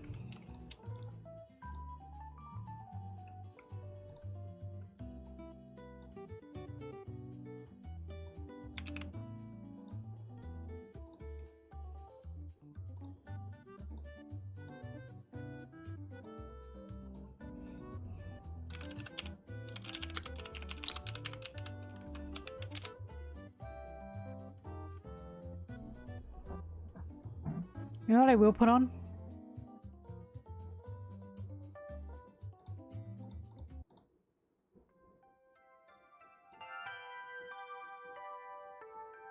This song is called Copyright Free Lullaby Baby Dream. Because you're all babies.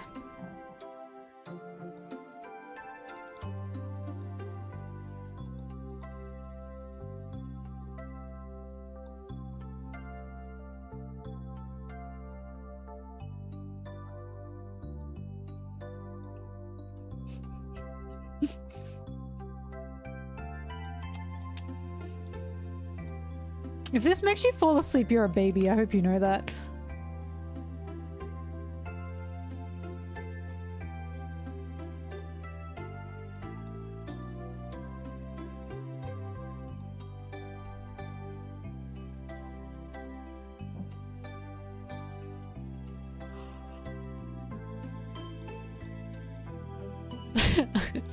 Damn, baby music got me yawning. Hang on, I might honk shoe. Am I the baby?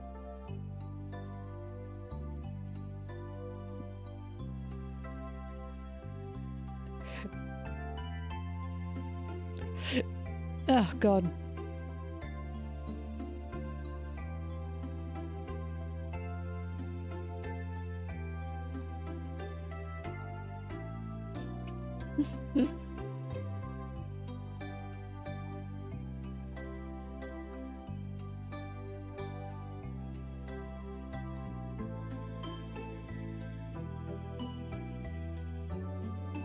Chat, is it sleepy time right now? Okay, collective nap. Okay, collective nap for the chat. Everyone close your eyes for like 30 minutes. Collective nap time.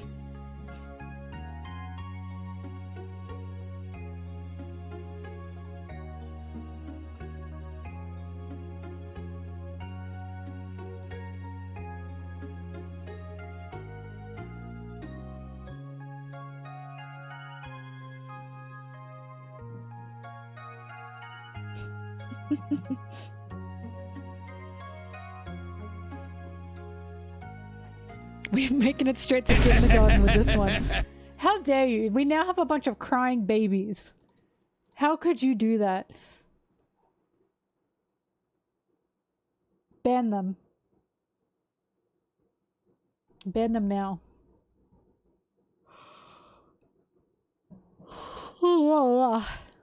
Damn.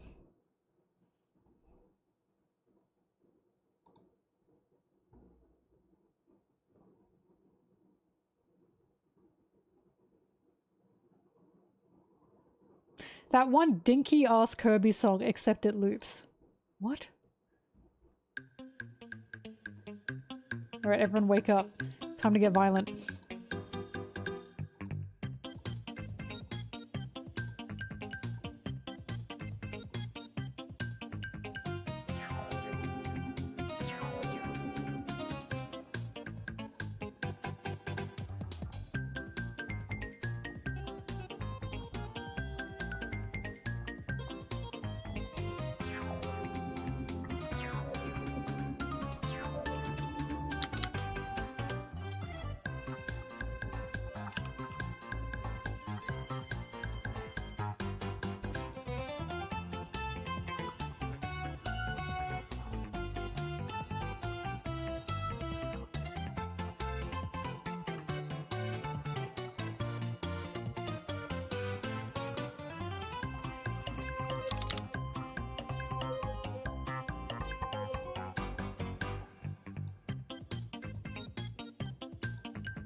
Alright, enough. Enough. Enough.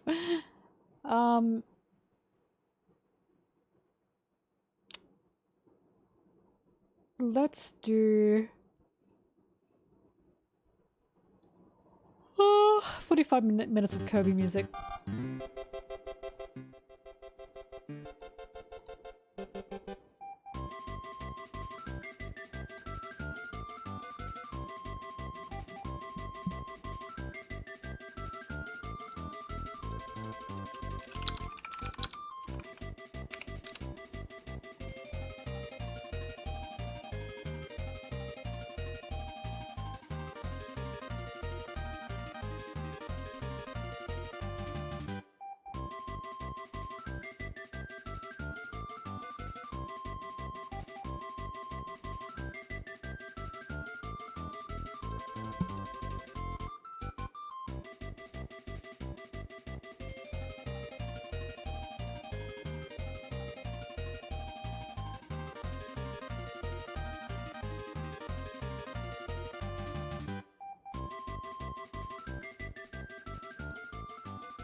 know what I can do?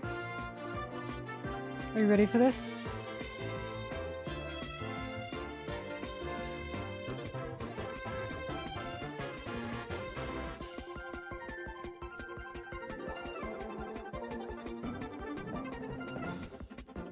Quick! Quick, enjoy the music! Kirby speedrun, quick!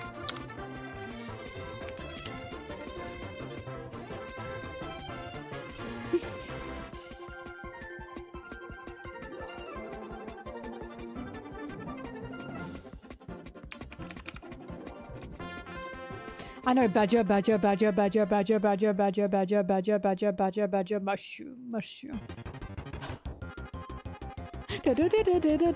Alright, how about this?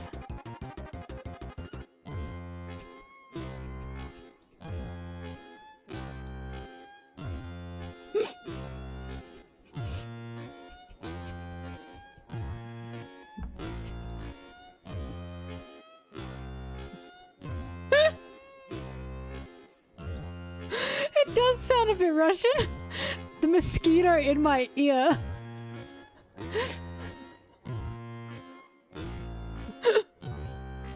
Dun, dun, dun.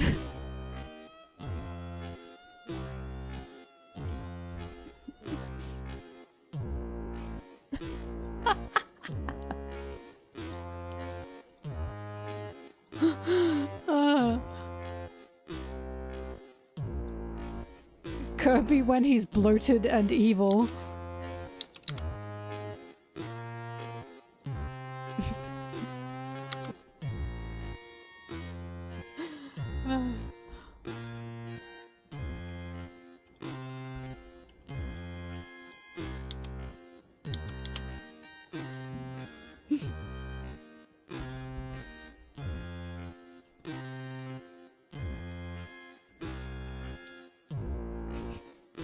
Okay, let's put it back to normal.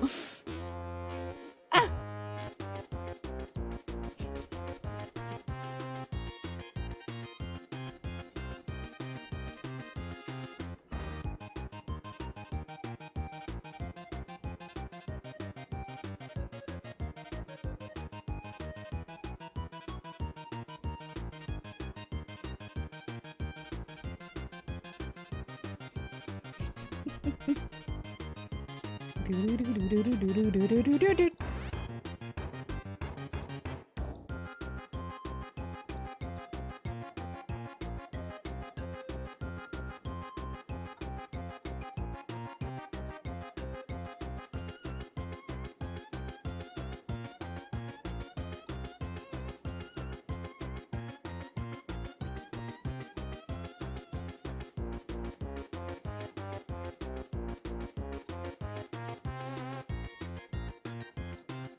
Nice try. Kill them. Robobitch, tilde sent via throne.com. What? Hang on, let me go read the message.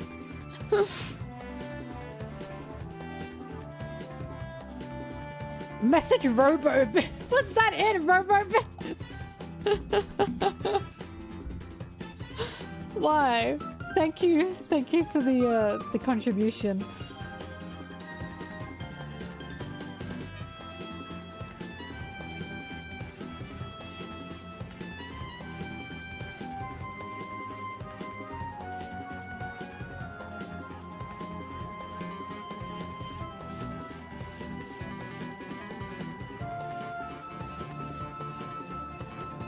Thank you for liking the new Lost video.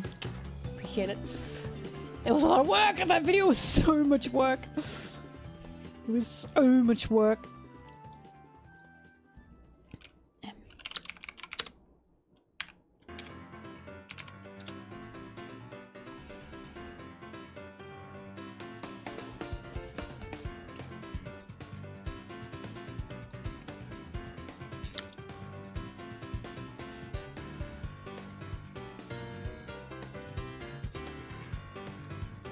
I was gonna say, this sounds like a sitcom.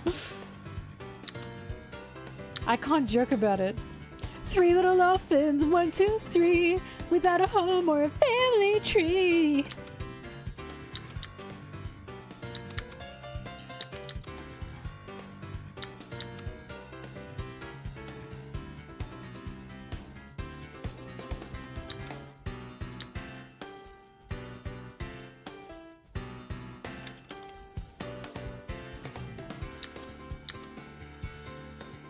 So no one told you Curb was gonna yarn this way.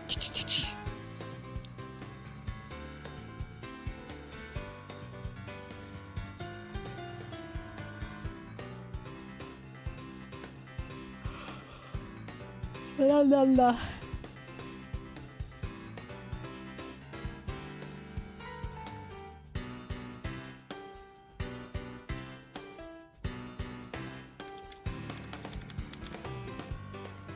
Banzeri.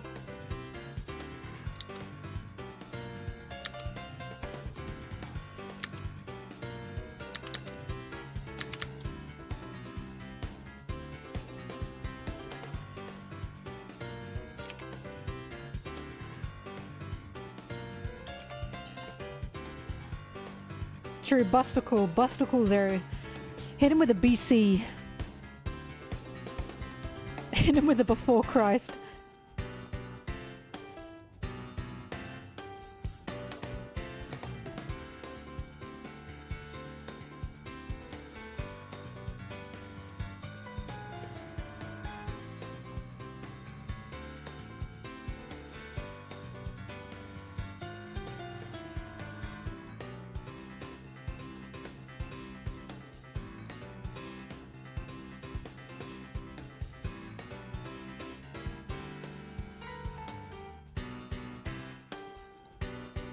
This song is making me feel like anger. I'm gonna be honest.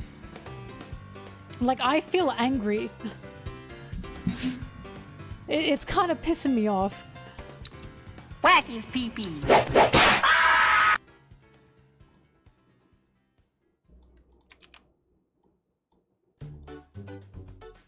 Much better.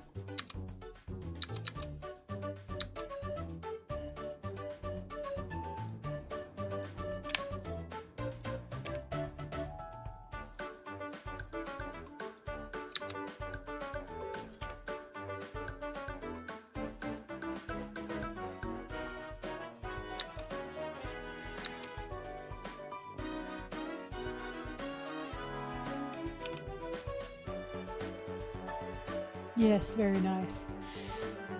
Let's see your card.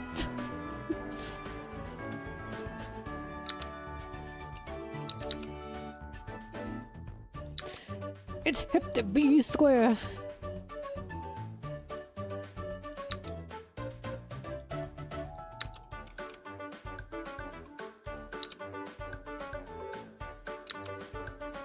This is not sitcom-y, this is Kirby.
Ding ding. Ding ding.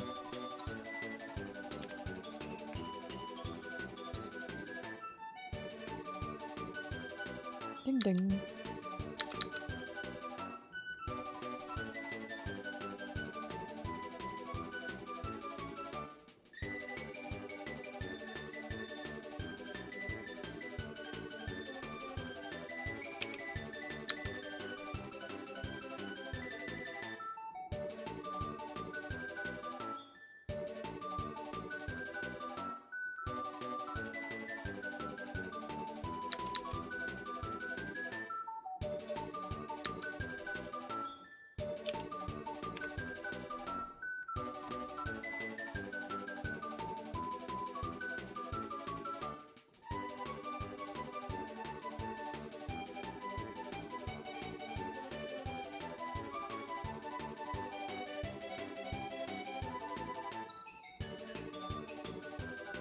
Ding ding.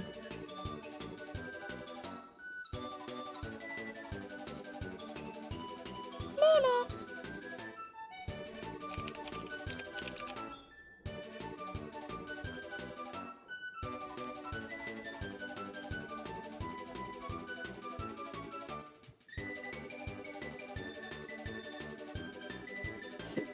Oh god.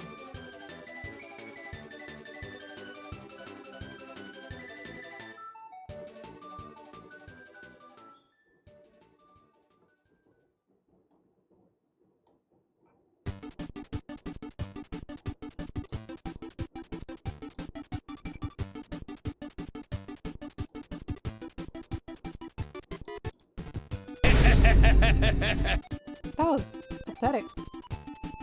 Ban them. Busticle them.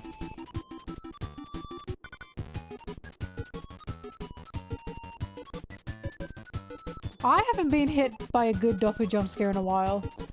I want to feel alive again. What's happening, guys?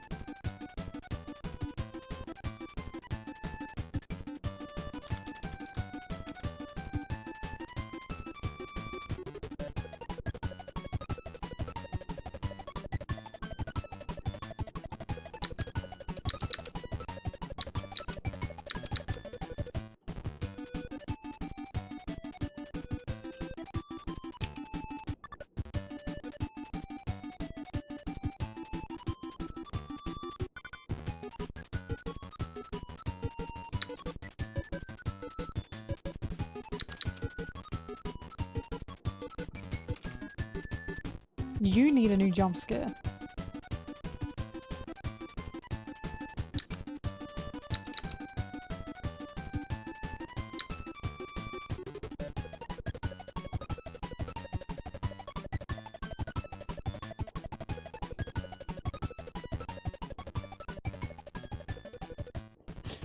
No, go back. What is that in the back that I just heard?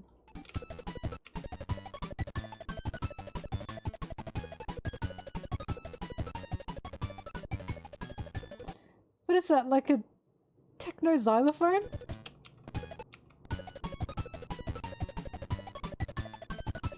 Like, I can't even replicate, it's going so fast.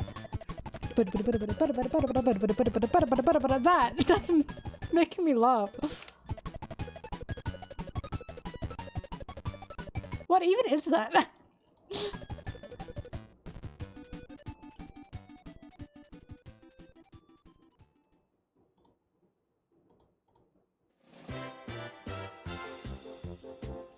Bum bum bum bum bum. Nintendo also really likes bum bum bum bum bum bum bum bum. They really like that. Bum bum bum bum bum bum bum bum bum bum bum. They like bum bum. They like bum bum bum bum.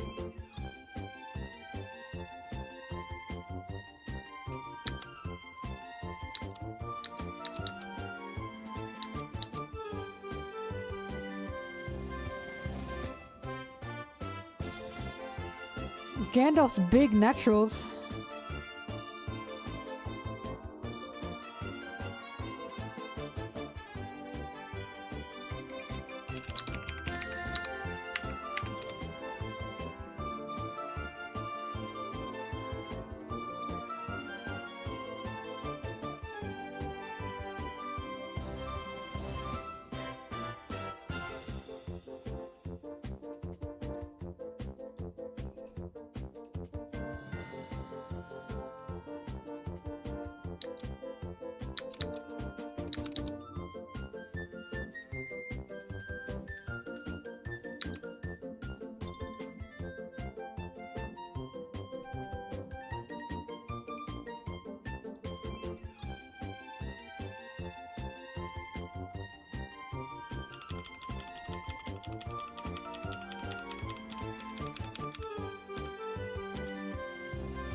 Bum bum bum bum bum bum.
Hey.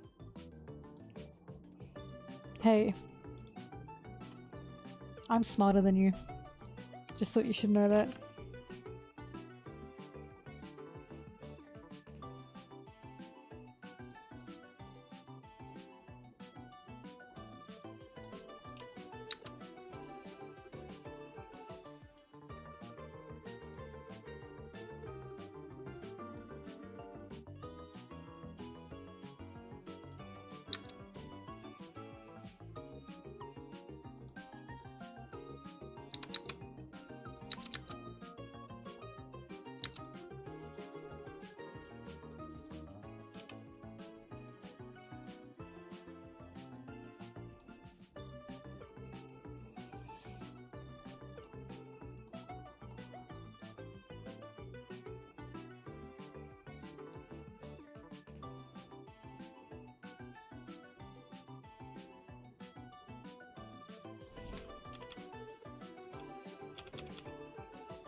Oh.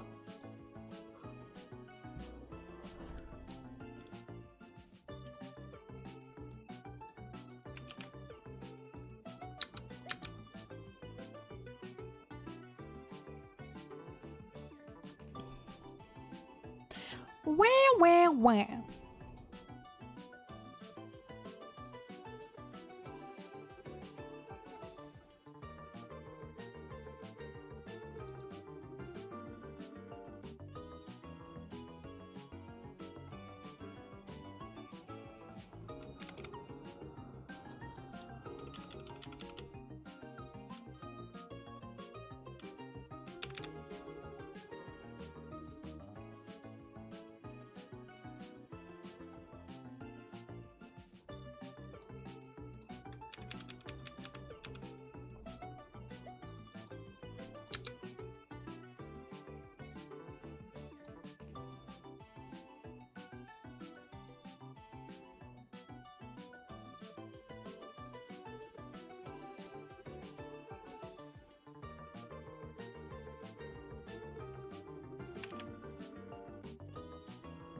You, Charlie.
Remember when people used to say your mom gay? What was that about? Why were they saying that? What was even the insult? Your mom gay.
Honestly, Elbaf doesn't look that great.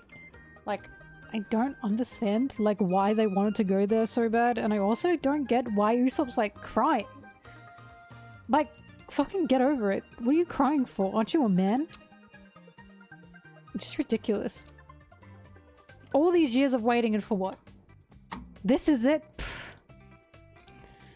Pa. I could have read this chapter in a Reddit post that summarized what happened, right? It's a joke! It's a joke! It's a joke! Queen never cries.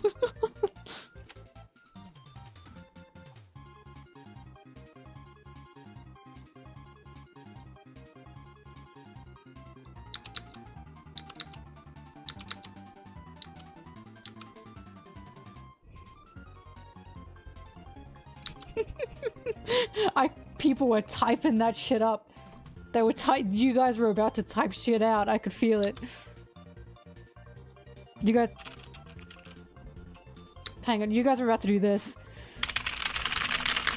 That's what you were about to do just then. I could feel it.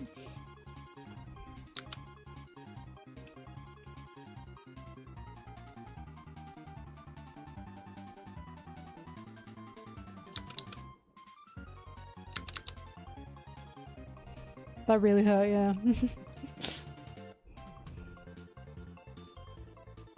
I made Blueberry jump. Queen never cry. Funny.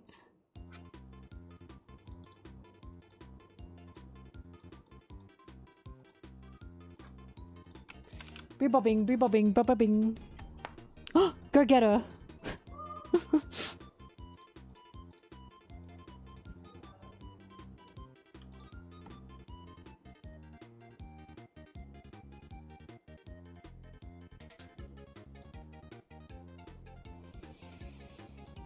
I want cheese. I want cheese, I want cheese.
Mm-hmm.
By the way, I didn't realize this was a meme. But apparently there's a meme of Jinbe saying cruise full. Sorry, cruise full. And the meme came from Yamato saying to Jinbe and Robin, "Oh, I'm joining your crew." And Jinbe was like, "That's great, but I can't accept that until Luffy has accepted that." Cruise full. And there's another one that I saw that made me laugh of Vivi and Jinbe's going, "Hop the fuck on, Vivi." Cruise full, not you, Vivi, you come in. It made me laugh.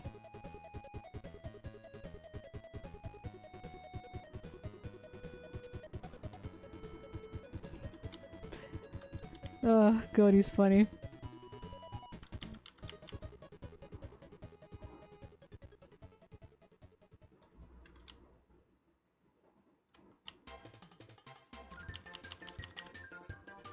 Bing bing.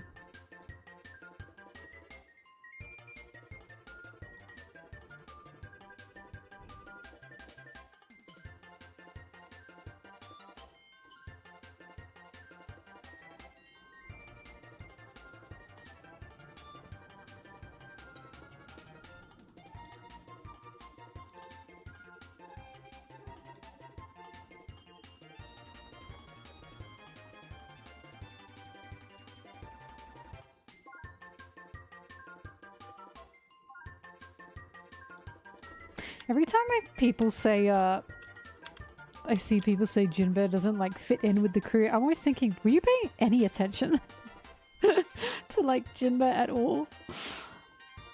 The whole point of Jinbe is he got along very well with Luffy. He helped Luffy get through his meltdown with Marineford and Ace. We meet Jinbe again in Fishman Island, where Jinbe once again helps the Straw Hats, goes on a little adventure with the Straw Hats regarding Fishman Island. Meet him again in Whole Island, where he helps save Sanji. And then he comes back in Wano and finally officially joins. And everyone is like, yay, Jinbe! So when it's like, when people say Jinbe doesn't feel like he fits in, I'm like, I think you were not paying attention if you think he doesn't fit in. It's just that Jinbe's the new kid on the block, right? And that's the thing, he's not even the new kid on the block. He's been around for quite a bit.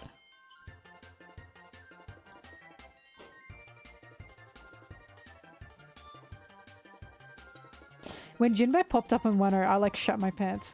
Because I didn't know that was Jinbe. I had no fucking idea. I didn't know anything. So seeing... He's got great chemistry with Zoro. What are you talking about? His chemistry with Zoro is fucking fantastic when he went to go get him. And he picked him up like a kitten. Oh. It was so funny. Anyways, what was I saying? Oh yeah, in Wano, when he took down that ship, and I remember watching it with Anna, and we were like, what the fuck was that? What was that? And then Jinbe popped up. Ah! Ah! Panty dropping moment. Panty dropping moment. I would have taken my bra up and thrown it on stage if that were a live show. If I were watching that in an audience and Jinbe popped up.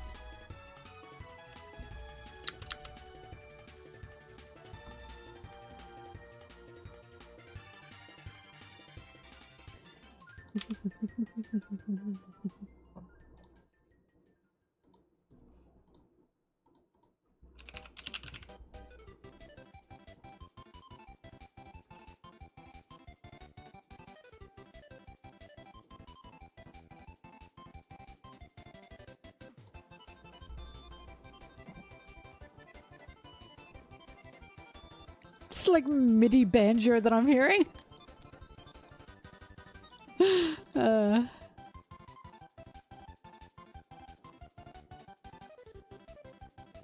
I'm convinced that when the guy was making the music for Kirby and Sakurai was overlooking it, I'm convinced he was like, faster, faster, faster, more, speed it up.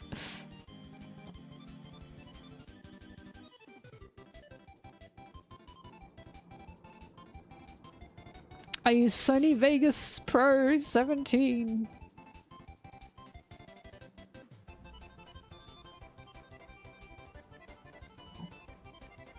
You're lying, Zim. You're a little liar. I don't believe you.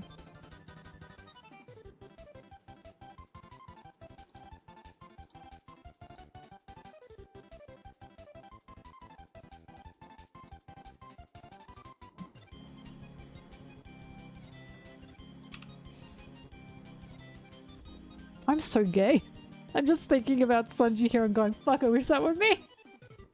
Oh, to be picked up by a beautiful giant woman and placed on her breastises. Hmm. Yes. I too would be at peace.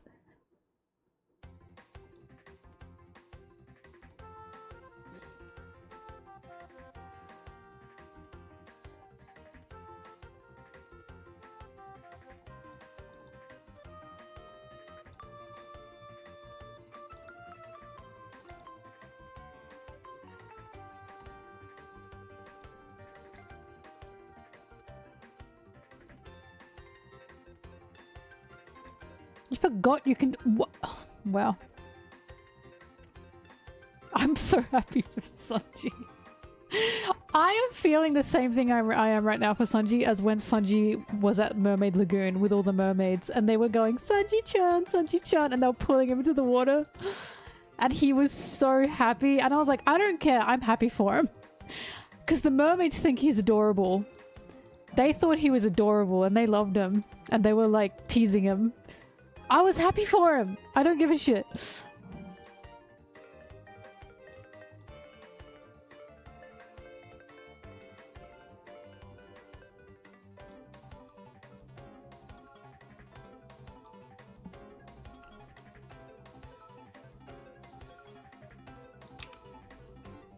I don't understand how people still don't think Sunji, like, is an Oda self-insert character. I still don't understand how people don't think that. Come on. All these fucking scenes we got. Black Maria and Sunji should have tipped you off big time to begin with. Big time. And now this. Now this, when Oda clearly is into, like, giants. Like, he's so clearly into, like, that giant size difference. This is so obvious to me. This is just so obvious. Oda wishes he could be Sunji. I wish I could be Sunji.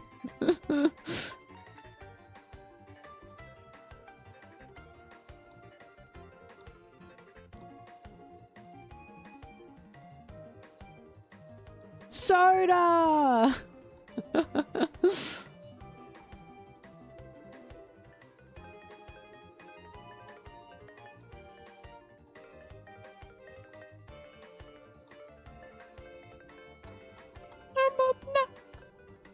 Square game.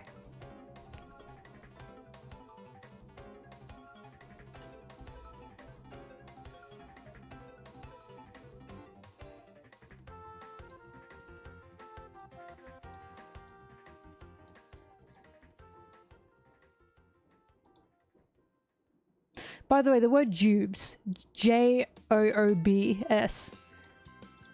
I looked it up. That's not a bad word, right? I always have to be careful if I'm, like, making up a word. Or I think I'm making up a word. But Joobs is not a bad word, is it? It's just, like, nothing. Yeah, Joobs. I do not think it's a thing. I'm just double checking with anyone. I looked it up and everything.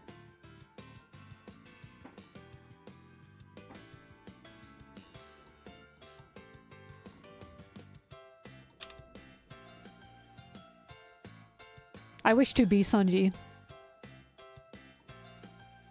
But if Sunji were real, I would not wish to be with him. I don't want to be with, like, Nami.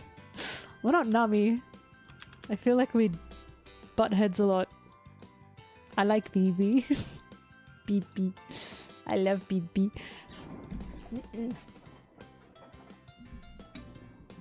My two biggest crushes in One Piece is definitely Sanji and Vivi, 1000%. Every time I see Vivi in like during this reverie time, I was so excited.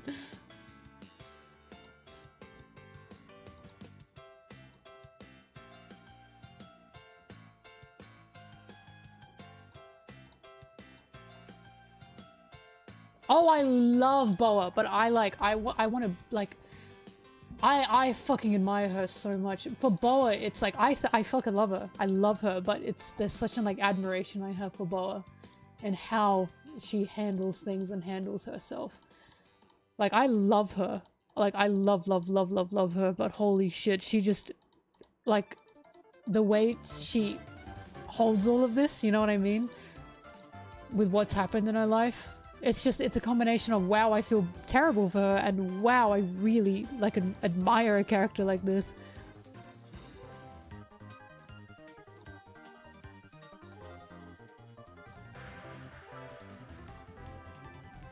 Wapple probably will join the crew, because, Erda always wanted Wapple on the crew.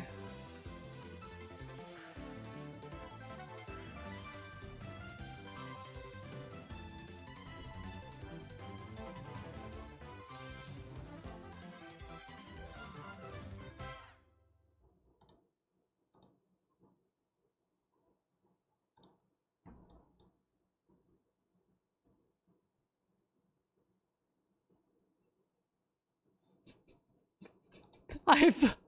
Not funny, I believed you. I'm sorry I broke your heart. Oh, the Kobe music stopped. Princess music. Let's do that.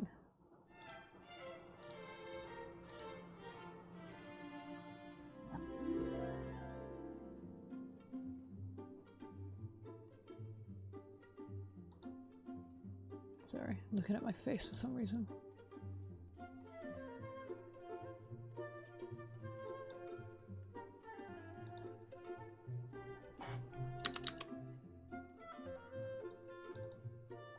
When I hit 5 minutes, I can get some cheese and dip. The whiteness in me is yelling for cheese and dip.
Zeri, what do you mean in 4 days you can make polls?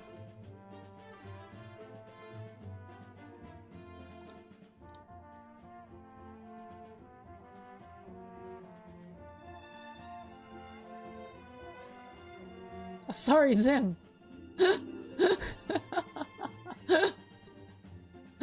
Sorry, look, Zeri and Zim. Can you blame me? It's like Tweedledee and Tweedledum.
There was someone that told me because when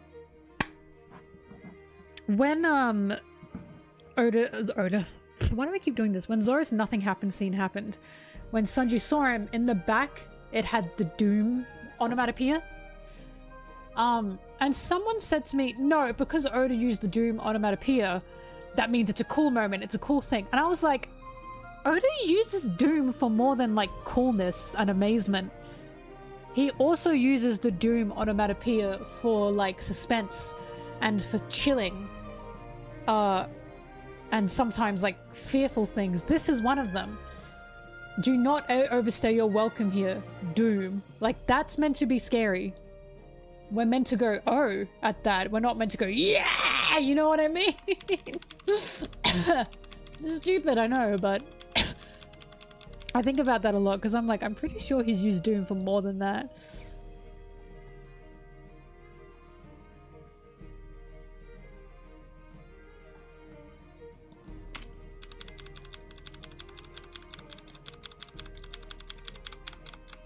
I love that bear.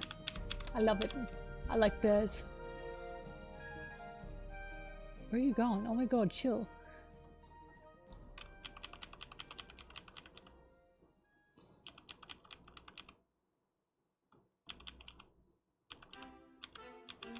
Doo-doo-doo.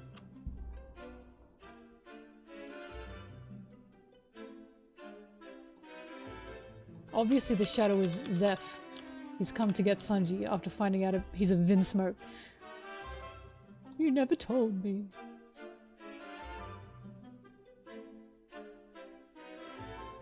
La la la la la la la la la la la la la la.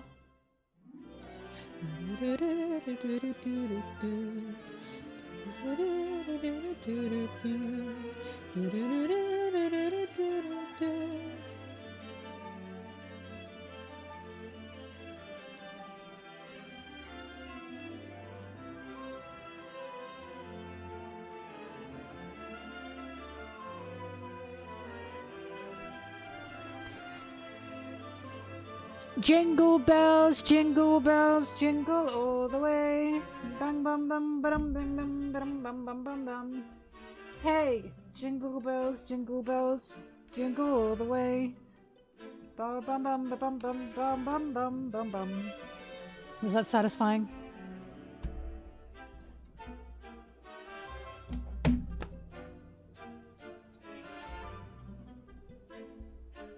I hit 5 minutes, I can get cheese and dip. Cheese, crackers, and dip. I'll be back with my white ass snack.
I'm back again.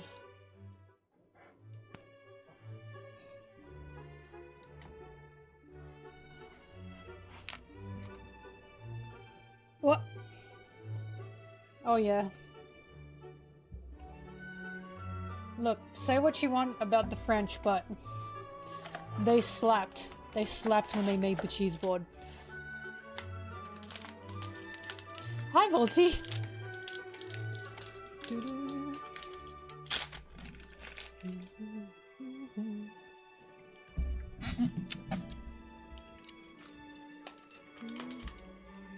I'm hungry!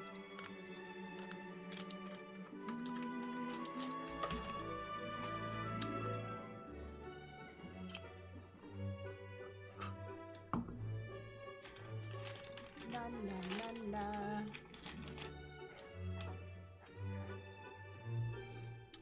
Why care about calories while you eat cheese?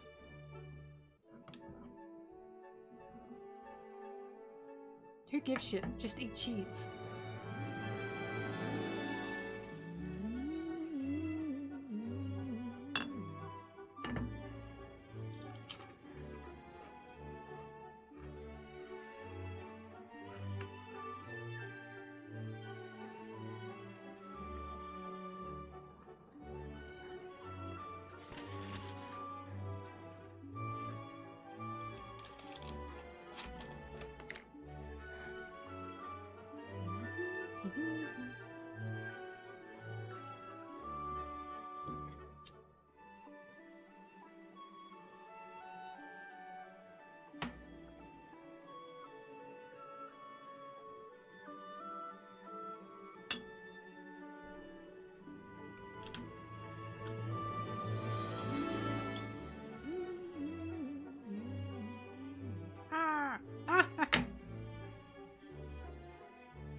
I think what we do know about the silhouette is it has to be someone that wants to meet Luffy, right?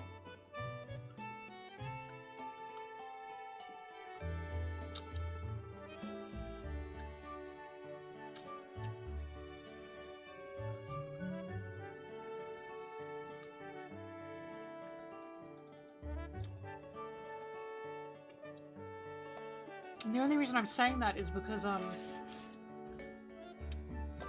there's a scene of the silhouette. Luffy and the Straw Hats are making their way to Elbaf, and the silhouette guy says, "Come on then." And that sounds to me like it means he's waiting to meet Luffy and he knows Luffy's on the way.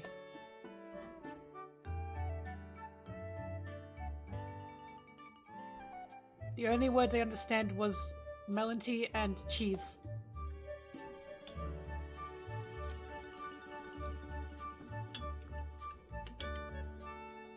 My avatar's iconic. And my avatar, it doesn't have to be me.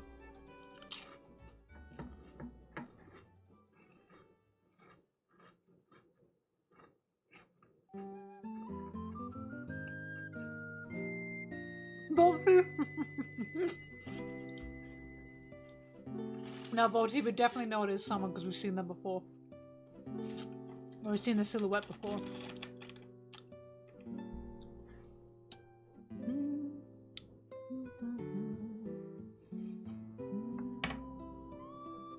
What's your guys' go-to cheese, crackers and cheese dip? Come on guys, let me know below. You guys is.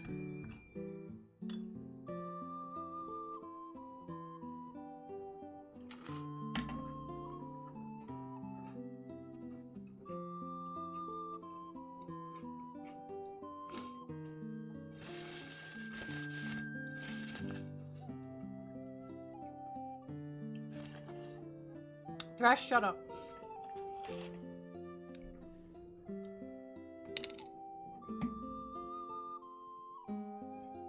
Yeah, come on, fellow white people.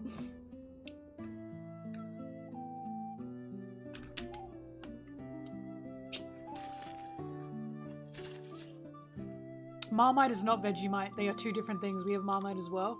Marmite's disgusting. I don't even like Vegemite. But Marmite is gross.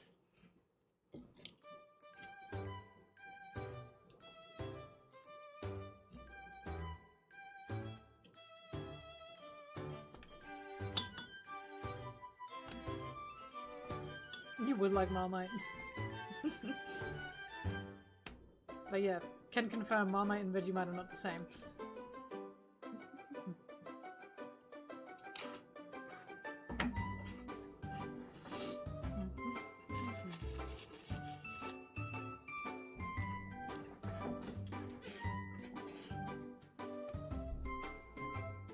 Okay, what's your favorite cheese?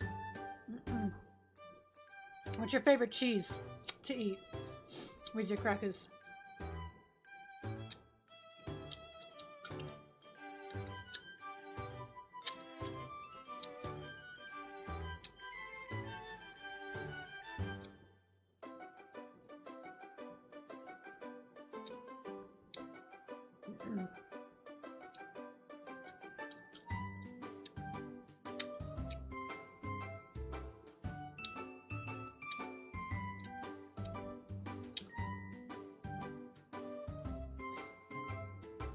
Cheese and crackers is peak.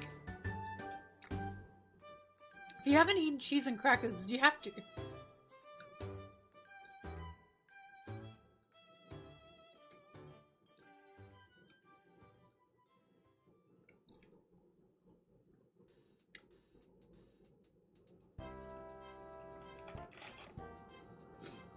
Cheeser.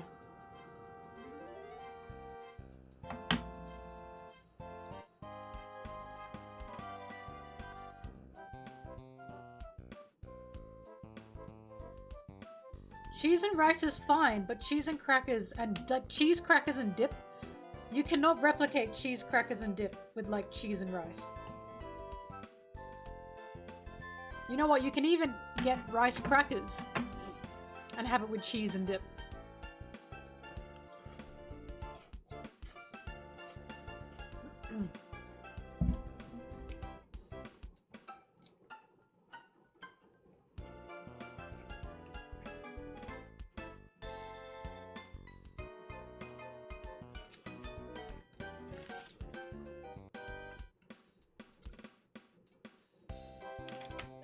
Garbage after cheese and crackers. That's so sad. I feel uplifted and beautiful after cheese and crackers. The dip, I've got a roast capsicum dip and hummus.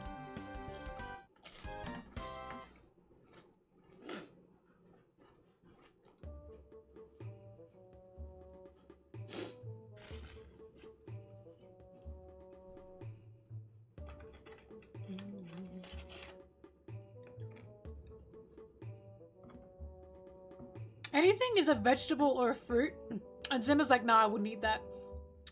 I wouldn't eat that. That's a vegetable or a fruit. No thanks. What do you mean hummus with crackers is smart? This is like a whole thing. Is this not something you guys do? This is like hummus. Okay. Hummus. Cheese. On the cracker. Right?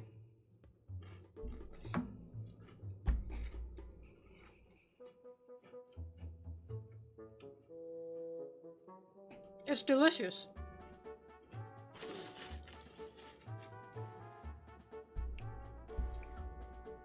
I don't understand why people have not had this before. This is like a staple. This is a classic. No, it's not dry because you've got the hummus and the dip. Watch, I'll do it again. Ready? This time I've got another thing to add. Hummus. Blue cheese. Alright, are you ready for this? And I gotta dig it out. Ah. And quince paste. Quince paste is like a fruit paste. Look at that. Delicious.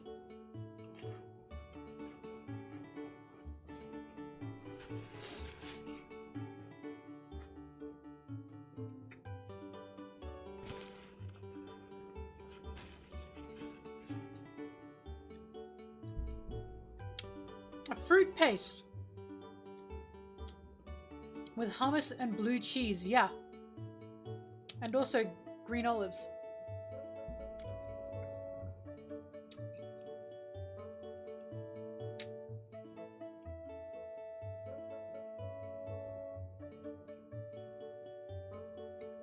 This is crazy. I can't believe no one, like, I cannot believe the number of you that have not had cheese and crackers with dip.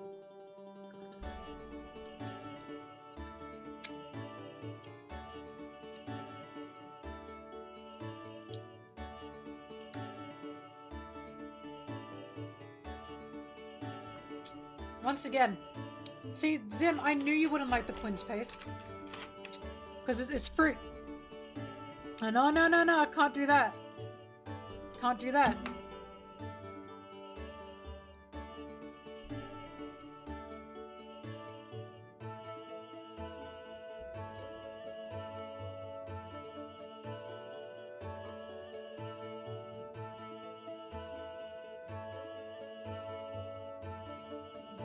There's nothing better than like blue cheese and then something sweet to pair with it. I'm like Remy Ratatouille.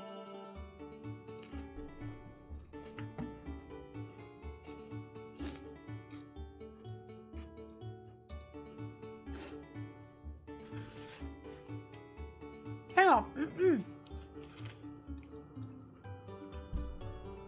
You eat cheese and raisins? What do you mean you eat cheese and raisins?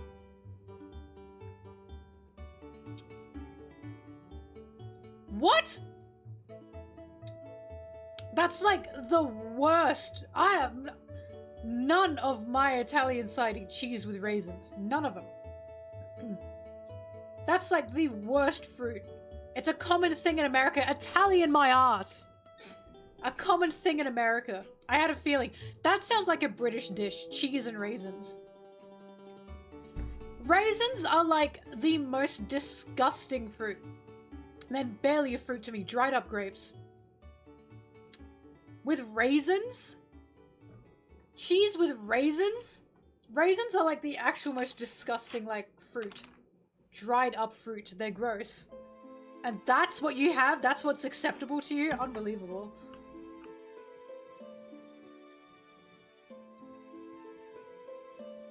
Oh, Carly is a cool membrilla for you.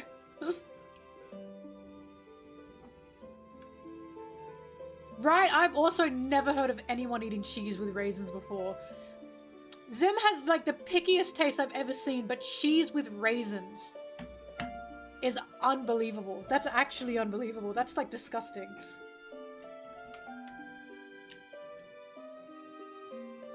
Ugh.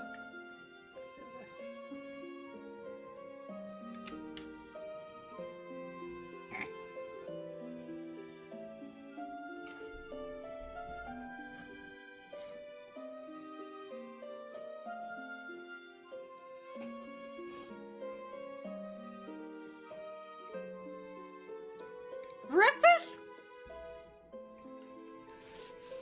Cheese and raisins. Now, How do you do, boys? If this were an ideal cheese board, I'd have sun-dried tomatoes on it. But unfortunately, I do not have sun-dried tomatoes on my premises. What the fuck are you eating with cheese and raisins? Tell me. Like, this is baffling to me. I've never heard of cheese and raisins.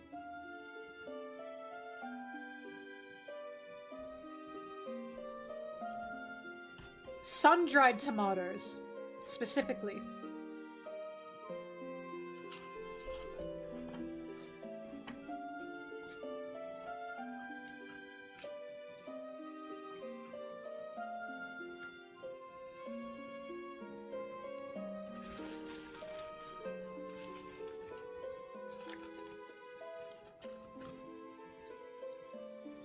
A cheese banana?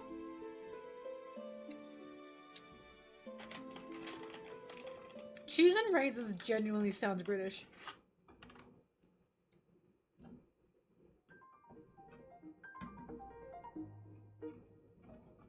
Because raisins are like the most poo-poo dog shit fruit ever. If you put raisins in like any sweet thing that has fruit, you've ruined it. Raisins do not belong in there.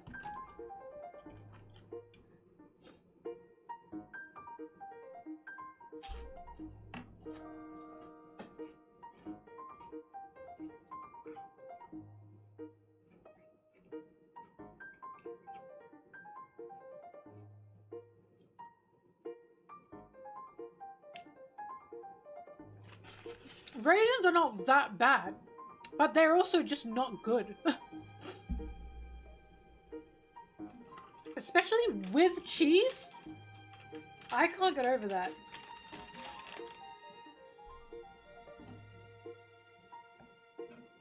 Anything has raisin in it, and it's like meant to be like a sweet treat or a treat, it does upset me.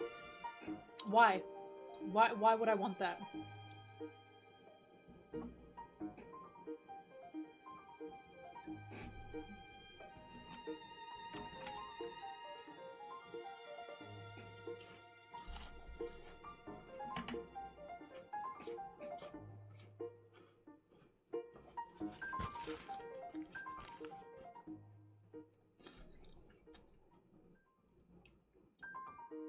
So when you guys get your cheese, like brie cheese, what do you eat with that? If not crackers and dip?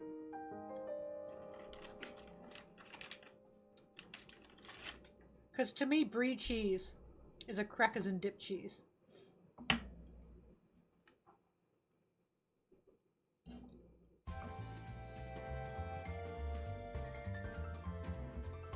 Bread and wurst, I respect that. I respect bread. Ooh, jam, that does sound good.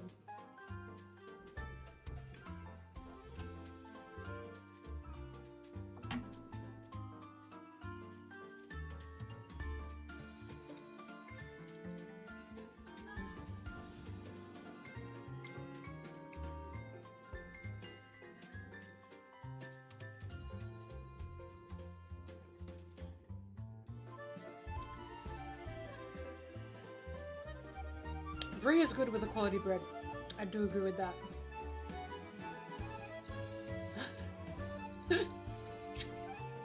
I'm nearly through my cheeses, by the way.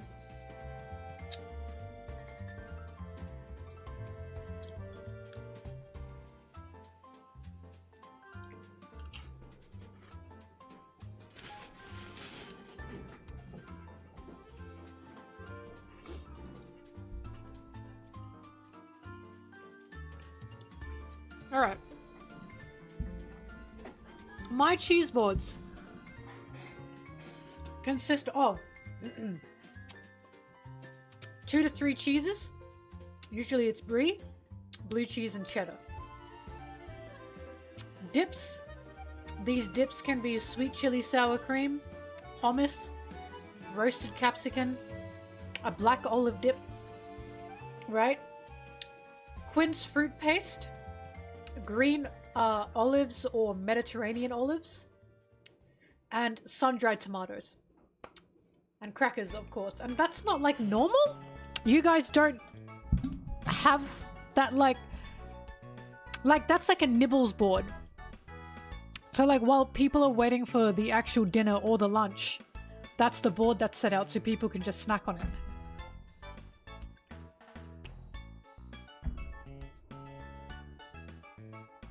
That's really not normal to you guys?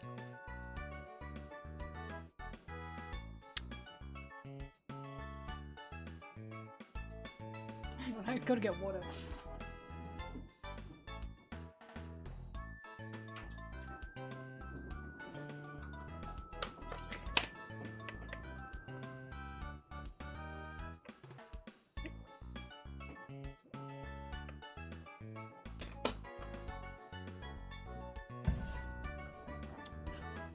Blue cheese is delicious. You just don't understand it.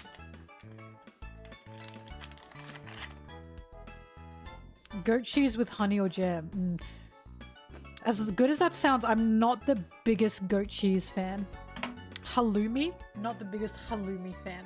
Goat cheese has an aftertaste like I don't quite like. Ah, it fell on my olives. Definitely not that many things. My god, you guys are not like enjoying the finer things in life. It's actually not that expensive to put like that kind of cheese board together. The most expensive part will be the cheeses. But even then, these cheeses I got were like 3 to 4 AUD for these cheeses. For the blue cheese and my apricot brie cheese. Which is not that bad.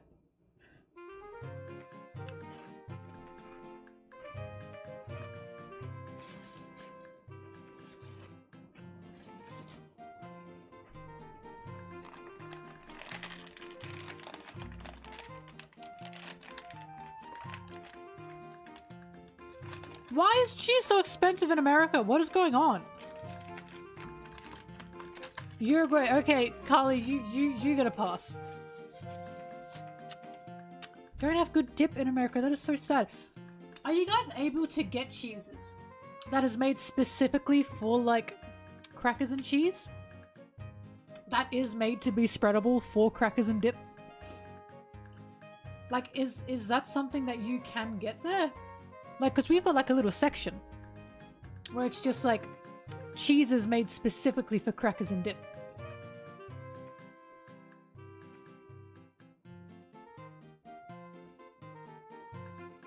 Blue cheese is French. Ah! Blue cheese is French.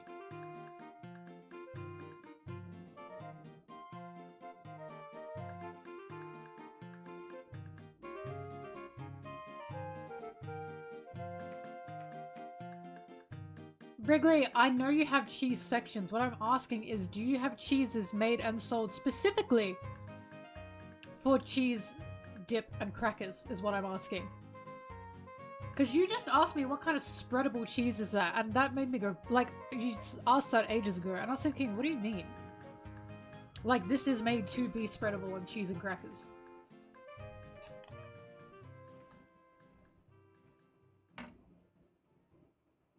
You do? Okay, because that would have made me really sad if you didn't have that.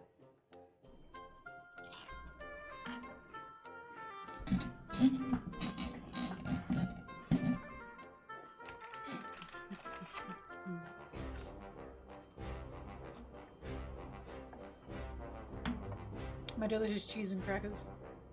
You guys have to try it.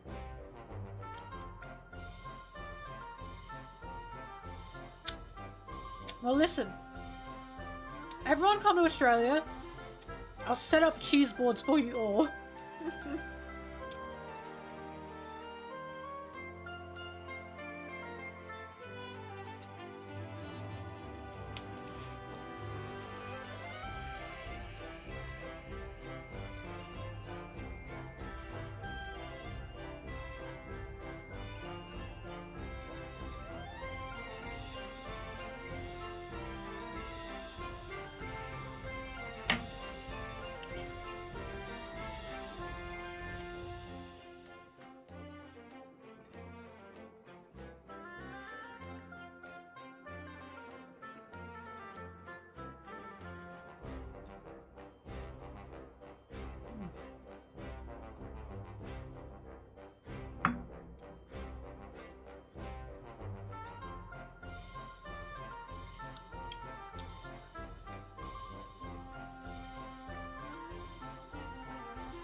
Spray cheese? What the fuck?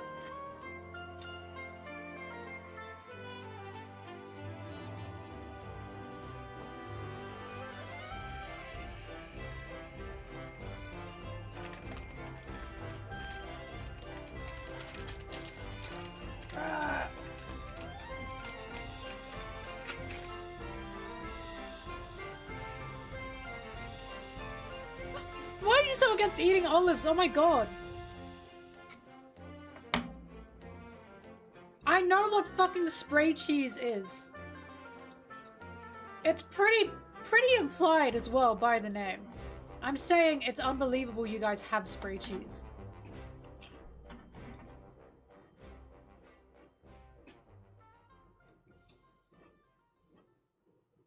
You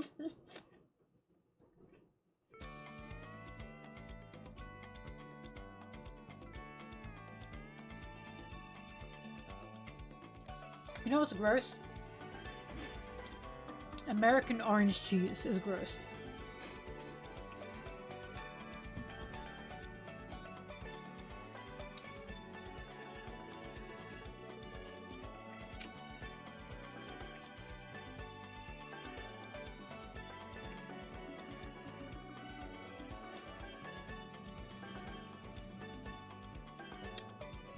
The orange cheese. Your cheese is like bright orange.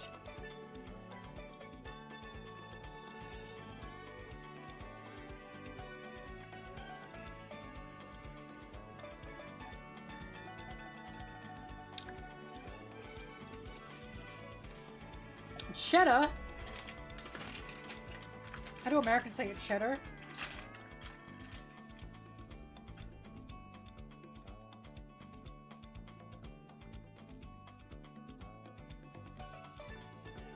There is nothing better than when you're like at someone's house or you have guests at your house.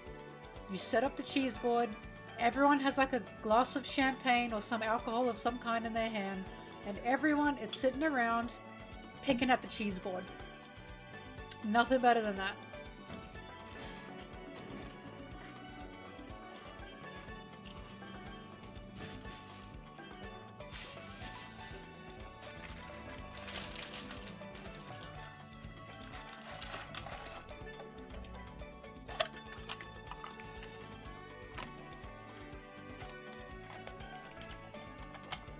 Celestial dragon behavior. Hey, I'm not the one who buys the champagne. Everyone else brings their own champagne. Alright, I'll be back. I finished my cheese.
I'm back. Okay, Volticon. Since you're here, and I finished eating my cheese.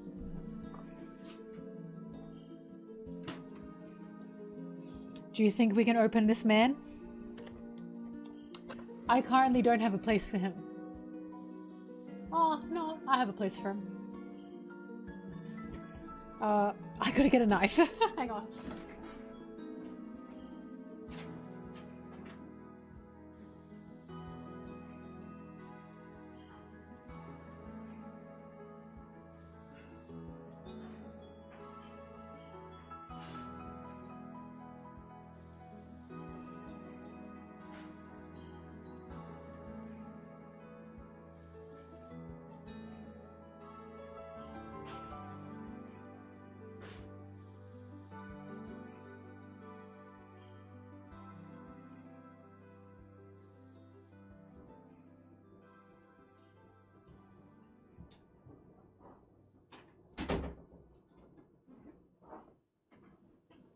Okay.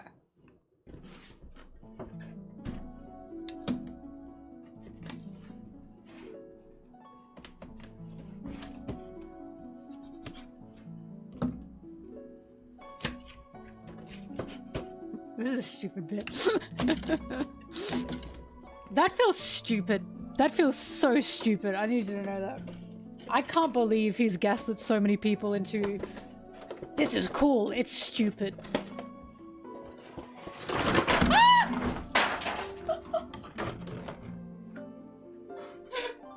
Sorry, no!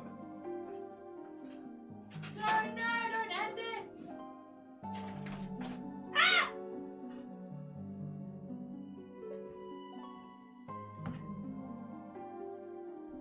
Found it. He's trying to run from me, right?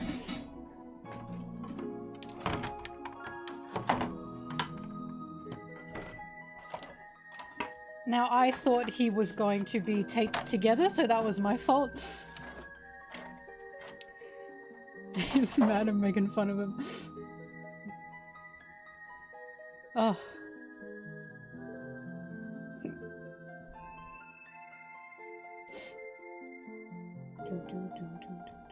Alright, hang on, I gotta double check I didn't lose a sword.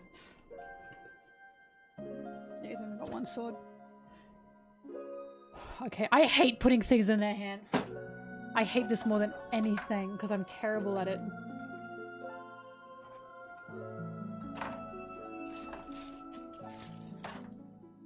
Ooh. Ah! Guys, big news. Yeah! He's a bit shy, so he's hiding his coochie, but we got some thigh. We got some thigh. He does not wear underwear. He does not wear underwear. This is crazy work. He looks good though. I gotta put his sword in hand. He's like very hefty. His dogs as well.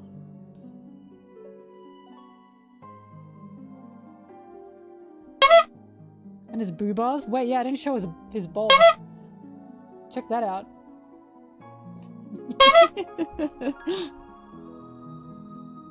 Sanji would be jealous that I'm treating Zoro like this and not him. Okay, the sword.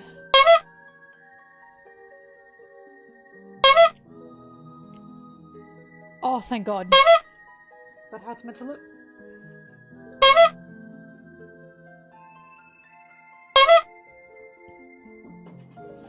Oh, for fuck's sake.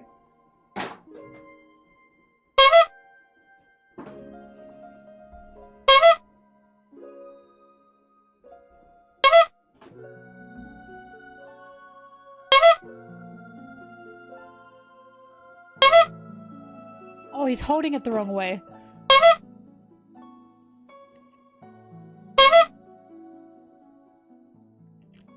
There we go. Alright, much better.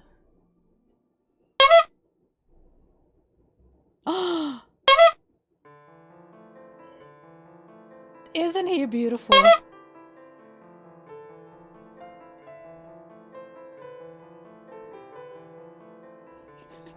The urge to tickle. What the fuck? Alright. Why has he got his dogs out? My god, and why are his dogs so detailed? You can't see it, but for some reason they're quite detailed. However, this is a very good figure. He's got a little pillow to sit on.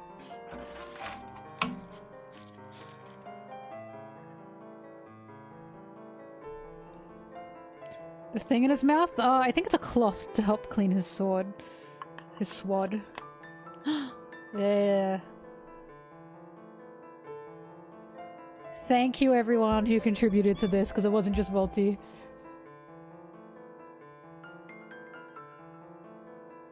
He does have the scars on his leg.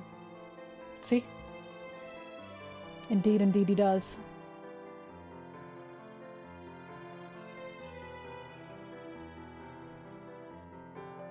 It's beautiful, right? Where do I put him?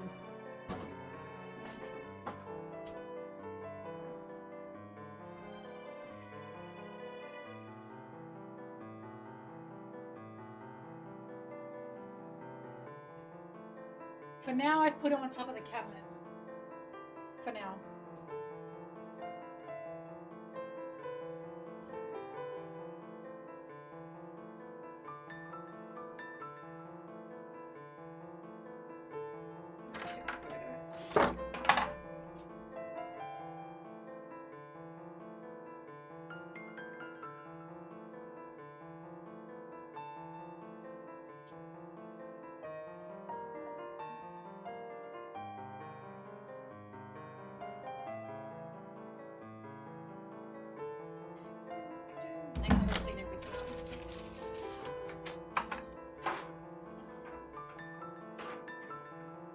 No trash in this room, not in my man cave.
Do you want to see the bed be lifted again?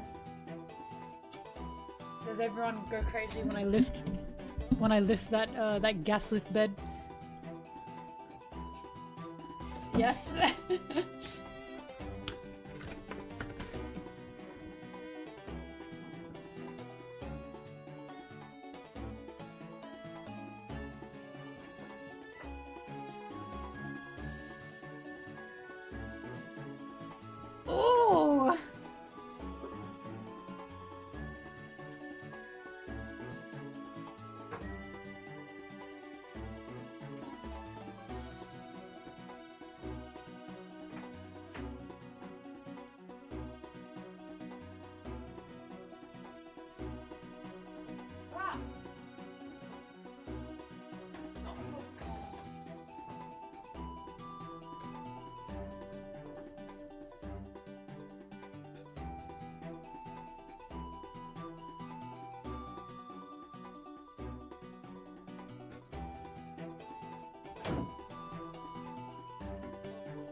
Dragon's horn.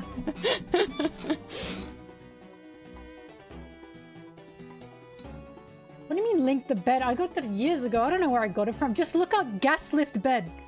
Look up gas lift bed and you'll find it.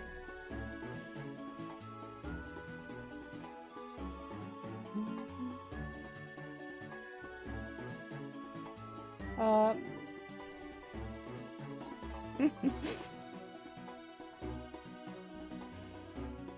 Deleted that. Gas Lifitar. Lifitar. Hang on, let me show you where Zora's currently sitting. Here you go. This is where Zora's at.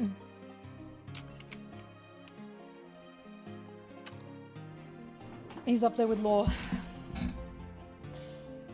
See, I put him on like the kind of half Zoro shop I have, kind of half-half. But there's no room right now. So he's on top of it.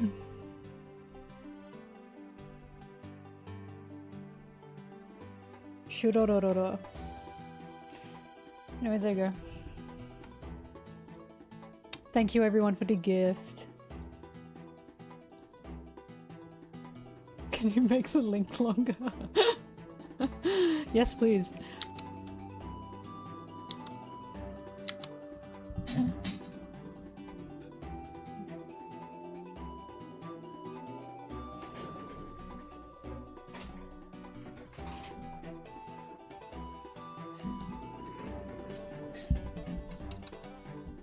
I've got how many Zoro figures?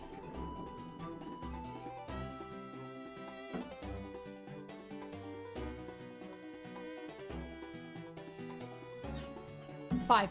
I have 5 Zoro figures. I've got 2 Luffys. 2 Luffys, 3 Laws. I'm about to have 6 Zoro figures because my friend's in Japan and she found the Zoro run, like the little kid run figure, which is so cute. And she got that for me. I told her she didn't have to, but she did. So I'm about to get 6 Zoro figures. I've got 1 Gold D. Roger figure, my pride and joy. I think my 2 pride and joys of this collection are my Roger and my Pudding. And I have...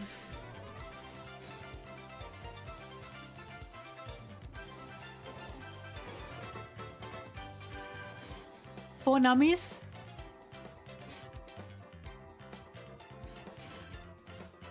2 Robins.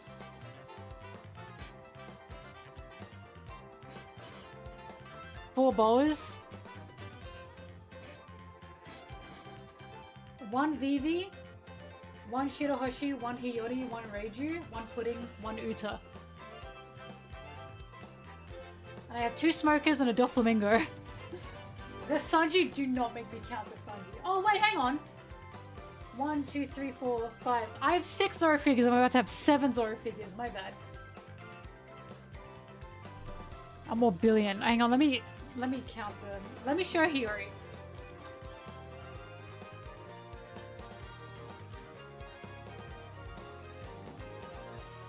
I won her from a machine in Japan, and I was screaming.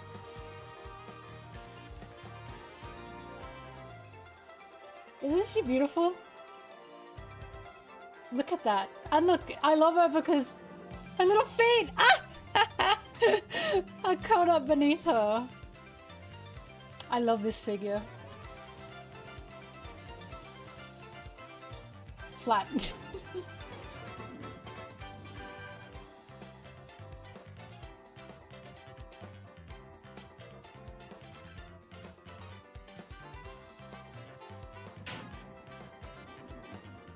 Alright. Let me count the Sanjis. It's gonna be a lot. Hang on, I gotta stand up for this. Oh.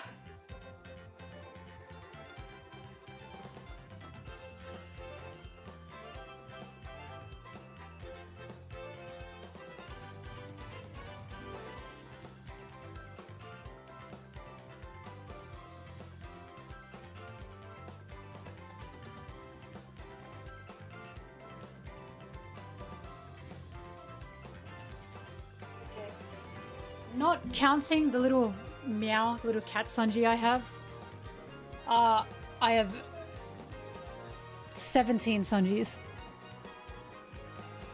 They both have their own shelves.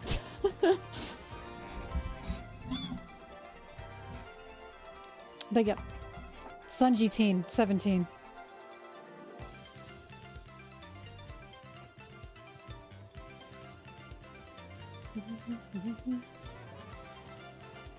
The little Nyanji.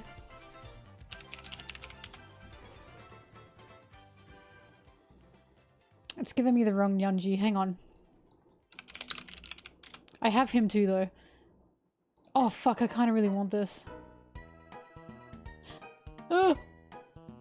Where is he? There he is. This little fella. I have him. I have him and I love him. They're releasing a bigger version of him soon and I kind of want that.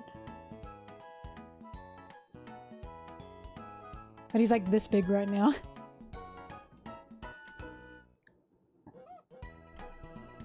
You want to see my Roger and Pudding? Alright, alright. Look, I might as well. Hang on. It's because I found them in Japan in those like, sorry, in those secondhand figure shops. There was only one of them. I cannot find these fucking anywhere else.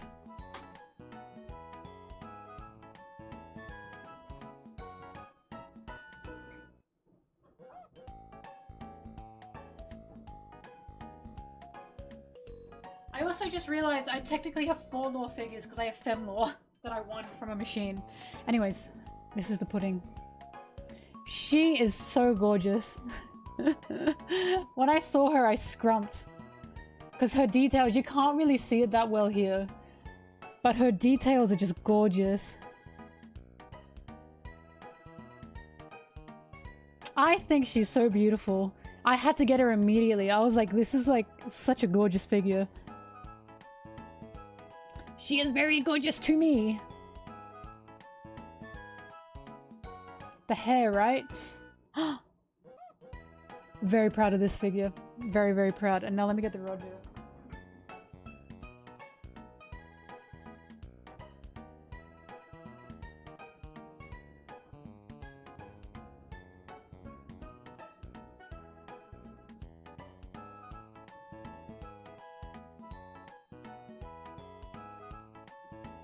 Here he comes!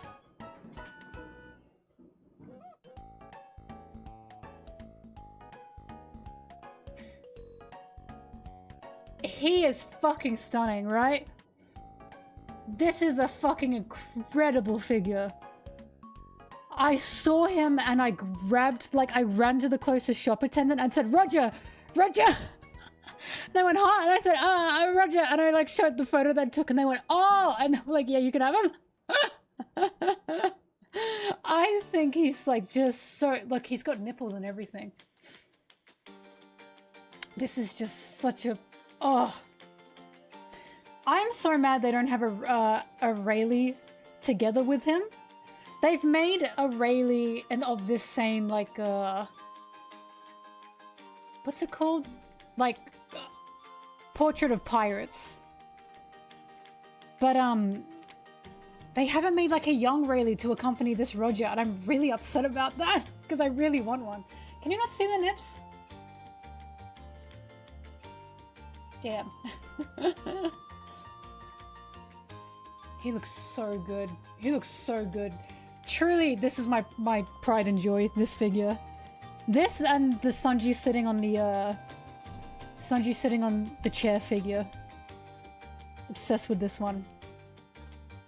Ah! Oh, he looks so good.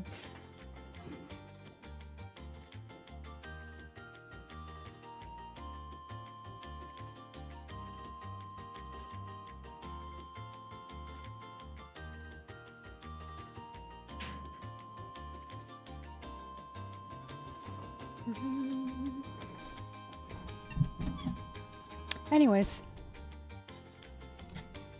Oh.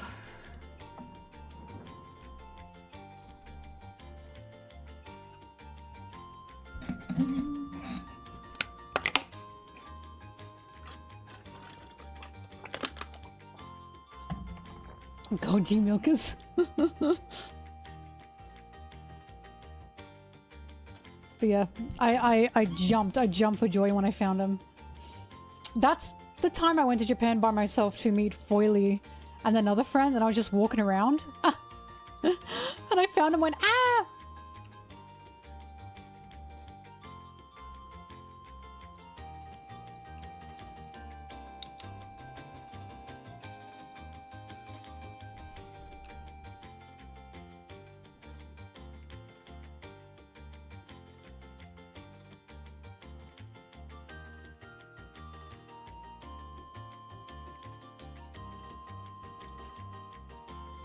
Oops.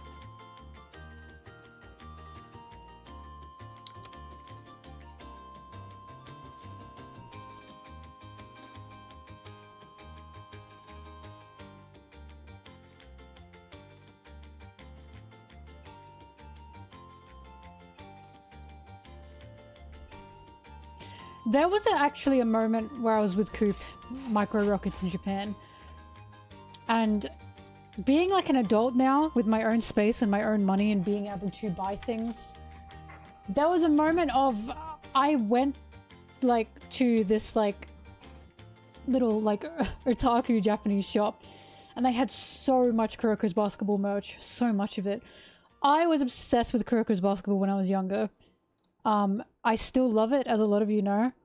And I was like something, and I felt like crying because something in my like my inner child was like, oh, like I was just thinking if like little Mel could see me right now, she'd think like I'm just living it up. She'd be like, whoa, you like went to Japan and you bought like all this Kuroko basketball stuff. I was like, something was truly healing within me and I could do that. But yeah, feels good. Feels good. Sometimes being a loser's okay.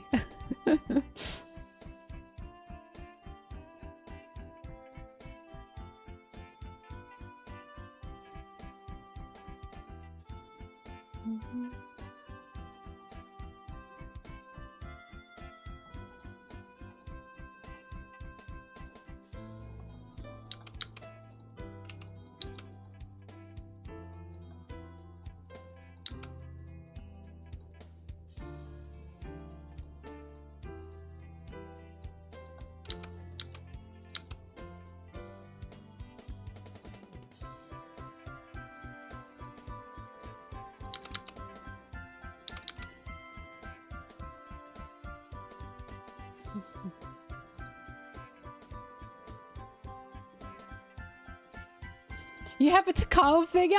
Ah! Was he your favorite?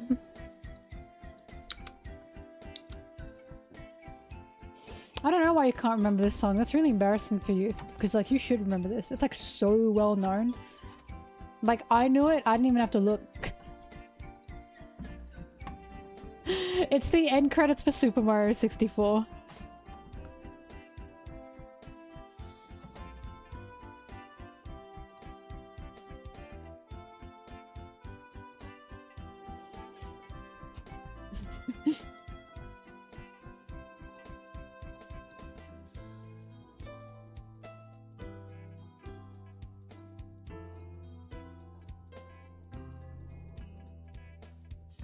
Midorima and Takao, I see you. I see you. I see you. I don't know, I'm not sure if I'm a Nintendo fangirl, but I am a Nintendo fan. Bye-bye.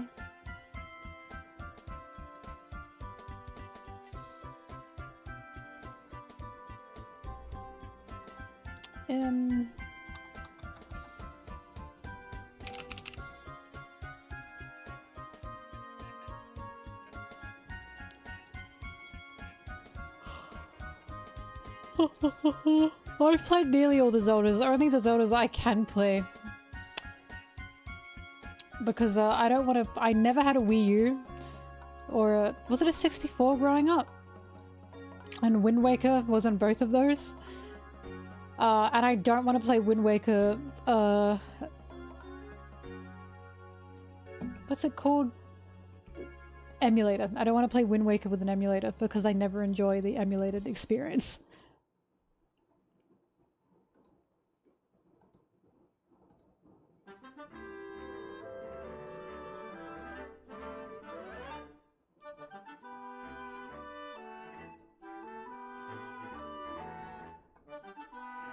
Wee oo, wee oo, wee oo.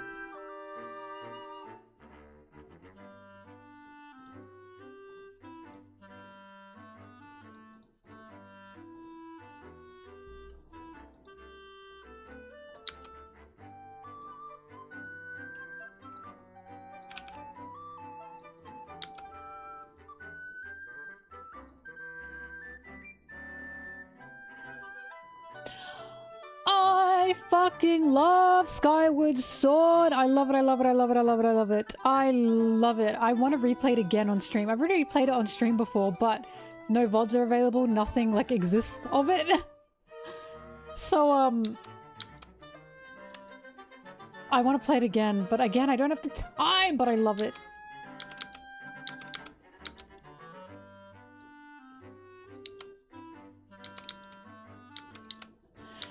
I don't know if it's one of the best Zeldas. People probably say no. I'm not sure. I feel like I can't categorize the best Zelda game, but to me, Skyward Sword was so much fucking fun. I loved it.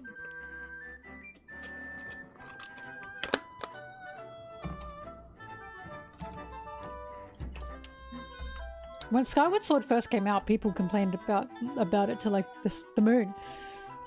They just complained and complained. I was having the time of my life. Look, don't ask me about if a game is good or bad because I can't tell you.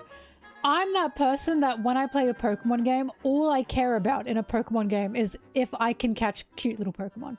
Or Pokemon I think look good. Or look cool, like design-wise, right? I didn't even realize there was beef around like gameplay for Pokemon because I was like, what do you mean gameplay? They are all the same. I was like, all Pokemon games function the same. What is this beef that everyone's having? So yeah, I'm not the person to ask for this.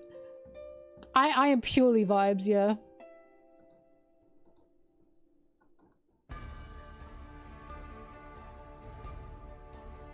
Speaking of Skyward Sword.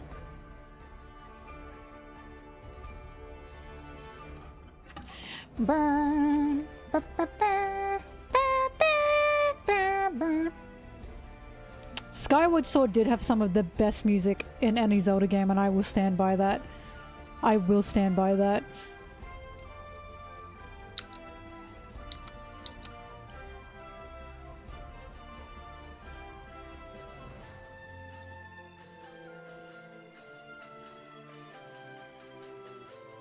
Oh, new Skyward Sword does not have motion controls, or you can choose for it not to. It is a lot better without them, I must say.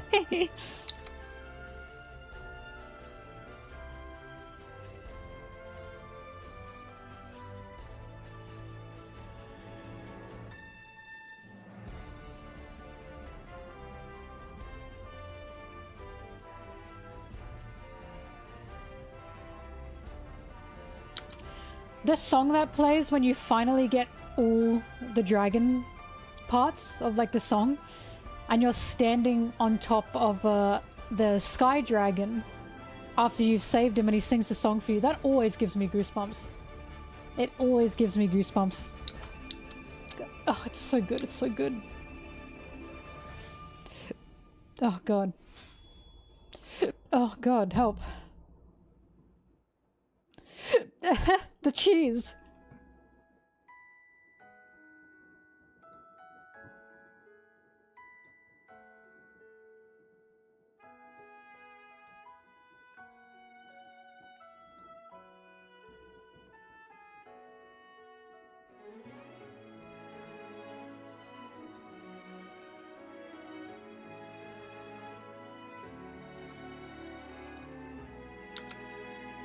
La la la.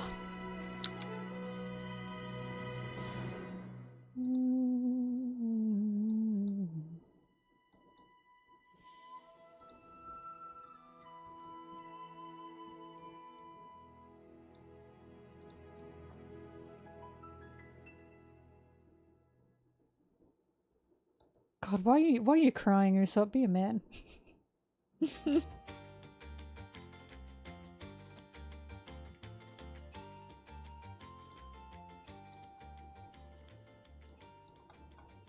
Why did it fade? It just started.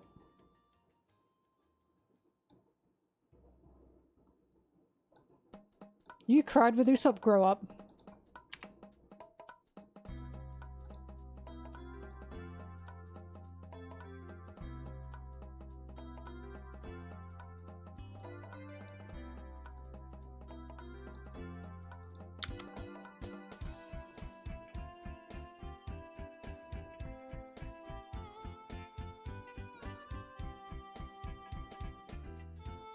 Bye-bye.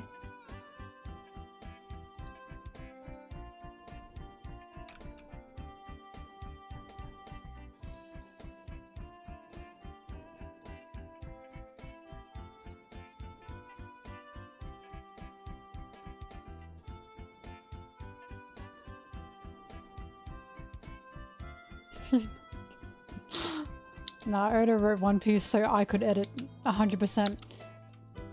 Ignore the fact that he started One Piece before I was born, ignore that.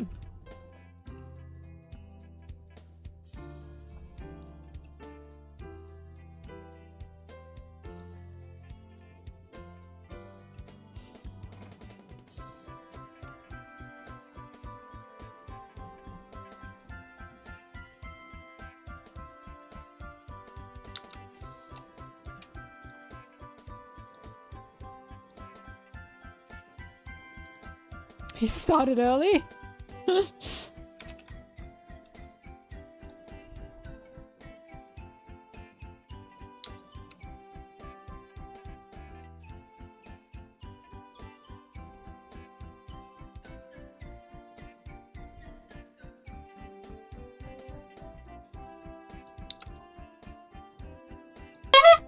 Alright.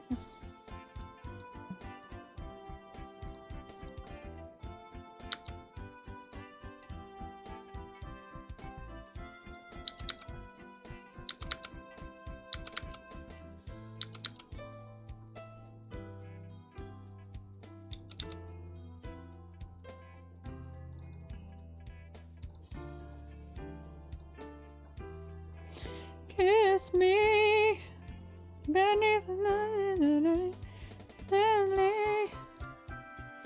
Something, something, something.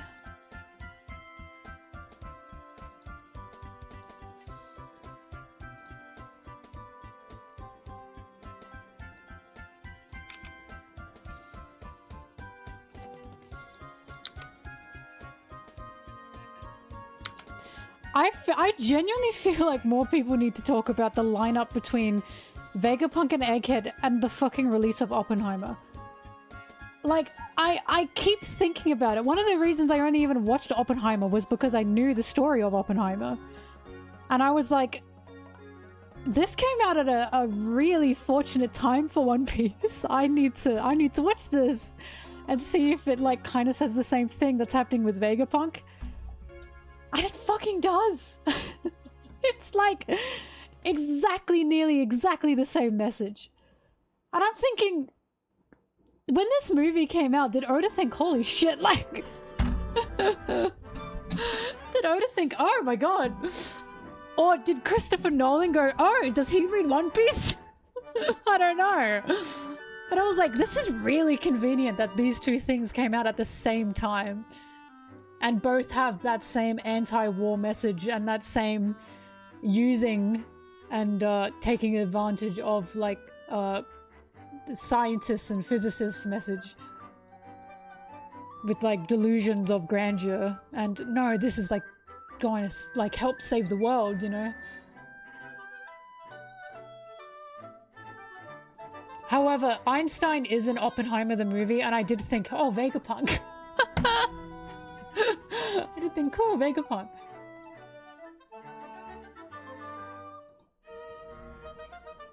Also, guys, this is gonna sound so stupid, but you cannot make fun of me for this, okay? You have to... Oops. You have to, like, really promise not to make fun of me for this.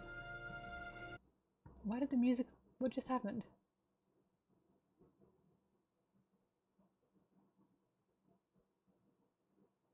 What? Okay, we're going here. I thought Albert Einstein was older than he was. I, for some reason, thought Einstein was an early 1800s scientist or physicist. I did not realize he was around mainly in the 1900s. I really did not know. He just seemed older than that. And I was like, what the fuck? Like, for the things that he discovered, why does it feels like we've known about that for a while. So it's crazy to think Actually, he was like early to mid 1900s. And this shit he discovered is pretty semi-recent historically wise. Like, that's just crazy to me.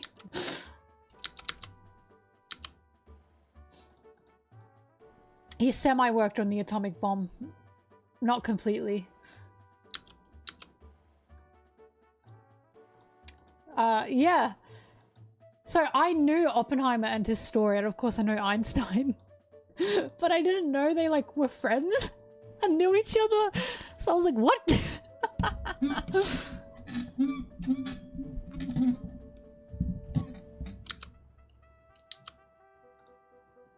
Fuck, no, I want to watch Night at the Museum 2. Or is it 3? Where are the Einstein bobbleheads?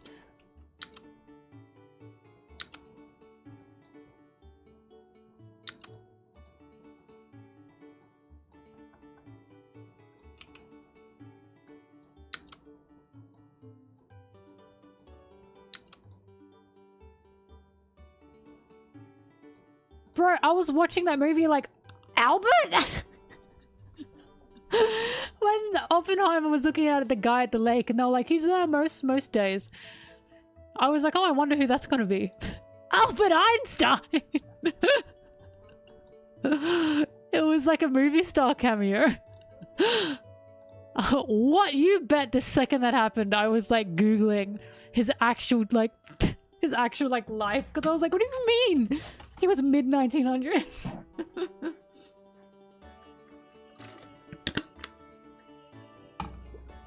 I'm glad I am not the only one. I'm glad it is at least not just me. If I ever told my dad that, he'd look at me with such disappointment. He'd look at me with such disappointment. He'd be like, really? Whoops.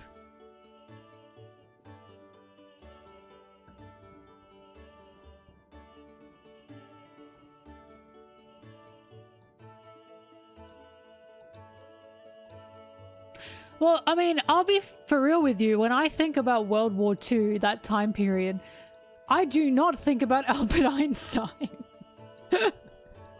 I don't know what it is. It just seems that... What do you mean he was there at that time?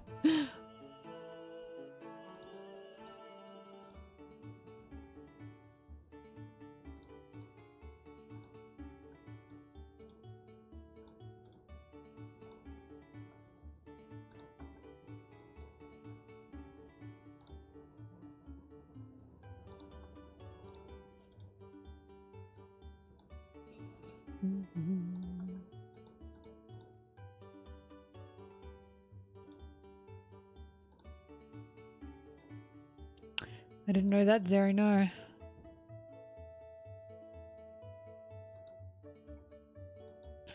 God, we've accelerated scientifically in these past few centuries, haven't we? It's incredible to think about.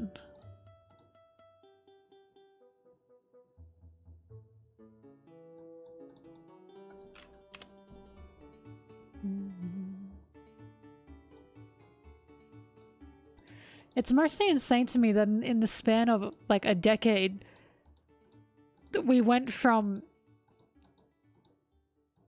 wired phones to carry phones, right? To handheld phones, to smartphones, to iPods, to iPads. Like, that's crazy to think how fast that all pushed, from computers taking up whole rooms to having a laptop in your lap. It's incredible to think of how fast that all progressed. Now look at us, we're so much more miserable.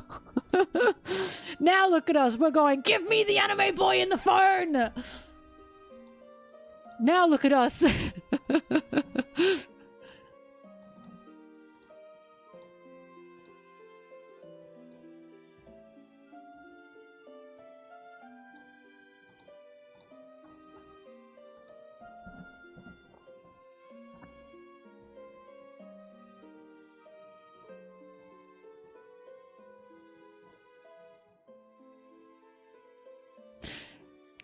Touchscreen was so science fiction.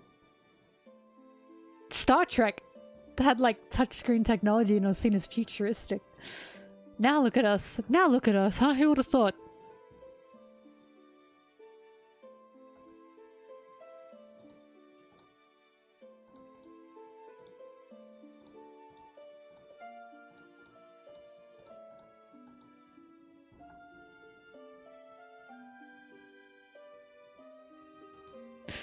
I mean, I found out, like I said, I looked up, like Einstein's life after Oppenheimer because I was just like, huh? And, I was genuinely, like, worried. I was like, oh, fuck, did Einstein side with, like, you know, the German fascists when World War II happened? Because I didn't even know. I didn't even know he was there during World War II. And then, of course, I read up that they invaded his home and he fled and he left Germany because he did not agree with it, and he was one of the people that actually alerted America of what the Nazis were doing. And I was like, oh, thank God. I was like, thank God one of the smartest men in the world did not side with any of like that monstrosities. Was he Jewish? That would make sense.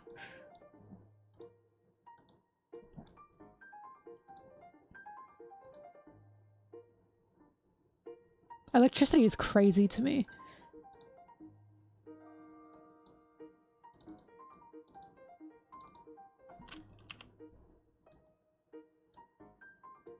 He was Jewish. That makes sense. That makes sense, because in the movie, it said that Germany saw at the time what do they call it? Like physics? What was it? What was Oppenheimer studying? Fuck. Whatever he was studying. They saw that as what do they call it? They called it the Jewish science. And that makes sense considering Einstein was one of like the founders of it.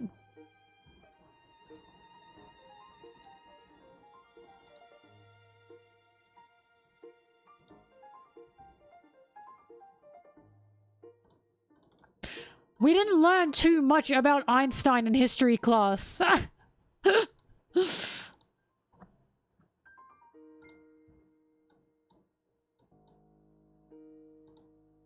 Like, we learn of what Einstein, like, discovered, but historical-wise, his life? Not really, no.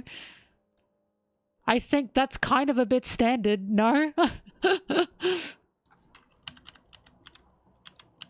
But I can guarantee you, when we were studying World War II, Einstein was never brought up, which is honestly kind of shocking to me.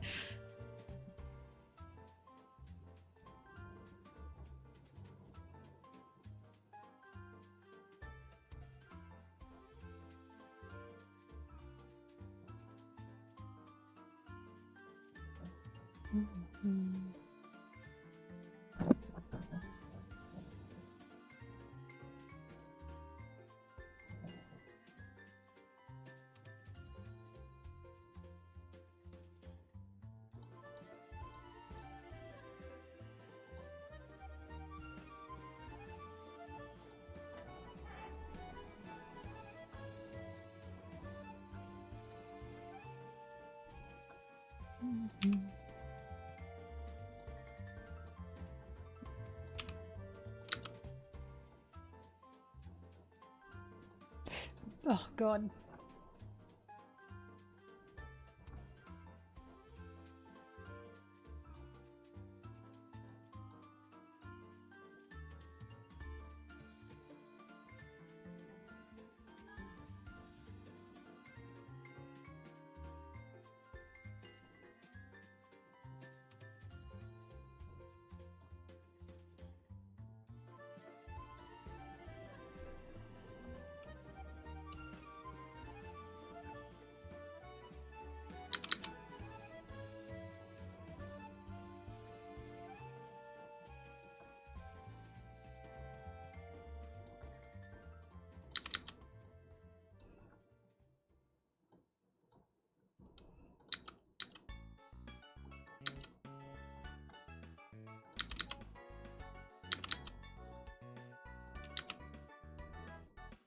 Remember me.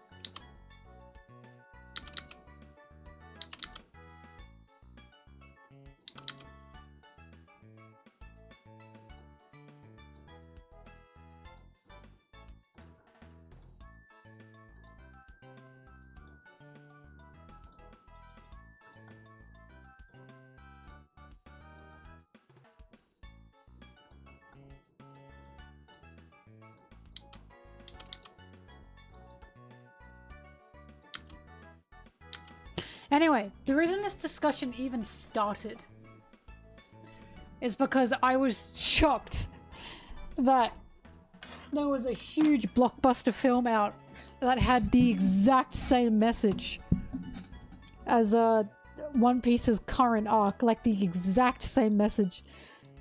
And that's why I kept saying to people going, how could Vegapunk be this stupid? That's just not realistic. That's why I kept saying to them, but the movie Oppenheimer is literally out, like right now. And you're saying, no, this is ridiculous. A man this smart would never fall for like government propaganda.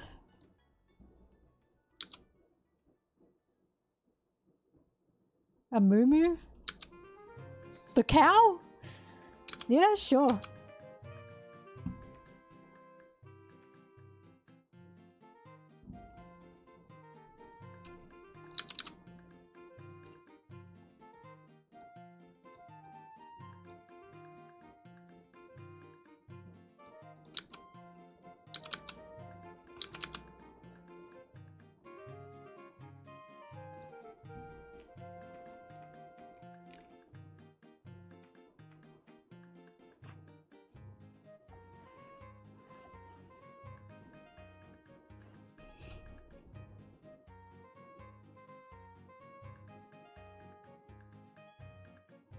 How could an intelligent man, a scientist, be swept up by government propaganda? I wonder what the message Oda's trying to show here.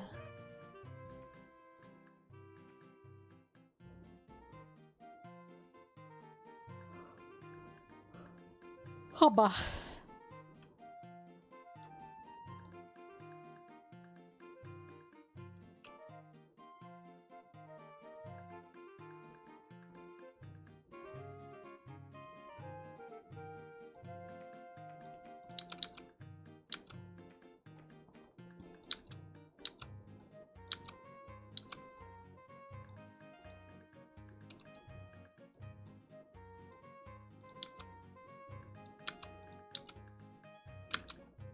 Wrigley, it's not about intelligence, it's about anyone. Anyone can be taken in by propaganda. That has nothing to do with intelligence. That's the point. You are not stupid for falling for propaganda. You are being purposefully gaslit, misguided. That's what propaganda is. It's like cults. People have this assumption that if you fall for a cult, you're stupid. That is not true.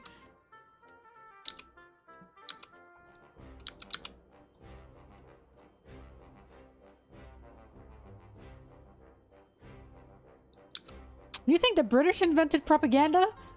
Buddy! Buddy! Really?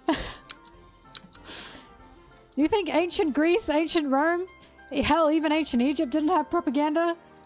Please. Look at this guy. Look at this guy.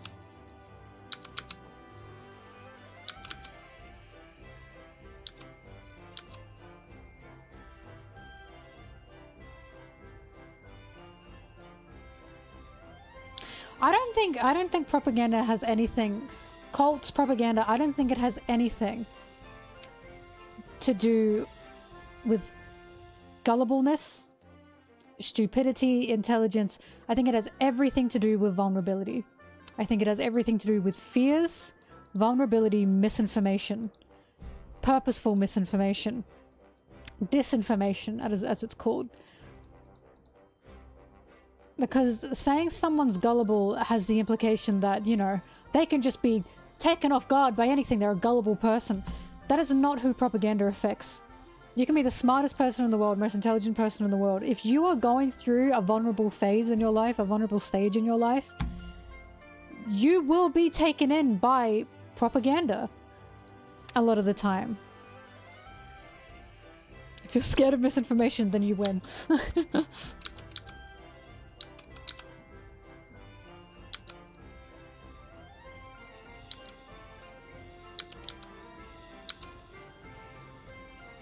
Well, in this day and age, we have more resources to research. But again, it does not come down to intelligence. Like, there were plenty of intelligent people that fell for Elon Musk's whole thing. Now, a lot of them are realizing the truth about this absolute insane man. But originally, people thought he was hot shit. There were tons of people that thought like, oh, he's like a fun guy. He's like a good guy, right? I personally didn't have any like real feelings about him. I didn't really know him at all. But now, it's just totally masked off. He's just an actual, like, he's openly just an insane fucking freak now. And it's like, it's shit like that. That's propaganda. It has nothing to do with intelligence. Well, it has partially to do with intelligence, because yes, education's part of it, but as Oda showed with Egghead, you can be an educated person and still fall for propaganda, and I think that's a fantastic message.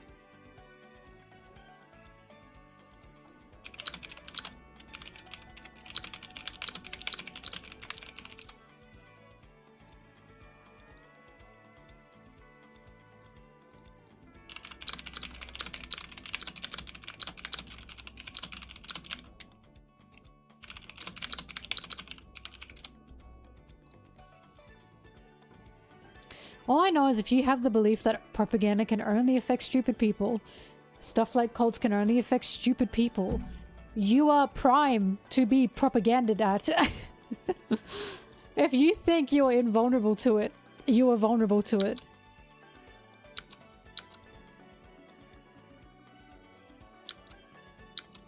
No, Elon had a lot of propaganda. He had a lot of propaganda. He straight up made that biography, that autobiography. That was just full of lies. Full of lies. That was 100% propaganda. He was openly trying to market himself as like, I started up from nothing to like the public. He was trying to say he was totally disconnected from like his super rich father. Everything he did was on his own. That was total propaganda. People believed it. People fell for it because he put it in a published book.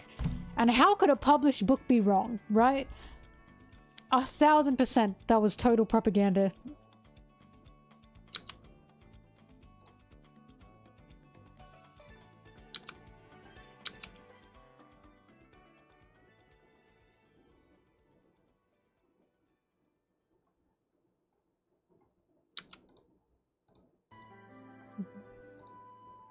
Here's the thing, rich people know you don't want to, like, rich people know the, like, 99% don't want you to have been born rich.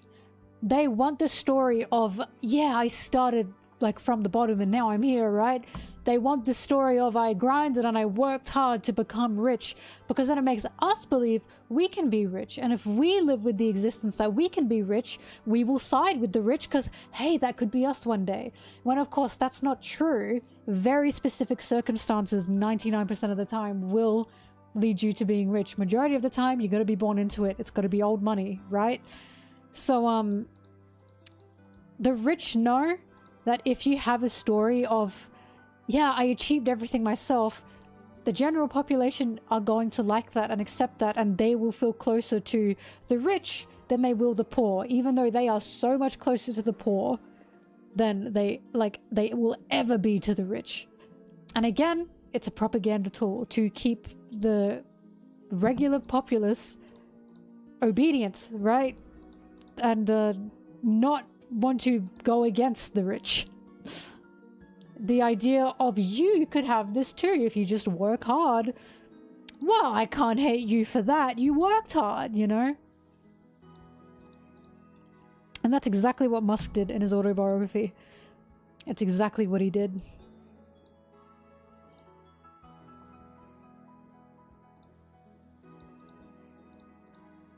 Rich people do not prey on dumb people. They prey on, like, the fantasy, on the hope. The hope of I can reach that point too. Again, it's not dumb people. It has nothing to do with being dumb. There is a semblance of education there, yes. But a lot of the time, even the most educated person will want to be in that rich person area, and they think if I work hard, I can get to that area. But of course, we're finding out now more than ever, that's just not true.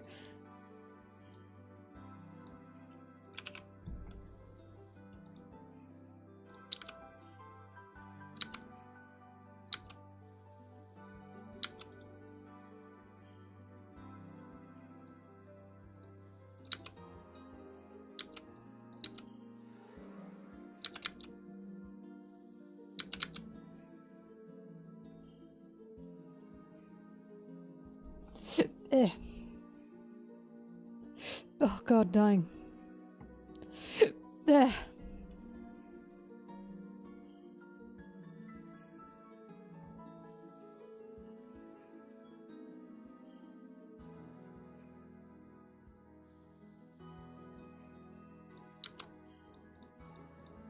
Rich people do not just prey on uninformed, they prey on poor people. They prey on people who are more in that poor area. Because again, it's a desperation and it's a hope. There is indeed a lack of education a lot of the time, but it is not the only time. At all. It's not the only time. Like, my point with, like, propaganda, cult-like mindsets, and, like, intelligence is, yes, there's partially intelligence and education to do with it. Education's super important, but you can be a very educated person and still fall for this shit. Hence why I think it is dangerous to say, oh, it's stupid. Only stupid people fall for that. And it's just not true.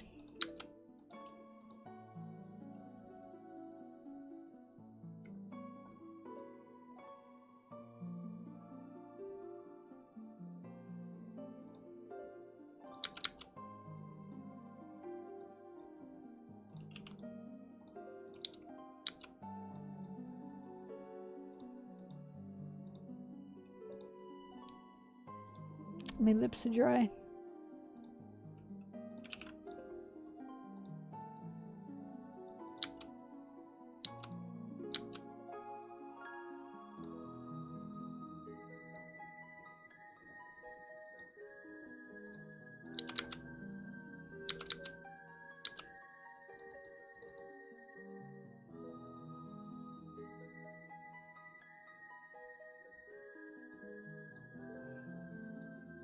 Yes, education also is a part of it. That's why education is so very important.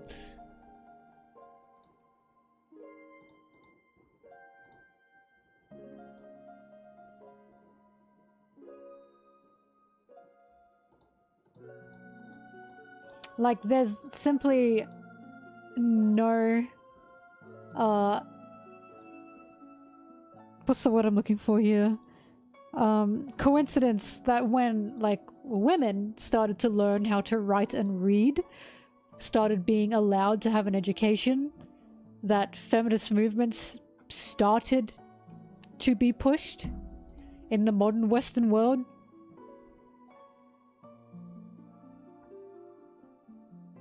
Right? Like, education is also a part of, you know, understanding the societies around you and what they're trying to force on you.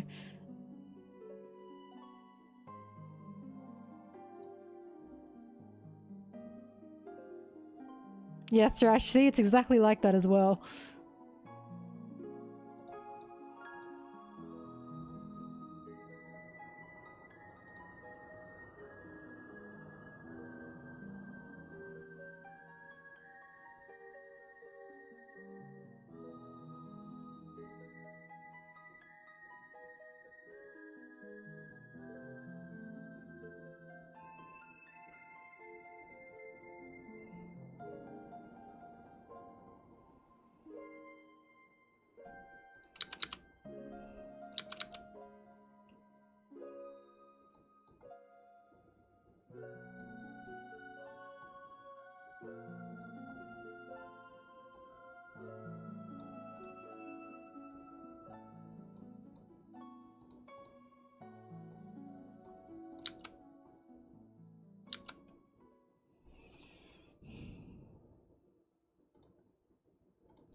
Crocus looks really scuffed in this image.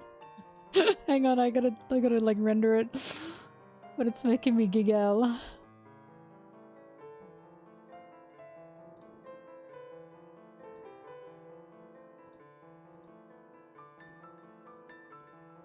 It's definitely not Shiki if it's this guy.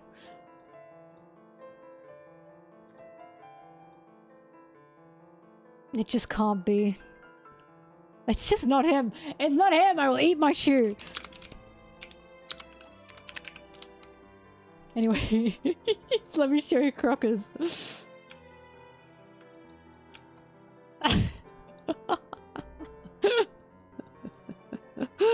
Is he okay? Oh god, he's getting old and senile.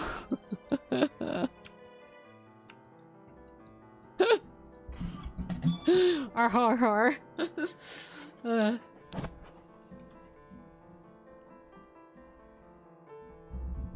Thank you, moles, by the way. The whale fumes.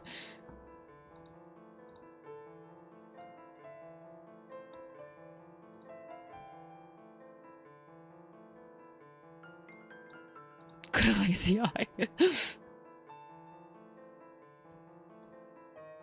My girlfriend.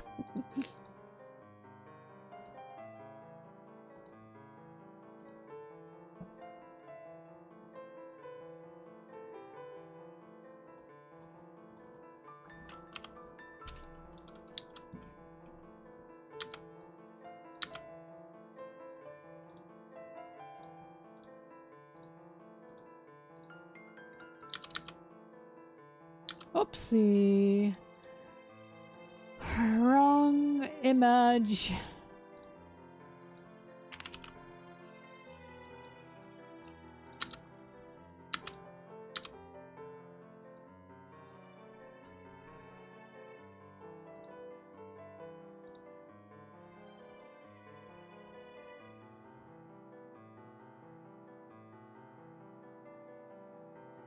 Can you imagine? I am so serious. If I keep saying it's not Shiki and it's gonna be Shiki, I give up.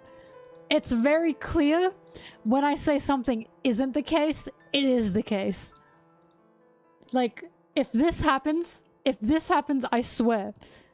I swear, after this, every time I say no, that's not it, you can feel free to say, okay, so that will happen. If this is Shiki and that happens, okay. I give up. I give up.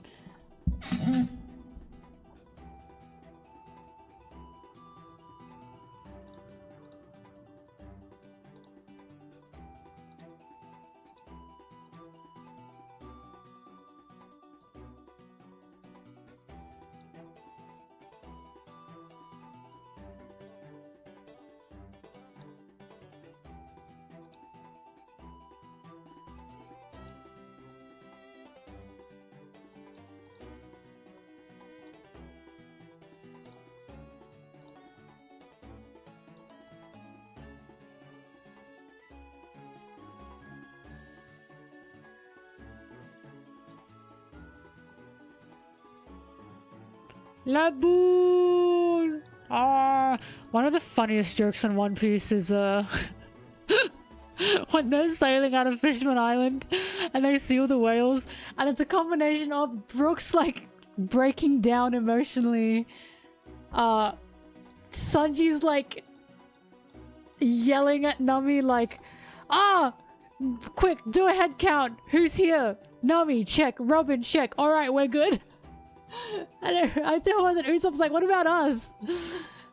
And then Sanji yelled at them, this isn't like a whale watching show. Nami, what should we be doing? And Nami said, well, the whales are carrying us, so we can just like sit back and relax. And Sanji's like, great, enjoy the whale watching show. That was one of the funniest fucking pages. Enjoy the whale watching show.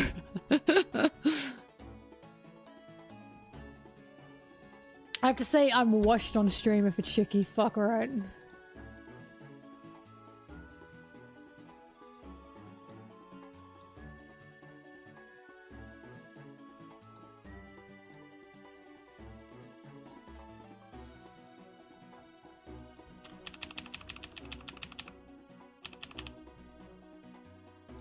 What if this is Shanks's evil twin?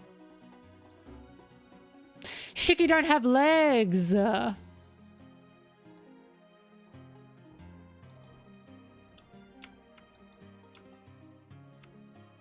hate you, Oda.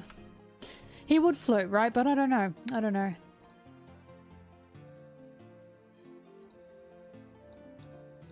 I don't know. Ah! All I know is Shiki doesn't wear a fucking hat. He doesn't wear a straw hat like this, like a Wano straw hat.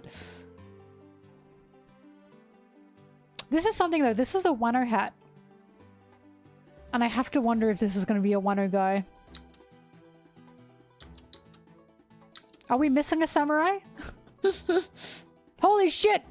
Is this going to be Zoro's uncle or something?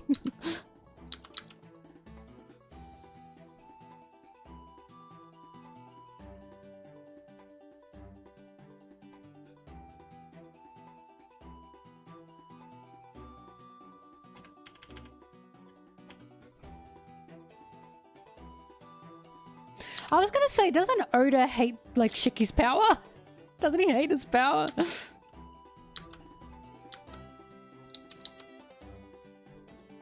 Look, I'm pretty sure it's not Shiki, so, but I will be absolutely, like... I'll just be jumping off my apartment roof if it's Shiki. It's called freedom.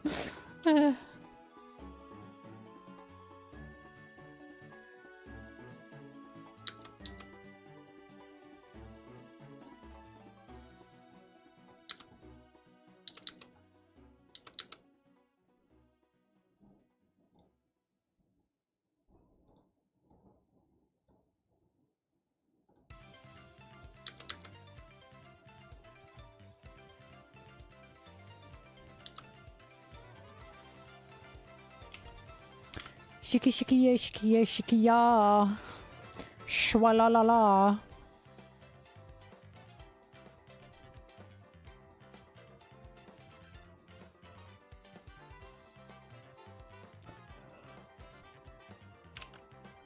Oh, whoa, whoa, whoa, whoa, whoa. This is not too bad of an editing process today. Shiki's that stupid idiot from Strong World. He floats and he has knife legs. I didn't care much for Shiki. I did like his little clown sidekick. Every time the clown walked, you farted. I liked that guy. Every time he walked, he went... He was a good character.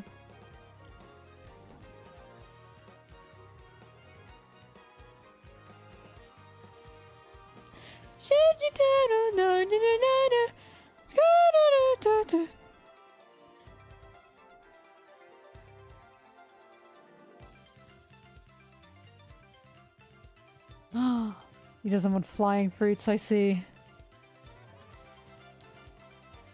I was thinking man with the burn scar. I was thinking that. And my game theory is Gaban is the man with the burn scar. And the only reason that's my game theory is because I'm like, wouldn't it make sense for someone on Roger's crew to be the one protecting the last poneglyph? Or looking over the last poneglyph? No? Also, fuck, I just want to know more about Gaban. I like his design.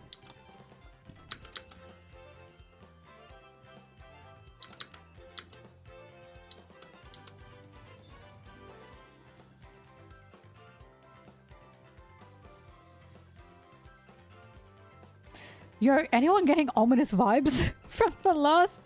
I sure hope so. No, I jumped and clicked my feet together and said, surely nothing bad will happen here.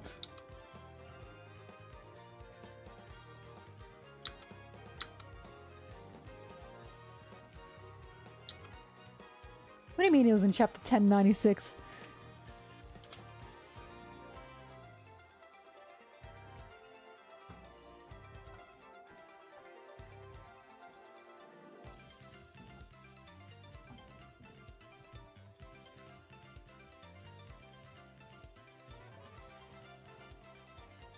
Howdy do, boys.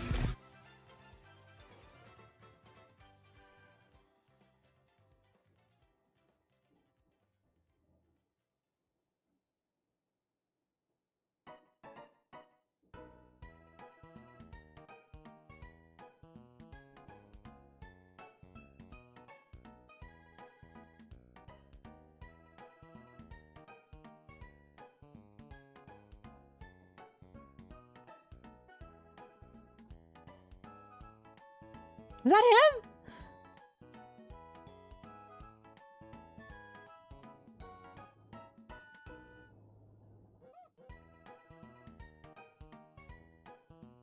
Is that him? Is it? Oh! Oh no!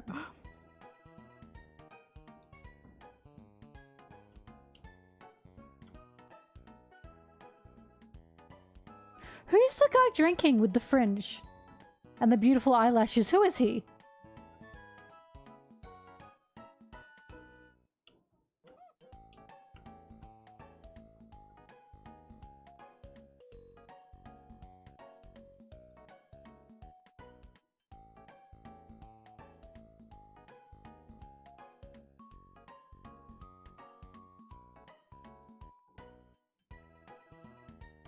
Hang on. I'll show you, I'll show you, I'll show you.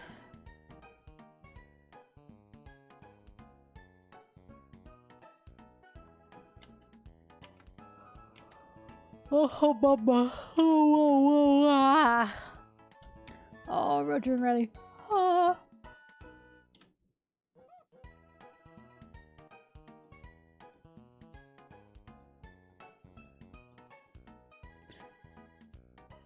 This fellow who's drinking. That's the idea. That fellow. Who is that? Who is that? Anyone know? He's hot, right? Who is that? I bet I asked the same thing when I read this chapter. His name is John. That is such a normal name. Why is he like attractive? What's going on? Who is this guy? He was a zombie on Thriller Bark. Oh, that's so sad.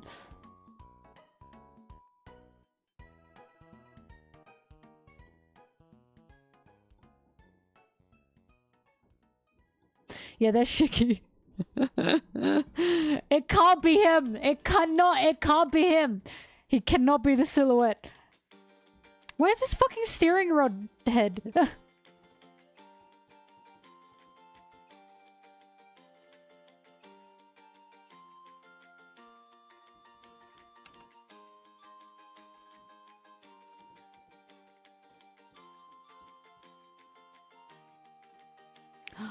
Oh, please. You. Please! God, Roger and Reddy look good.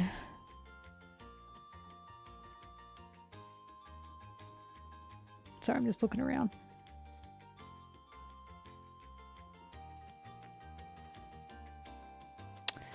Hang on. Who's this babe with him?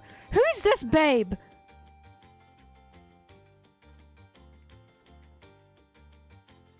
Oh! A moose head. Who's this babe? Who is this babe? Imu? Shut up. I see a bum on this page. Close it.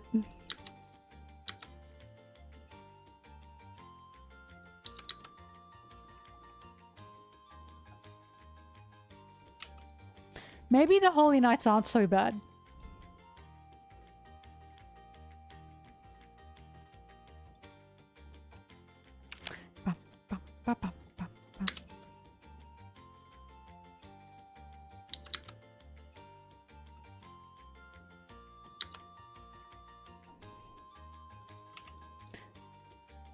The biggest thing is definitely that Crocus is friendly with him.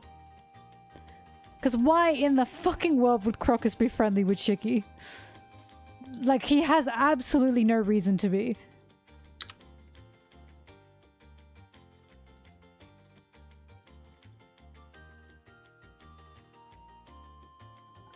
We know goddamn nothing about the giant straw hat. Oh!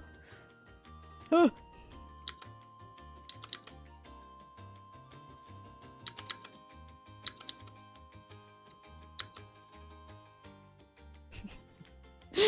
No! Do not pray for my downfall.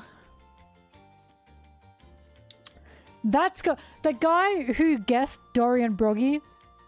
If this is Gabon and I guessed it right, that's going on my grave. Like the guy who guessed Dorian Broggy.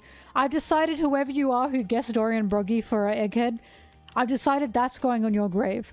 If I guess this is Gabon, that's going on my grave.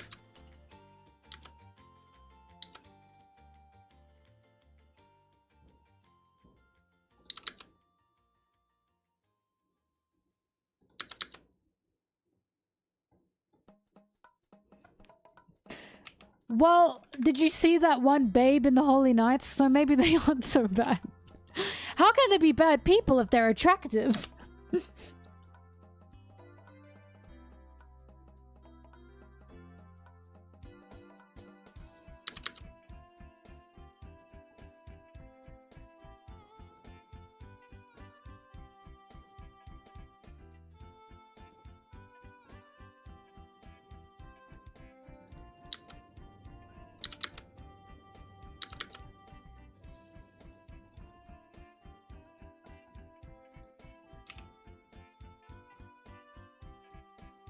Lola!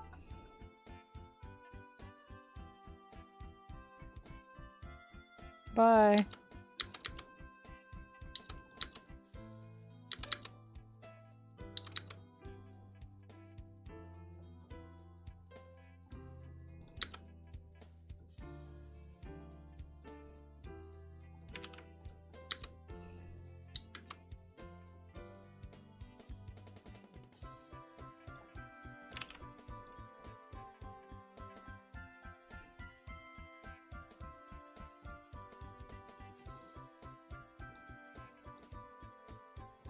Crocus has no reason to be friendly with Shiki either, though.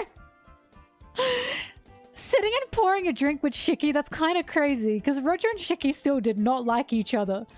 That's like Sanji pouring a... No, that's like Chopper pouring a drink for, like, Kaido. That's not fucking happening.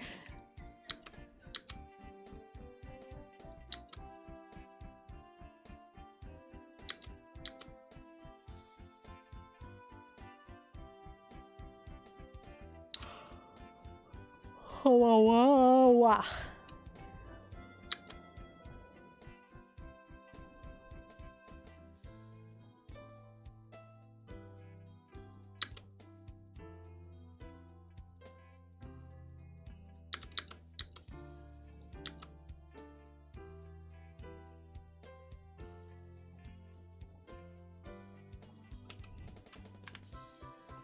Gabon, Gabon, Gabon. Scopper, Scopper, Scopper, Scopper. Come on. I want to see where the beefcake is. Chopper and Big Mom with friends. You may be right.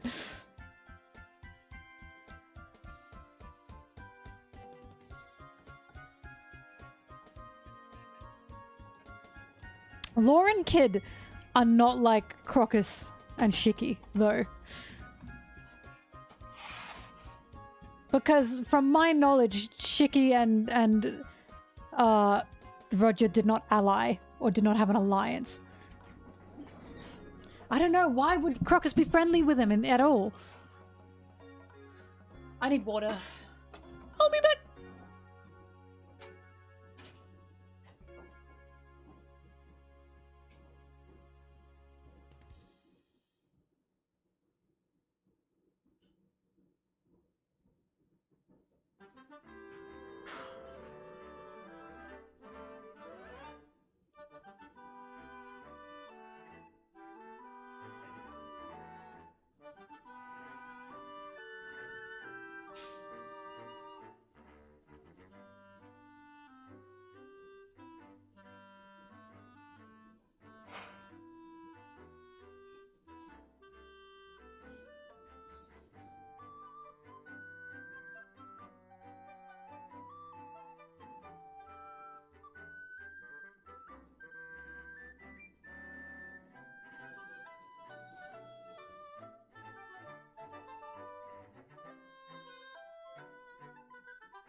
Ow! Ow!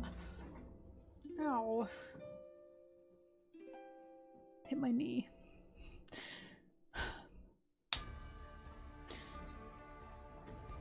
Ugh. Ugh. I want it to be Gabon. Scopper, scopper, scopper, scopper. Scopper, scopper, scopper, scopper.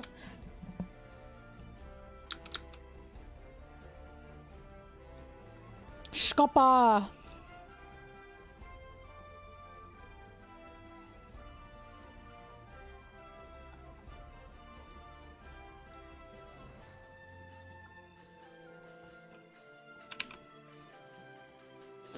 Scopper. Is Paul being out? Hang on.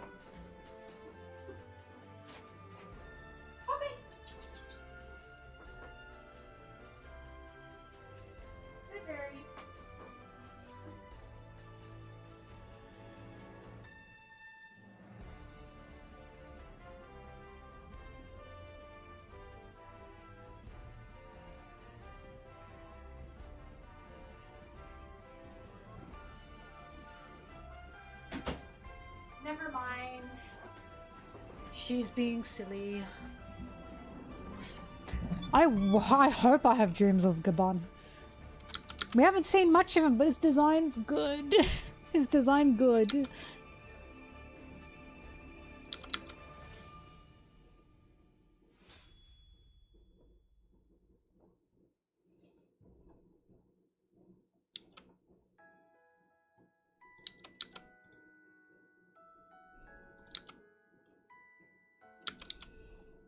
Scopper!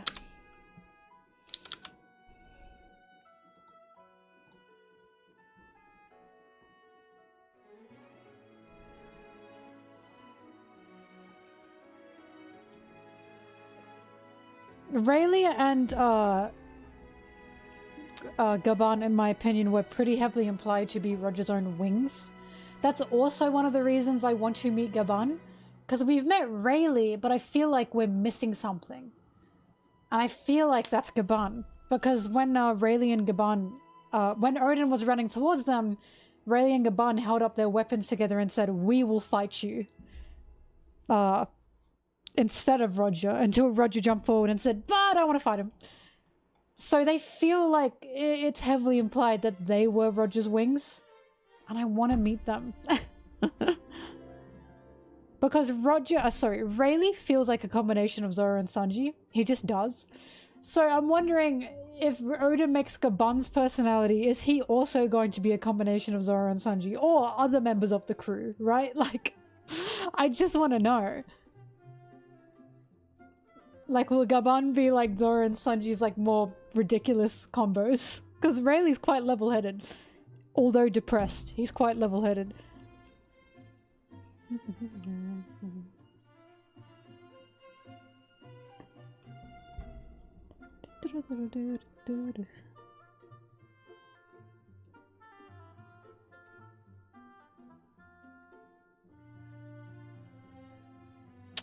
What am I looking for?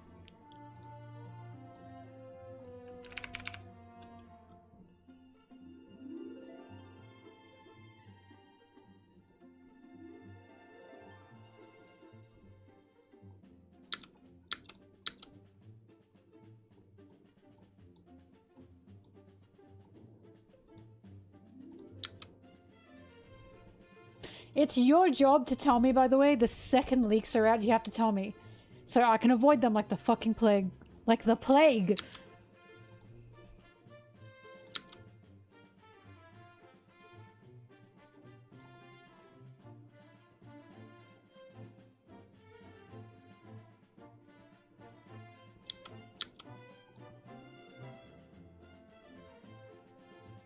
It's so true, Seth. That's true as well. Yeah, there's definitely an implication there that Rayleigh and Gabon were Roger's wings. So I really want to meet Gabon. Otherwise, why include Gabon alongside Rayleigh the way Oda did in those flashbacks? To an extent he did, right?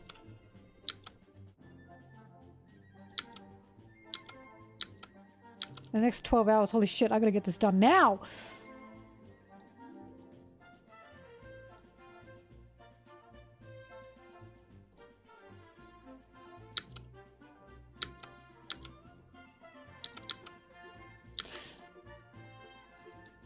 Uh,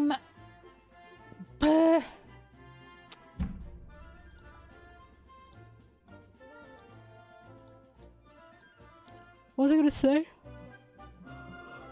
Ooh. Oh, Roger had like a really attractive, like, ponytail fringe guy on his ship. We know nothing. We know nothing about him. He was just attractive. And I think about him sometimes. I saw him in like the Roger flashback and went, who is that? Apart from Goban, I was like, who is that?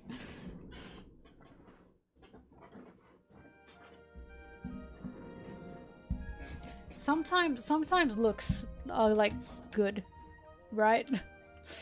Hang on, let me find him. Roger.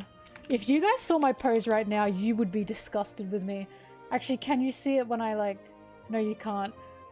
I currently just have my foot up on the table.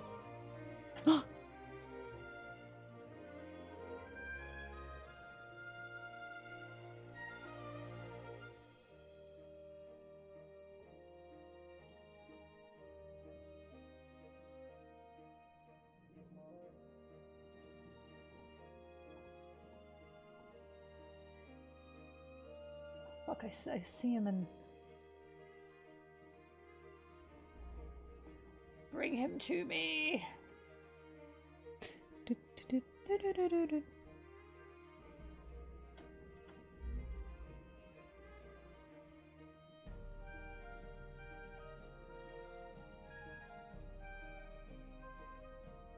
Where is he?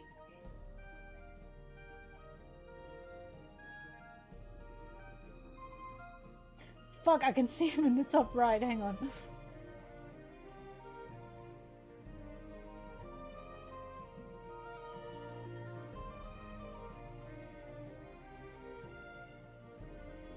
Oh my god, no one cares about him like I do.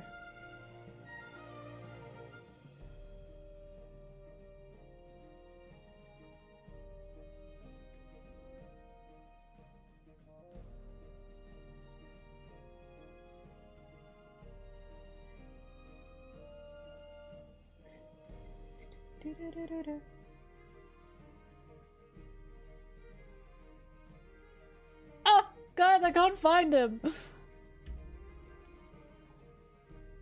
Oh, there he is!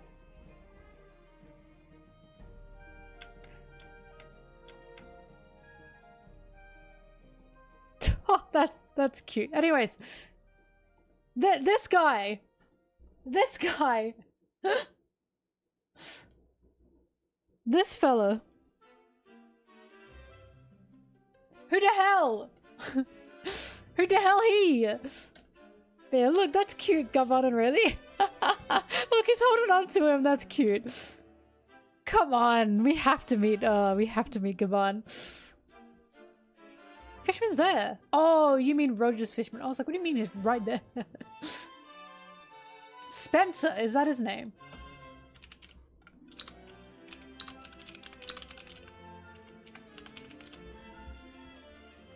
Oh, yeah. Yes. Oh, yeah, he looks good.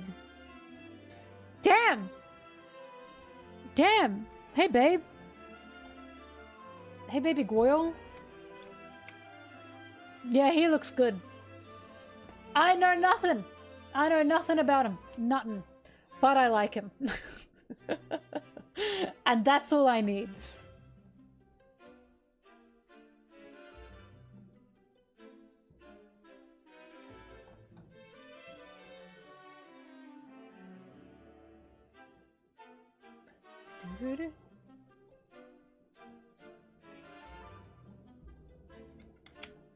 Yeah, I like him. I like this fella. He caught my eye. He caught my eye. And he will continue to catch my eye.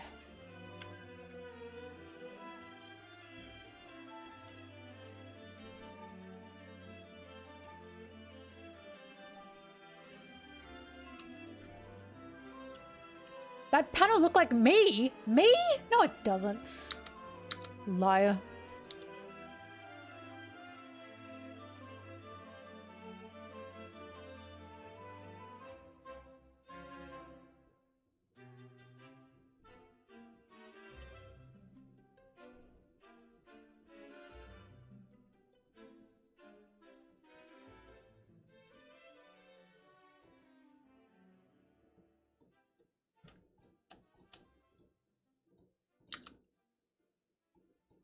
the music? Oh, there we go.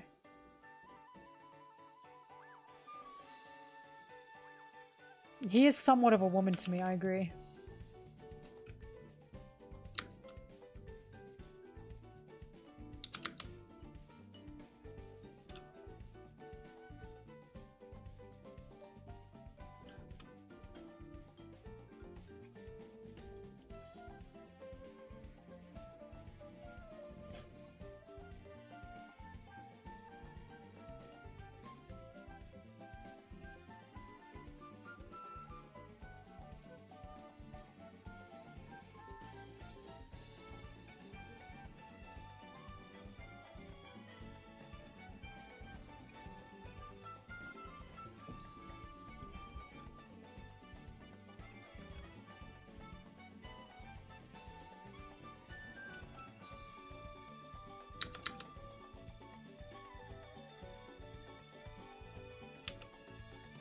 I hate getting sunburnt, alright? I do. But this is gross. This is gross. This is gross, okay? I kind of like peeling off the dead skin after getting sunburnt. And I know that's gross, but it's kind of fun.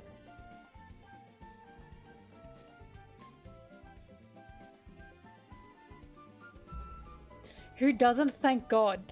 Thank God, I thought I was going to be weird for that one.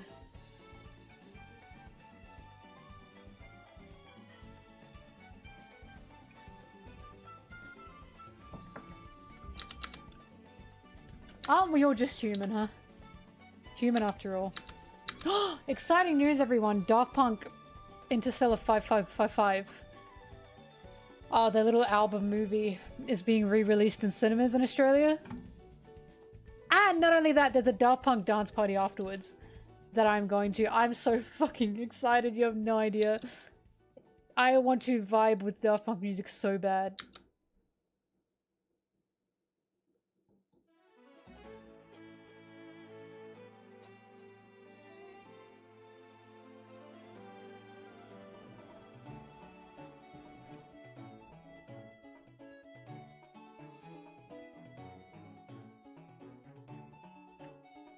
There's like 8 of us going.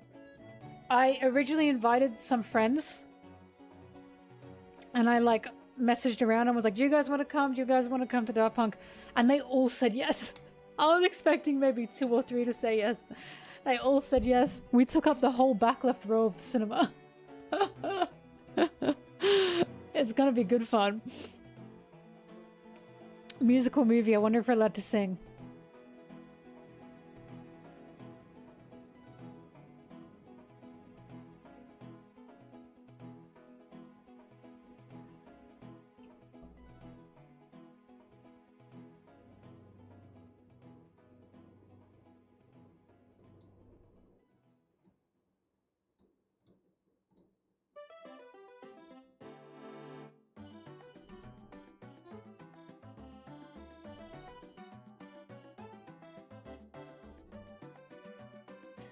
I'm nearly done. I'm getting there. I'm more there than not.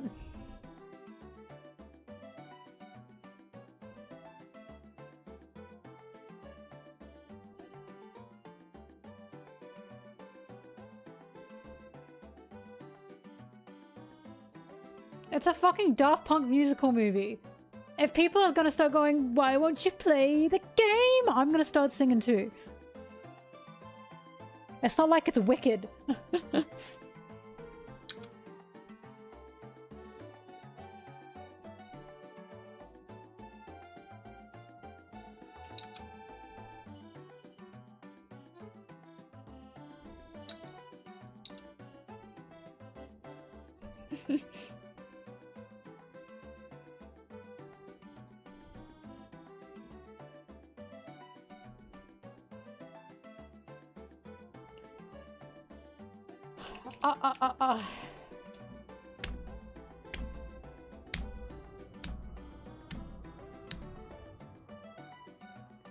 Holding a lot of space for the lyrics of Defying Gravity.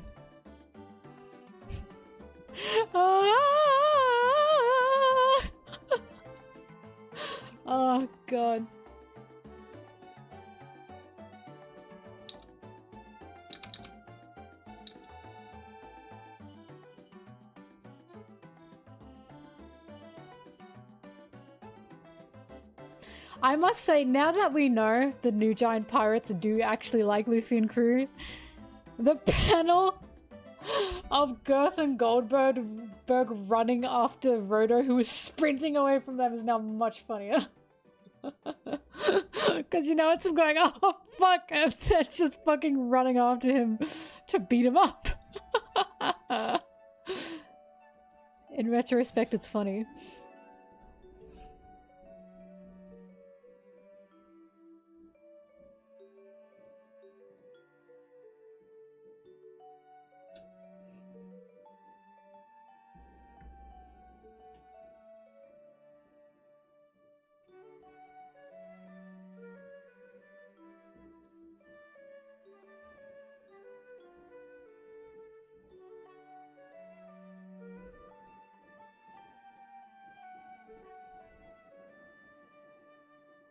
La la la! Look, they're sitting together.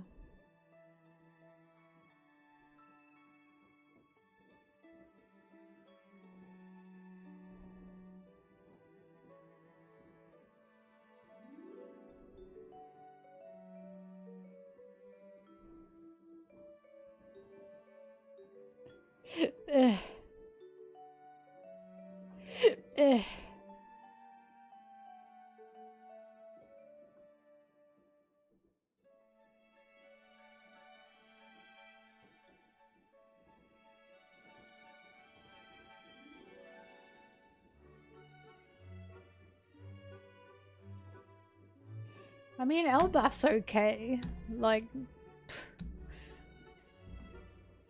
you know, like,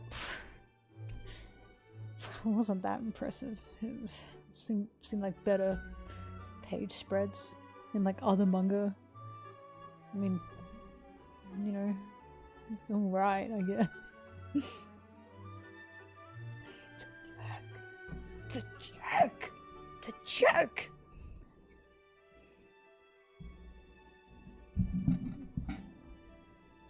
Sorry, I can't help it. I can't help it.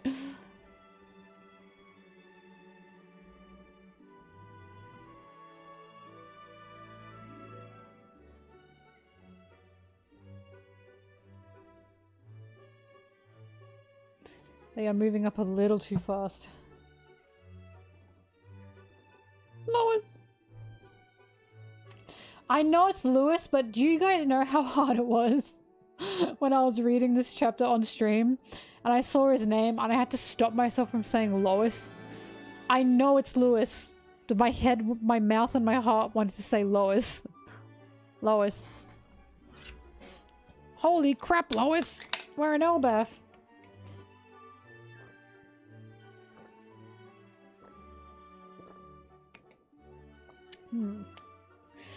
My water tastes like dishwashing soap.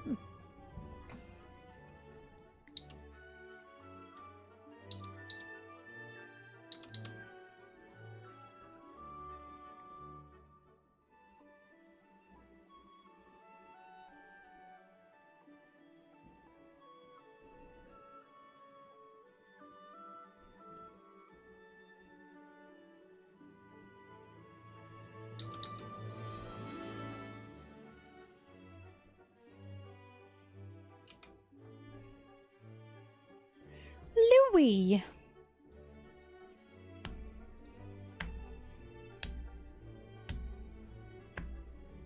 This is like that one time I overstayed my welcome in Elbaf. What if it's not anything bad? What if the giants just clearly get a little bit agitated that you haven't left yet? Like, you know how like when you have like a... or you're at someone's house and they're clearly giving a signal that like they want you to leave? Like what if that's what it is? It's just the giants are like, oh fuck, I'm running out of like snacks. I'm sick of like, you know, being the host. Who says it's like anything bad?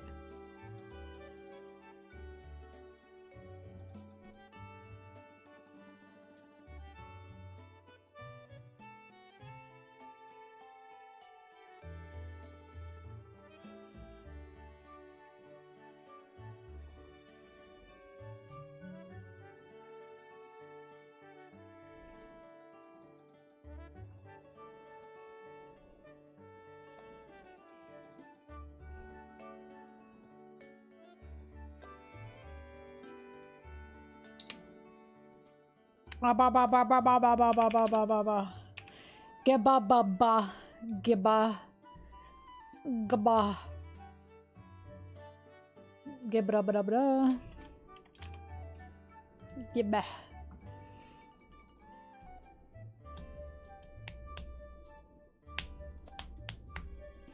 Gabon, Gabon, Gabon, Gabon, Gabon, Gabon, Gabon, Gabon.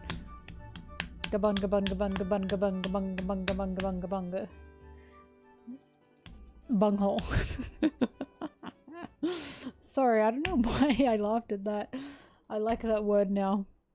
I'm very excited to start calling blueberry bunghole. Gabunghole. Can you tell I'm kinda losing it? She's slipping. Trust me, I can tell.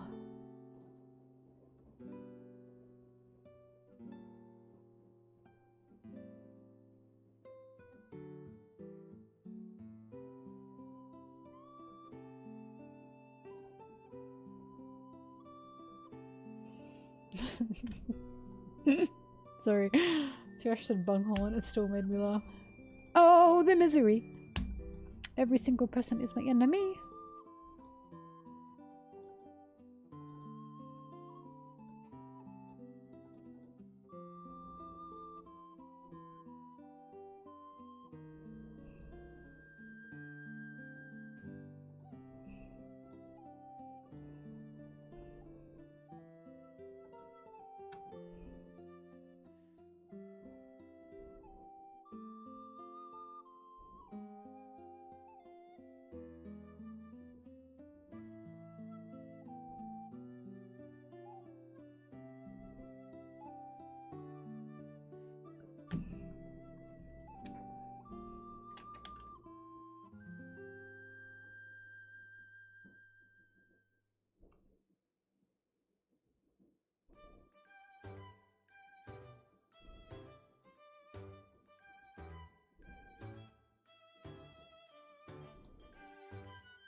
I don't remember George of the Jungle. Gorge. People will be like, it's GIF, not GIF, and meanwhile we have words like George and giant and giraffe. And it's like, shut up. Shut up. Your argument makes no sense, you're an idiot. Do you say gift or gift? I don't know, idiot. Do you say giant or giant? Shut up. It's a G. Yeah, and a G can make a soft G sound too, you dumbass. Literally both versions make sense. But it's graphic. It's graphic image, not graphic. Who fucking cares? It's an antonym. You don't say lol the way you say laugh out loud. You don't say lol, do you, you losers? The creator himself said GIF, not GIF, and people were like, oh, he's not a literature professor. You guys wanted to be GIF so bad. So bad.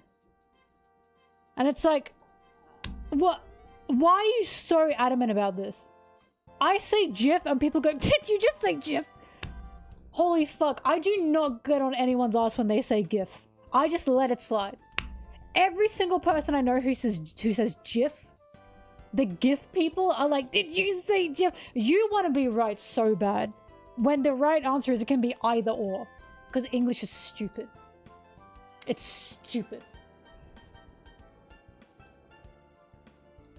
Do you say gift or do you say gift? A silent G works for multiple things. I can turn it back on you, dumbass. I hate you people. I hate you people.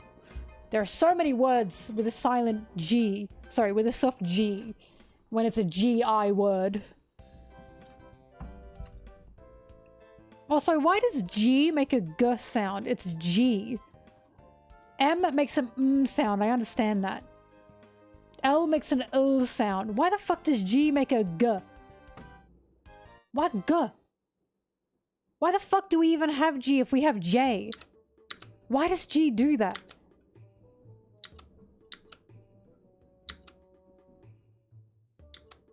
If you were to spell giant with a J, what would be lost? This is stupid. I hate- you guys all know how much I hate the English language. It's stupid. I have beef with blind. The word blind, and I know you guys know that. Why the fuck is there not an E at the end of blind? It makes no sense. It should be blind. If there's no E on the end. Stupid. Stupid and dumb.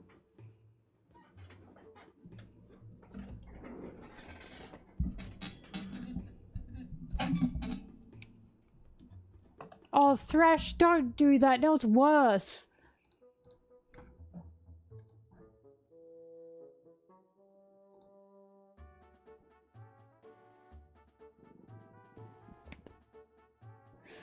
My point is, you can say it's GIF. I personally don't care.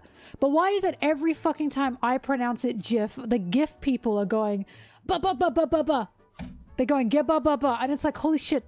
And then they give their reasonings like, this is why it's GIF. And none of it makes sense. Fucking none of it makes sense. Because I can always give up another reason for like, yeah, what about this word that does this? What about this antonym that does this? It's stupid. Like, you just accept they're both right and they're both wrong. Right? English is a stupid language. The common enemy here is the English language, not us.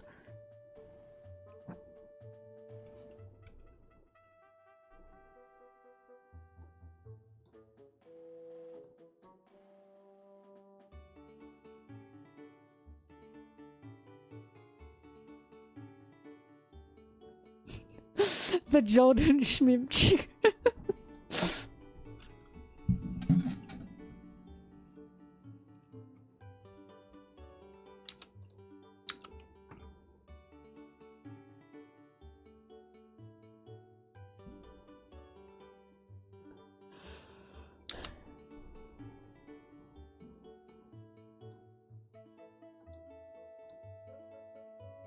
Zimbabwe Queen.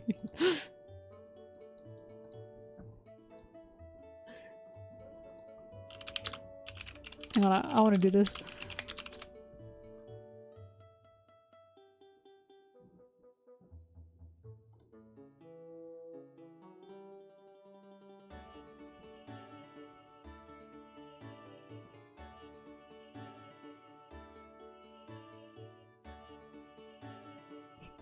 So you can spell George, Gorge, generate, gum, gem.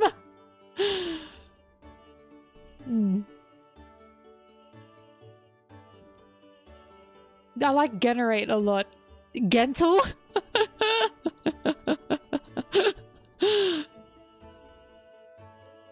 Gist?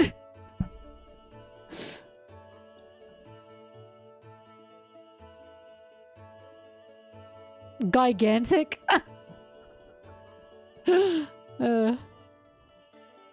Gingly? Ginga?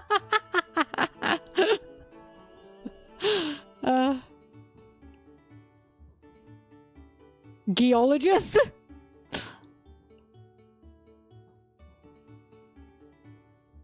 Oh my god, Gim. A gymnast.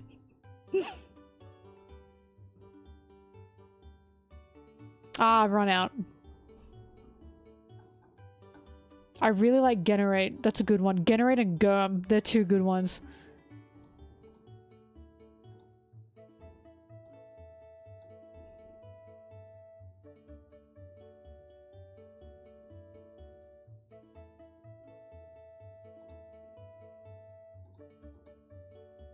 The Jang.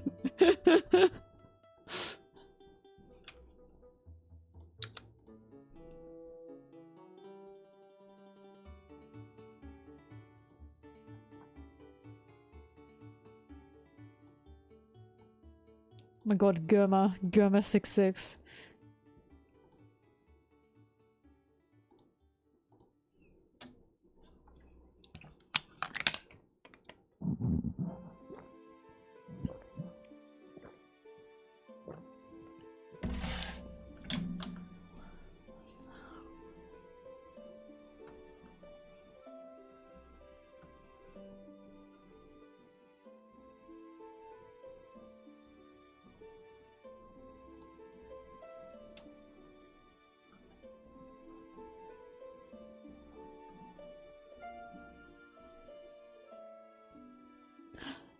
Lingere.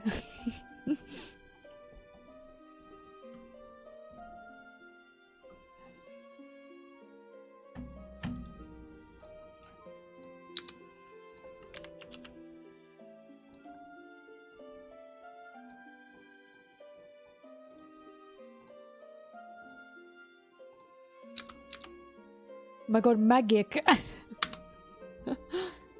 Lingere? Yeah, that's because lingerie is spelled stupid. A fun jam. It's stupid.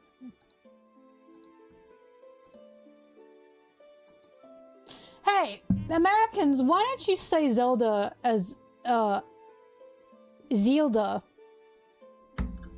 Riddle me piss, Americans. Why do you not call it Zelda? You guys really like Z. You really like Z. You say zebra when it's zebra. So why the fuck do you say Zelda and not Zelda? Huh? Answer me that. Riddle me that.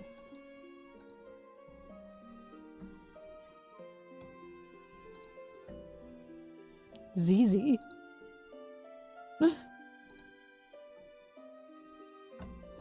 Zebra and Zelda both have the Z-E. But you guys say zebra. Why? It's zebra.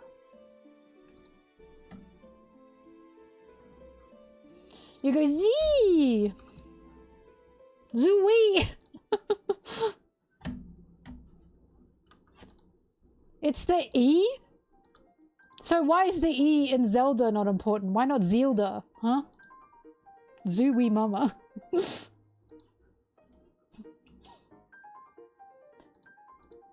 What? Zebra only has... What do you mean? Zebra and Zelda both only have one E. What is that? What are you trying to explain to me here? Spell Zelda for me and spell zebra for me. And tell me exactly where the difference is here. In those first two letters.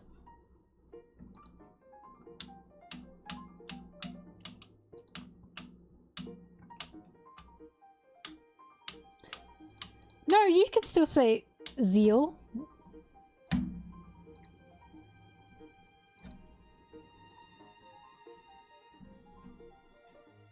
On a high horse, a high zebra, perhaps. Hey, what the fuck? Stole my joke. Zebra. Judge morning, so true. Jude morning.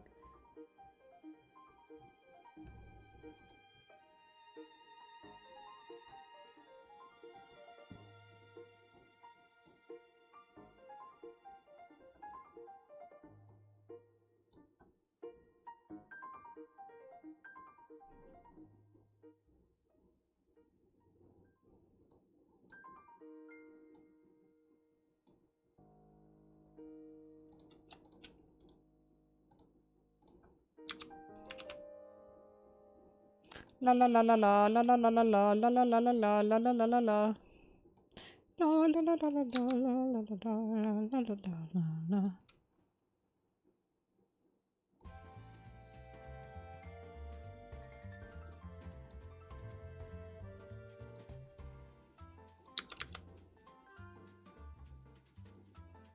Oh my god, Jay. I'm Gusta Gerl.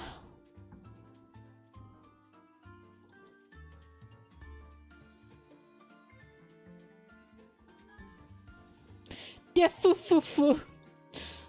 Forgot he had a giggle like that.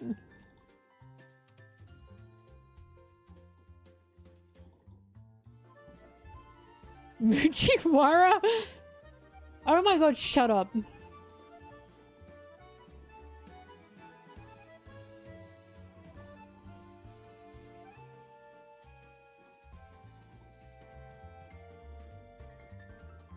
Oh my god, jump!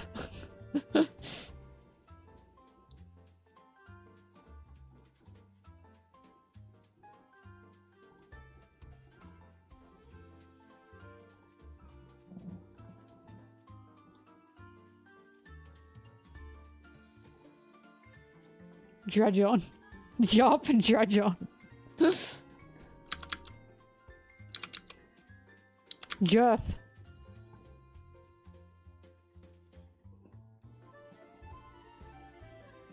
Sungi. I sometimes say Sungi.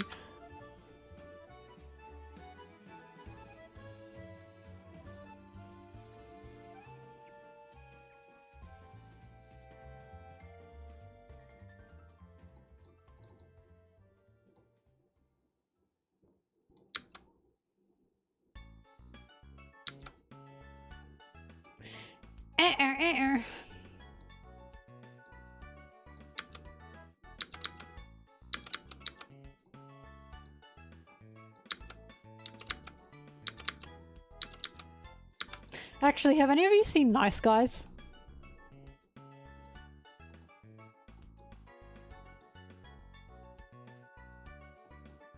Rogger.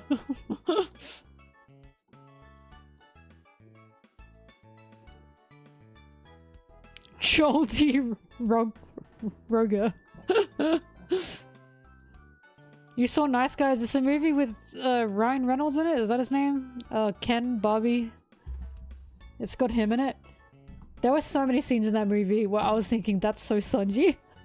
There's a scene where there's like a girl like dancing in like a pool, and she's like on the other side of the glass, and he can like see her because the pool is like, the glass is like, you know, the pool. And he's like sitting in like the living room.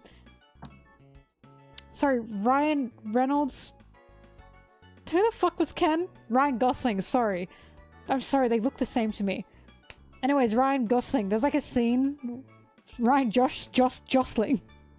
There's a scene where they're on the, she's like on the other side of the glass in the pool, and he's like standing in the kitchen of the house, and she like knocks on the glass and like waves it and tells him to come in. He suddenly disappears, and then in the background you see him swimming in the pool to like go get the girl.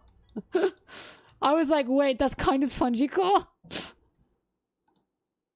I am not crazy for thinking Ryan Reynolds and Ryan Gosling look the same. And I know I'm not crazy because this conversation has happened so many times on social media. I know I'm not crazy for that one. They look the same.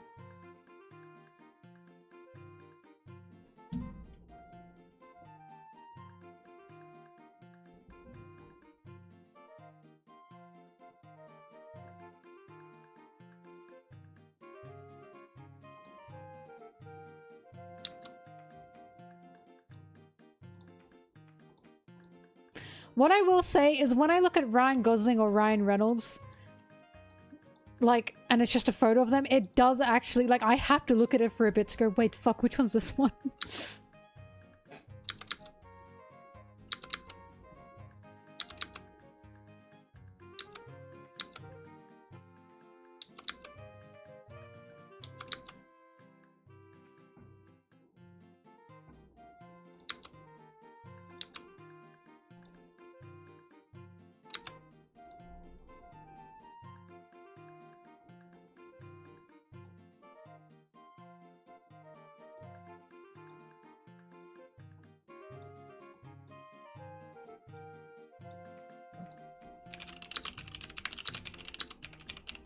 I feel like that one Matt Damon tweet.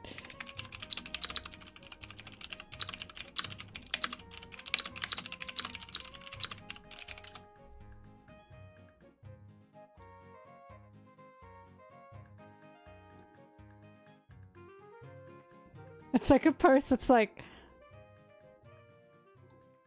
this is a reference that Matt Damon and Mark Wahlberg are not the same person.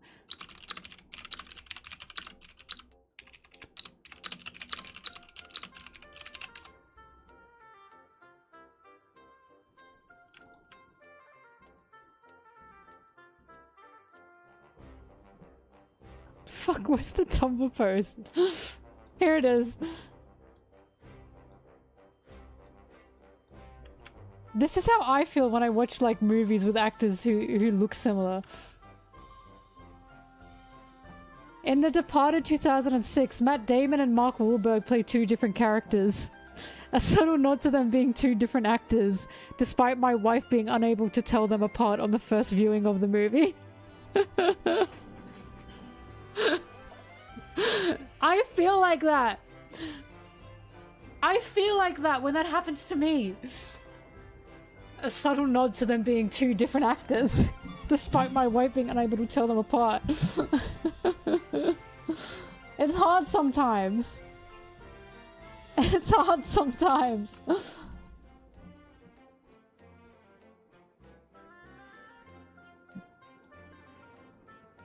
Right, that's me as well.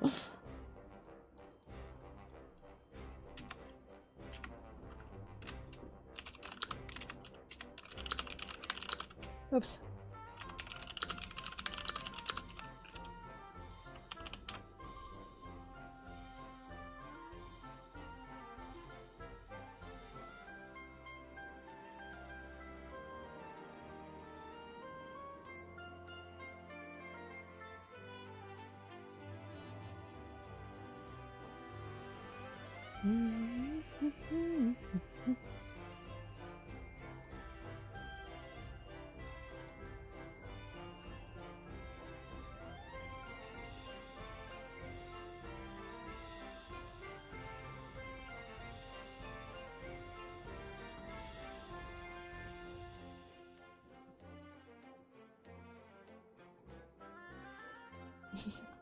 Sorry, I look up Ryan Gosling, Ryan Reynolds. The first thing I get is Ryan Reynolds and Ryan Gosling related. No, Ryan Gosling and Ryan Reynolds are two different people.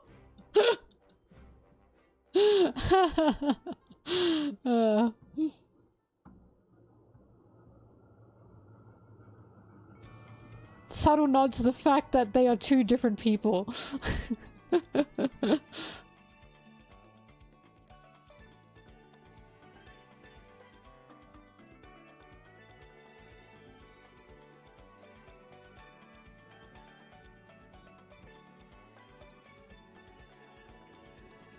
Deadpool was fun, but of course that's like the only one I know. I loved him when he said, "We have to steal the Declaration of Independence."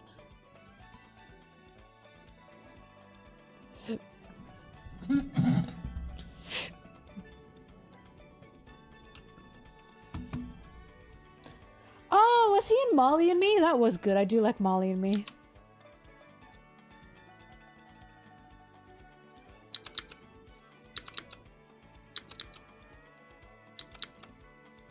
Was he the dog? Shut up.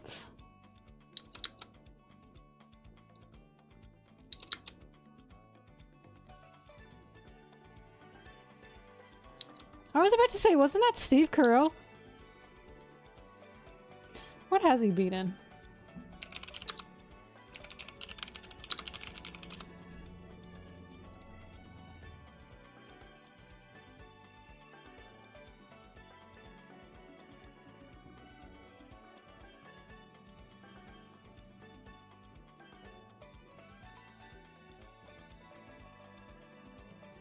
Bro, Deadpool and Deadpool 2 and Deadpool and Wolverine, no way.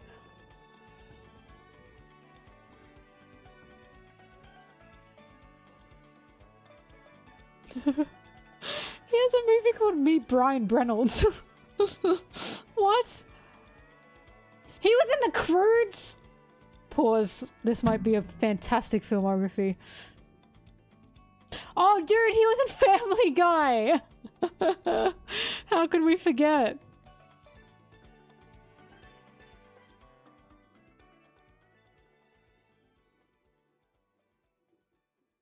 He was in Life. That wasn't a terrible movie.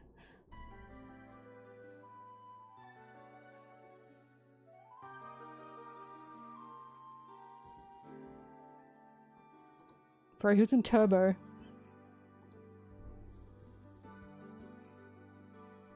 Snail. He was in Turbo, the Snail movie.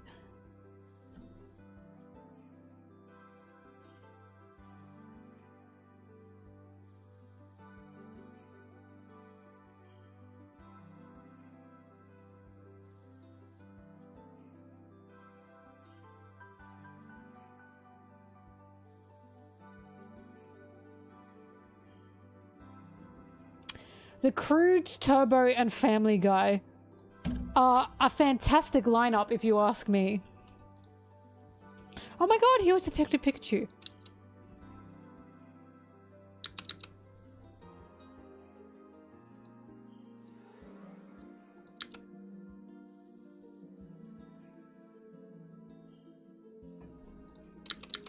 Why are you leaving out Deadpool, really?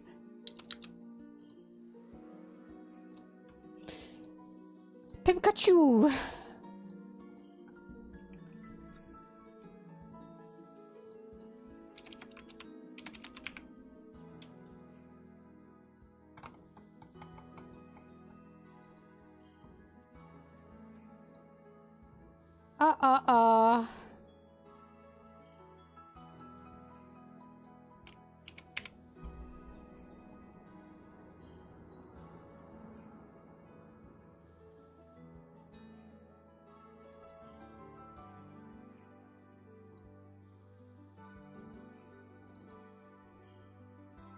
What? Uh-oh.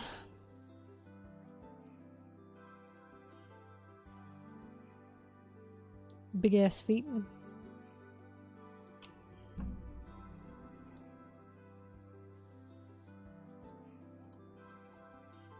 Him boots too big for his goddamn feet.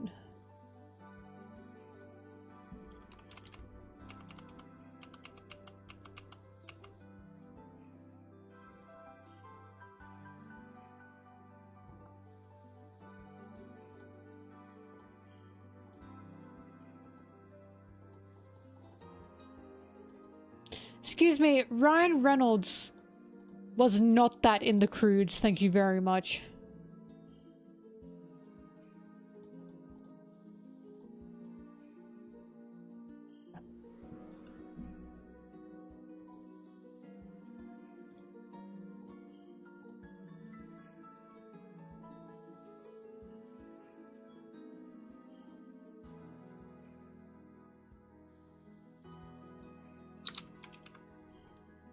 Hee-hoo.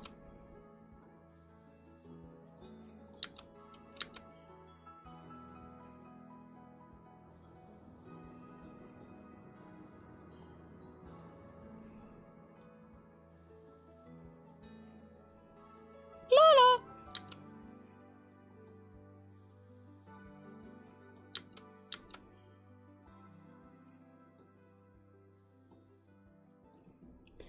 I just wanna be part of your symphony. Yeah. We hold me tight and not let go.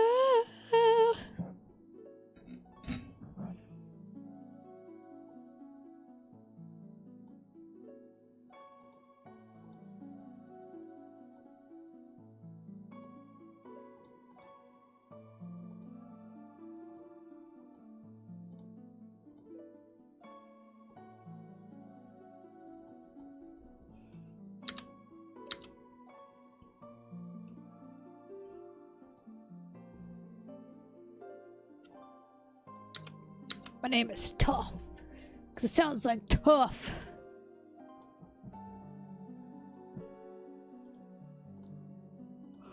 Whoa. Remember in Akora when they turned Aang into a white man? I sure think about that a lot. And like, we actually know for a fact they did because they purposely made like old Aang resemble one of the writers or something. Who was a white man. Why did they do that?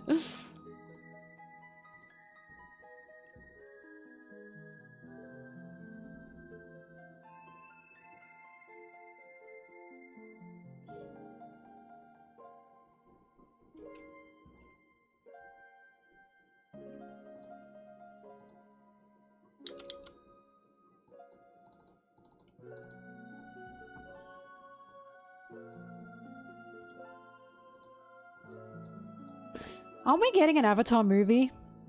The good one, not the blue people one. Of a new Avatar who's an Earthbender.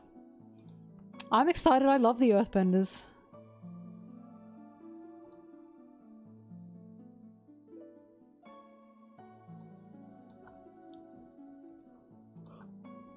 Whoa.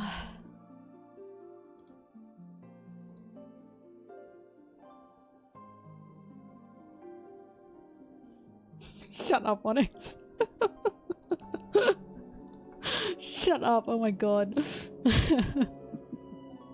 water, earth, fire, air, and white.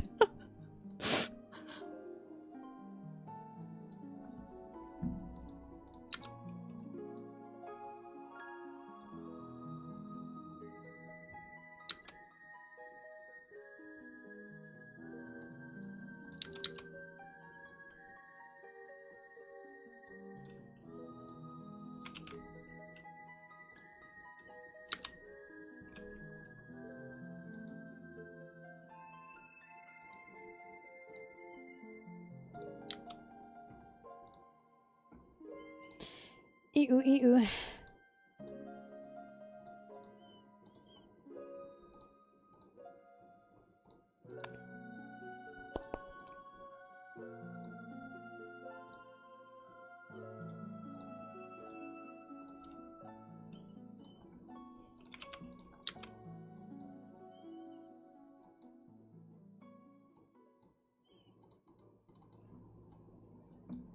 Ginbe.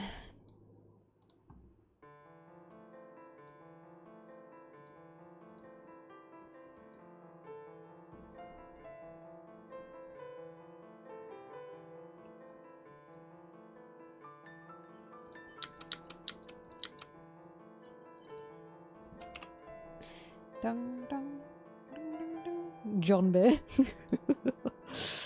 Yes. Bunghole. Stop. Okay.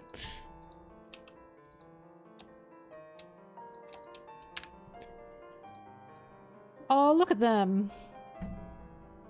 Gay boys.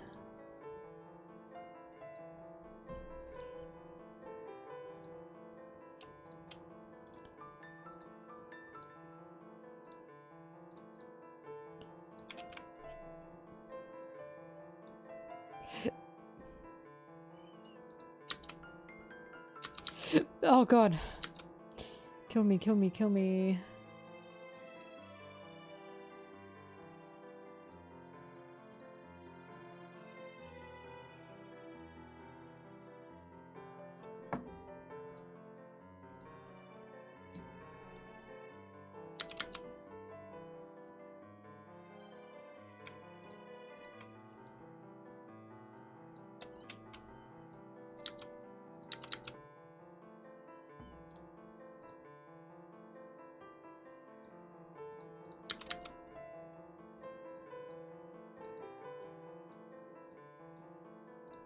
Why is it called an oven if you're off in the hot and in the oven with the cold?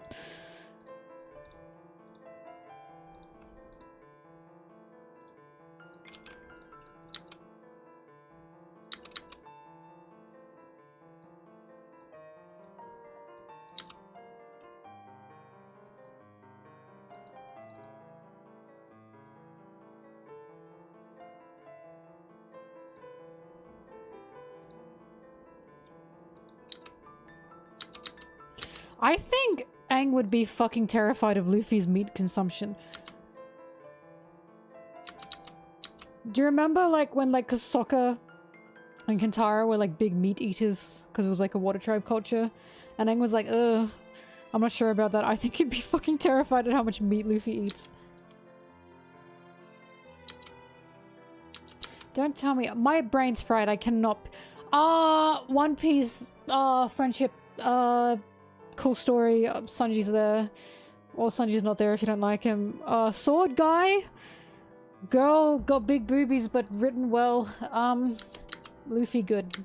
Chopper. How about that?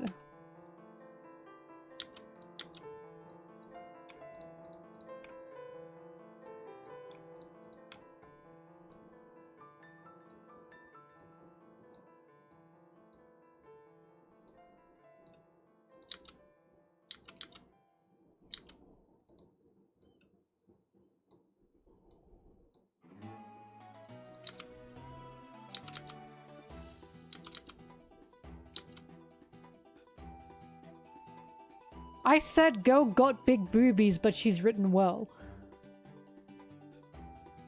Oh, big boobies and written well. I see, I see. Sorry, Danny.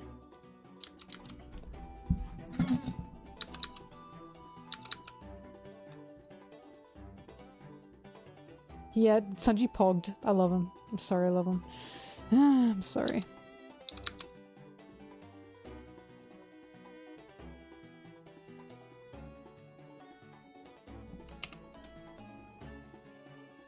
Oh my god, lay off the boobs. I know. I know. I'm a boob lover too.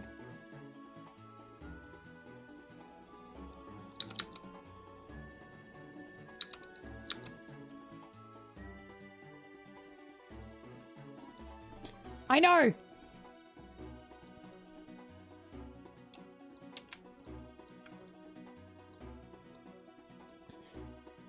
Ooh.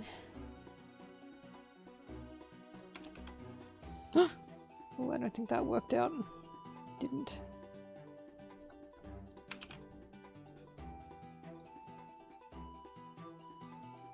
Also, today I asked my therapist, I said to her, we didn't get into it, but I said, I'm curious about ADHD.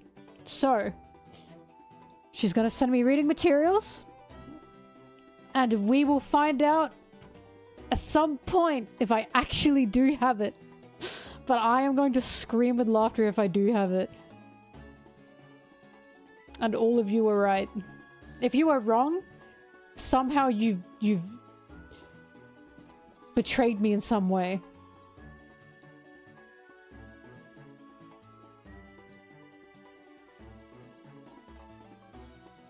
With flying colors. Shut up! Oh my god.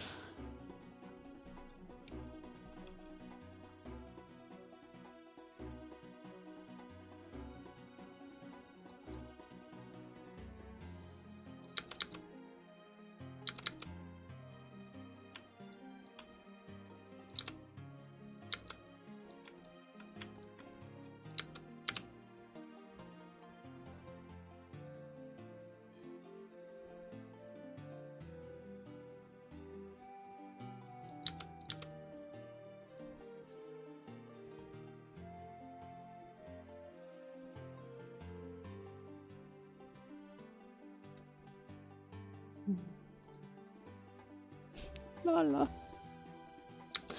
Don't. Oh my god, don't.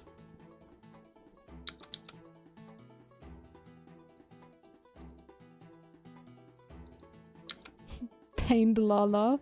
Don't do that to me. Schminch. Stop it! You're overwhelming me.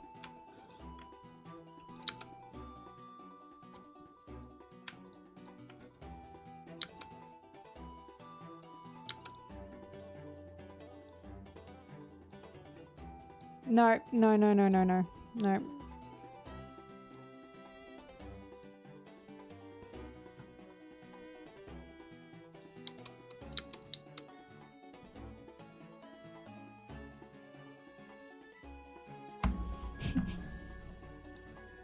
I want to say two glasses of milk, please. That one I have to say. That one I have to say. That's not fair. 2 glasses of milk, please.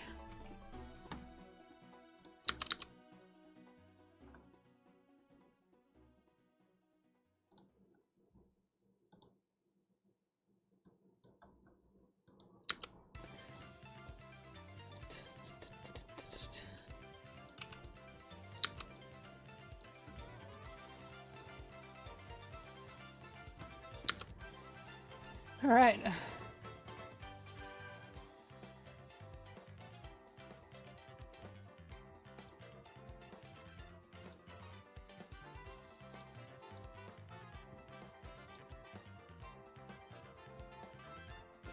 No! Shit, your dick. Stop! Stop it immediately. Yes!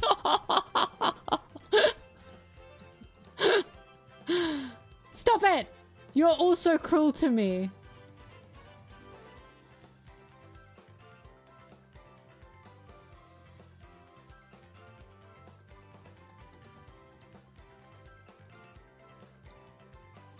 I'm so upset I didn't clip yes up because now I'll never remember where that is.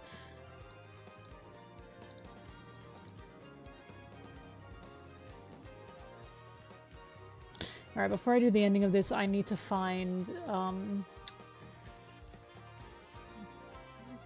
what I want to use for the thumbnail. One Piece Spencer, what the fuck?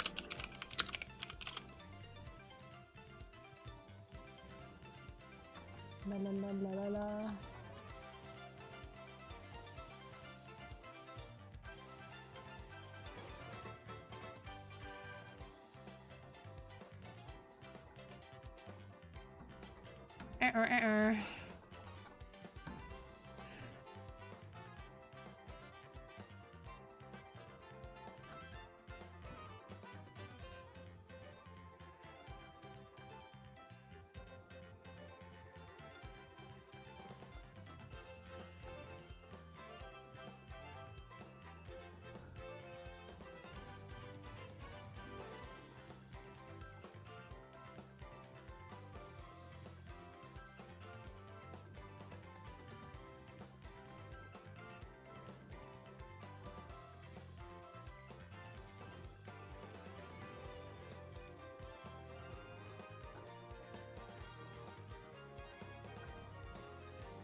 I'm trying to decide what I want to use for the thumbnail.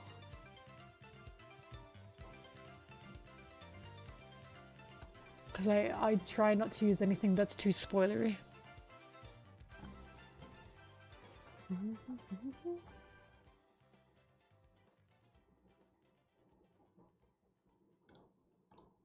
Let's see what Usopp could do.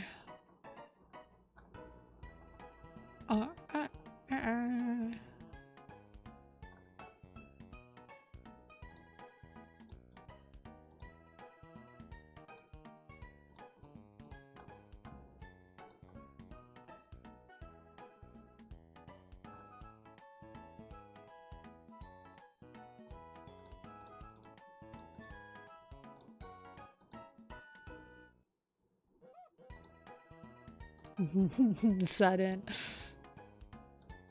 ant.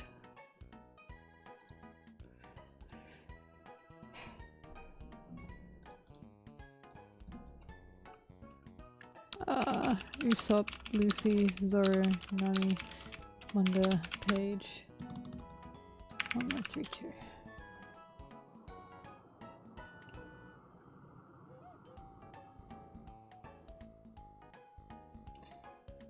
Shimmy shimmy yay, shimmy ya.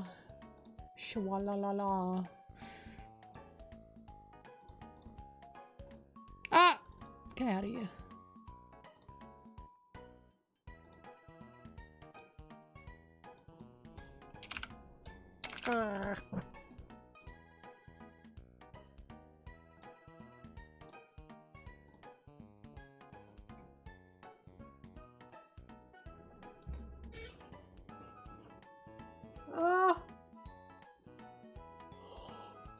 All I have left to do is the ending. The ending patron thing and the thumbnail. Hang on while I do this. The JoJo clap, what did I do? What?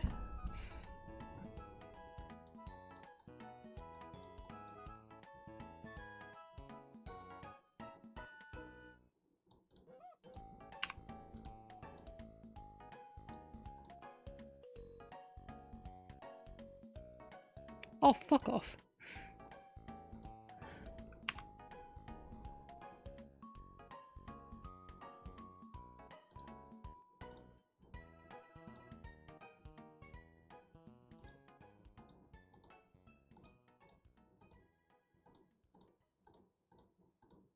I'll take the Zoro as well.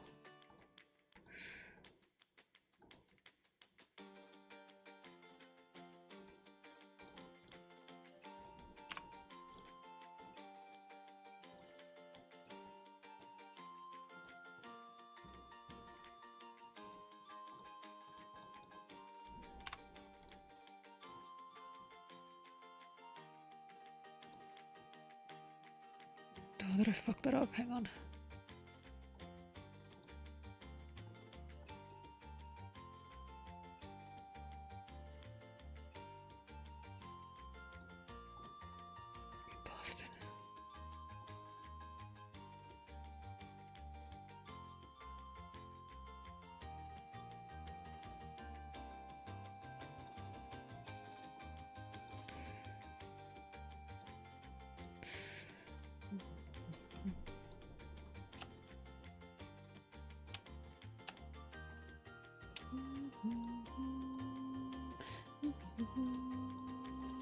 Oh!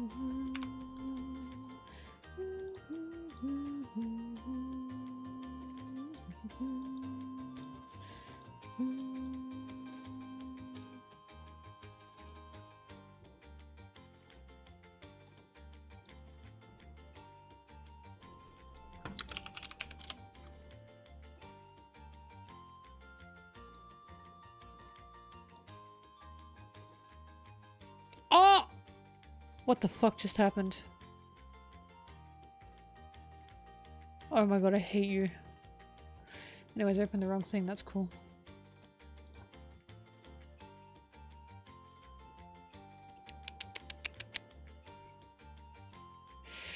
Okay, hang on. Hang on a mo.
Yeah, Usopp's the best to use here. Sorry, Zoro, you're getting cropped. I apologize, my guy.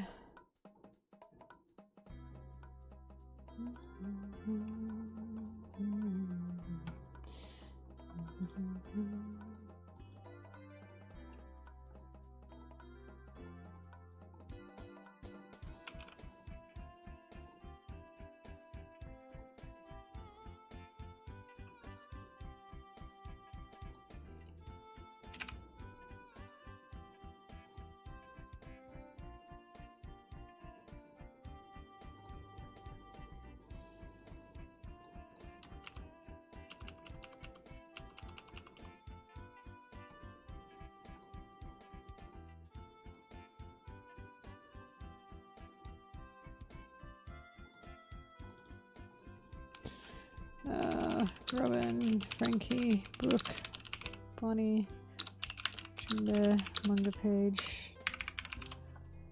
Okay.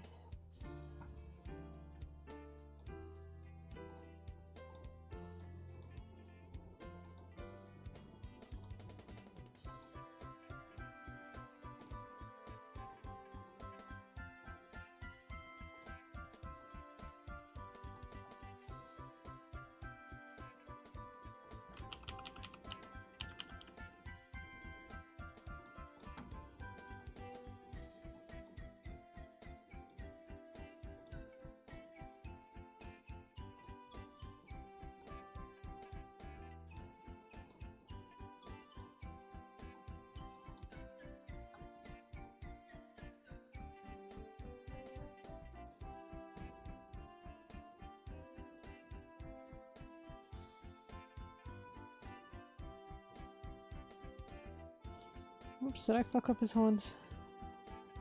I did. Oh, wait, did I? Oh, I guess I did. Let's fix that.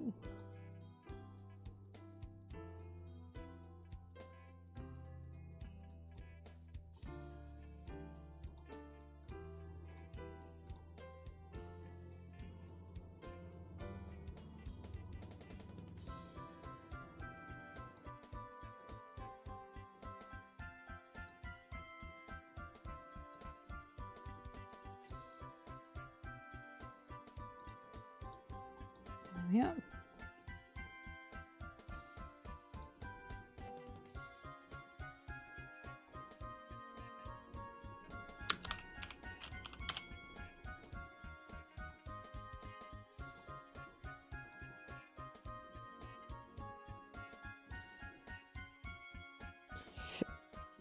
Okay. Oh fuck, hang on. I'm still seeing issues.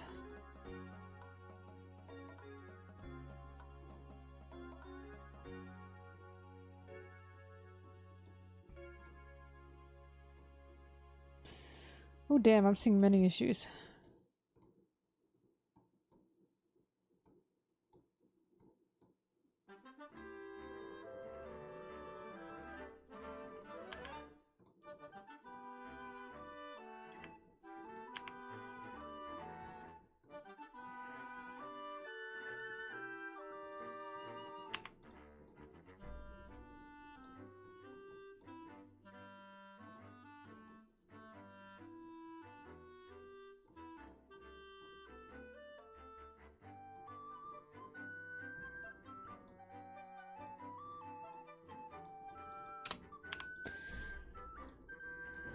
This is why I don't like using the magic tool. But that'll do.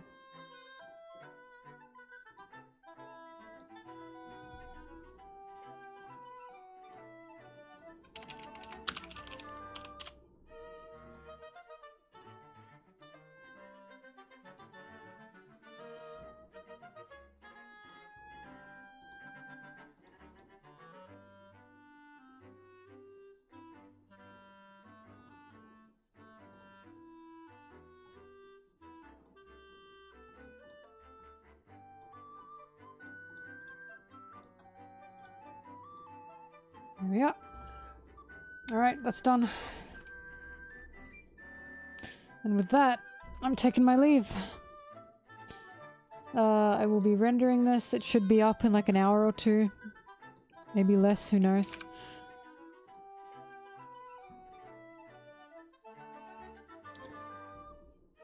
Oh.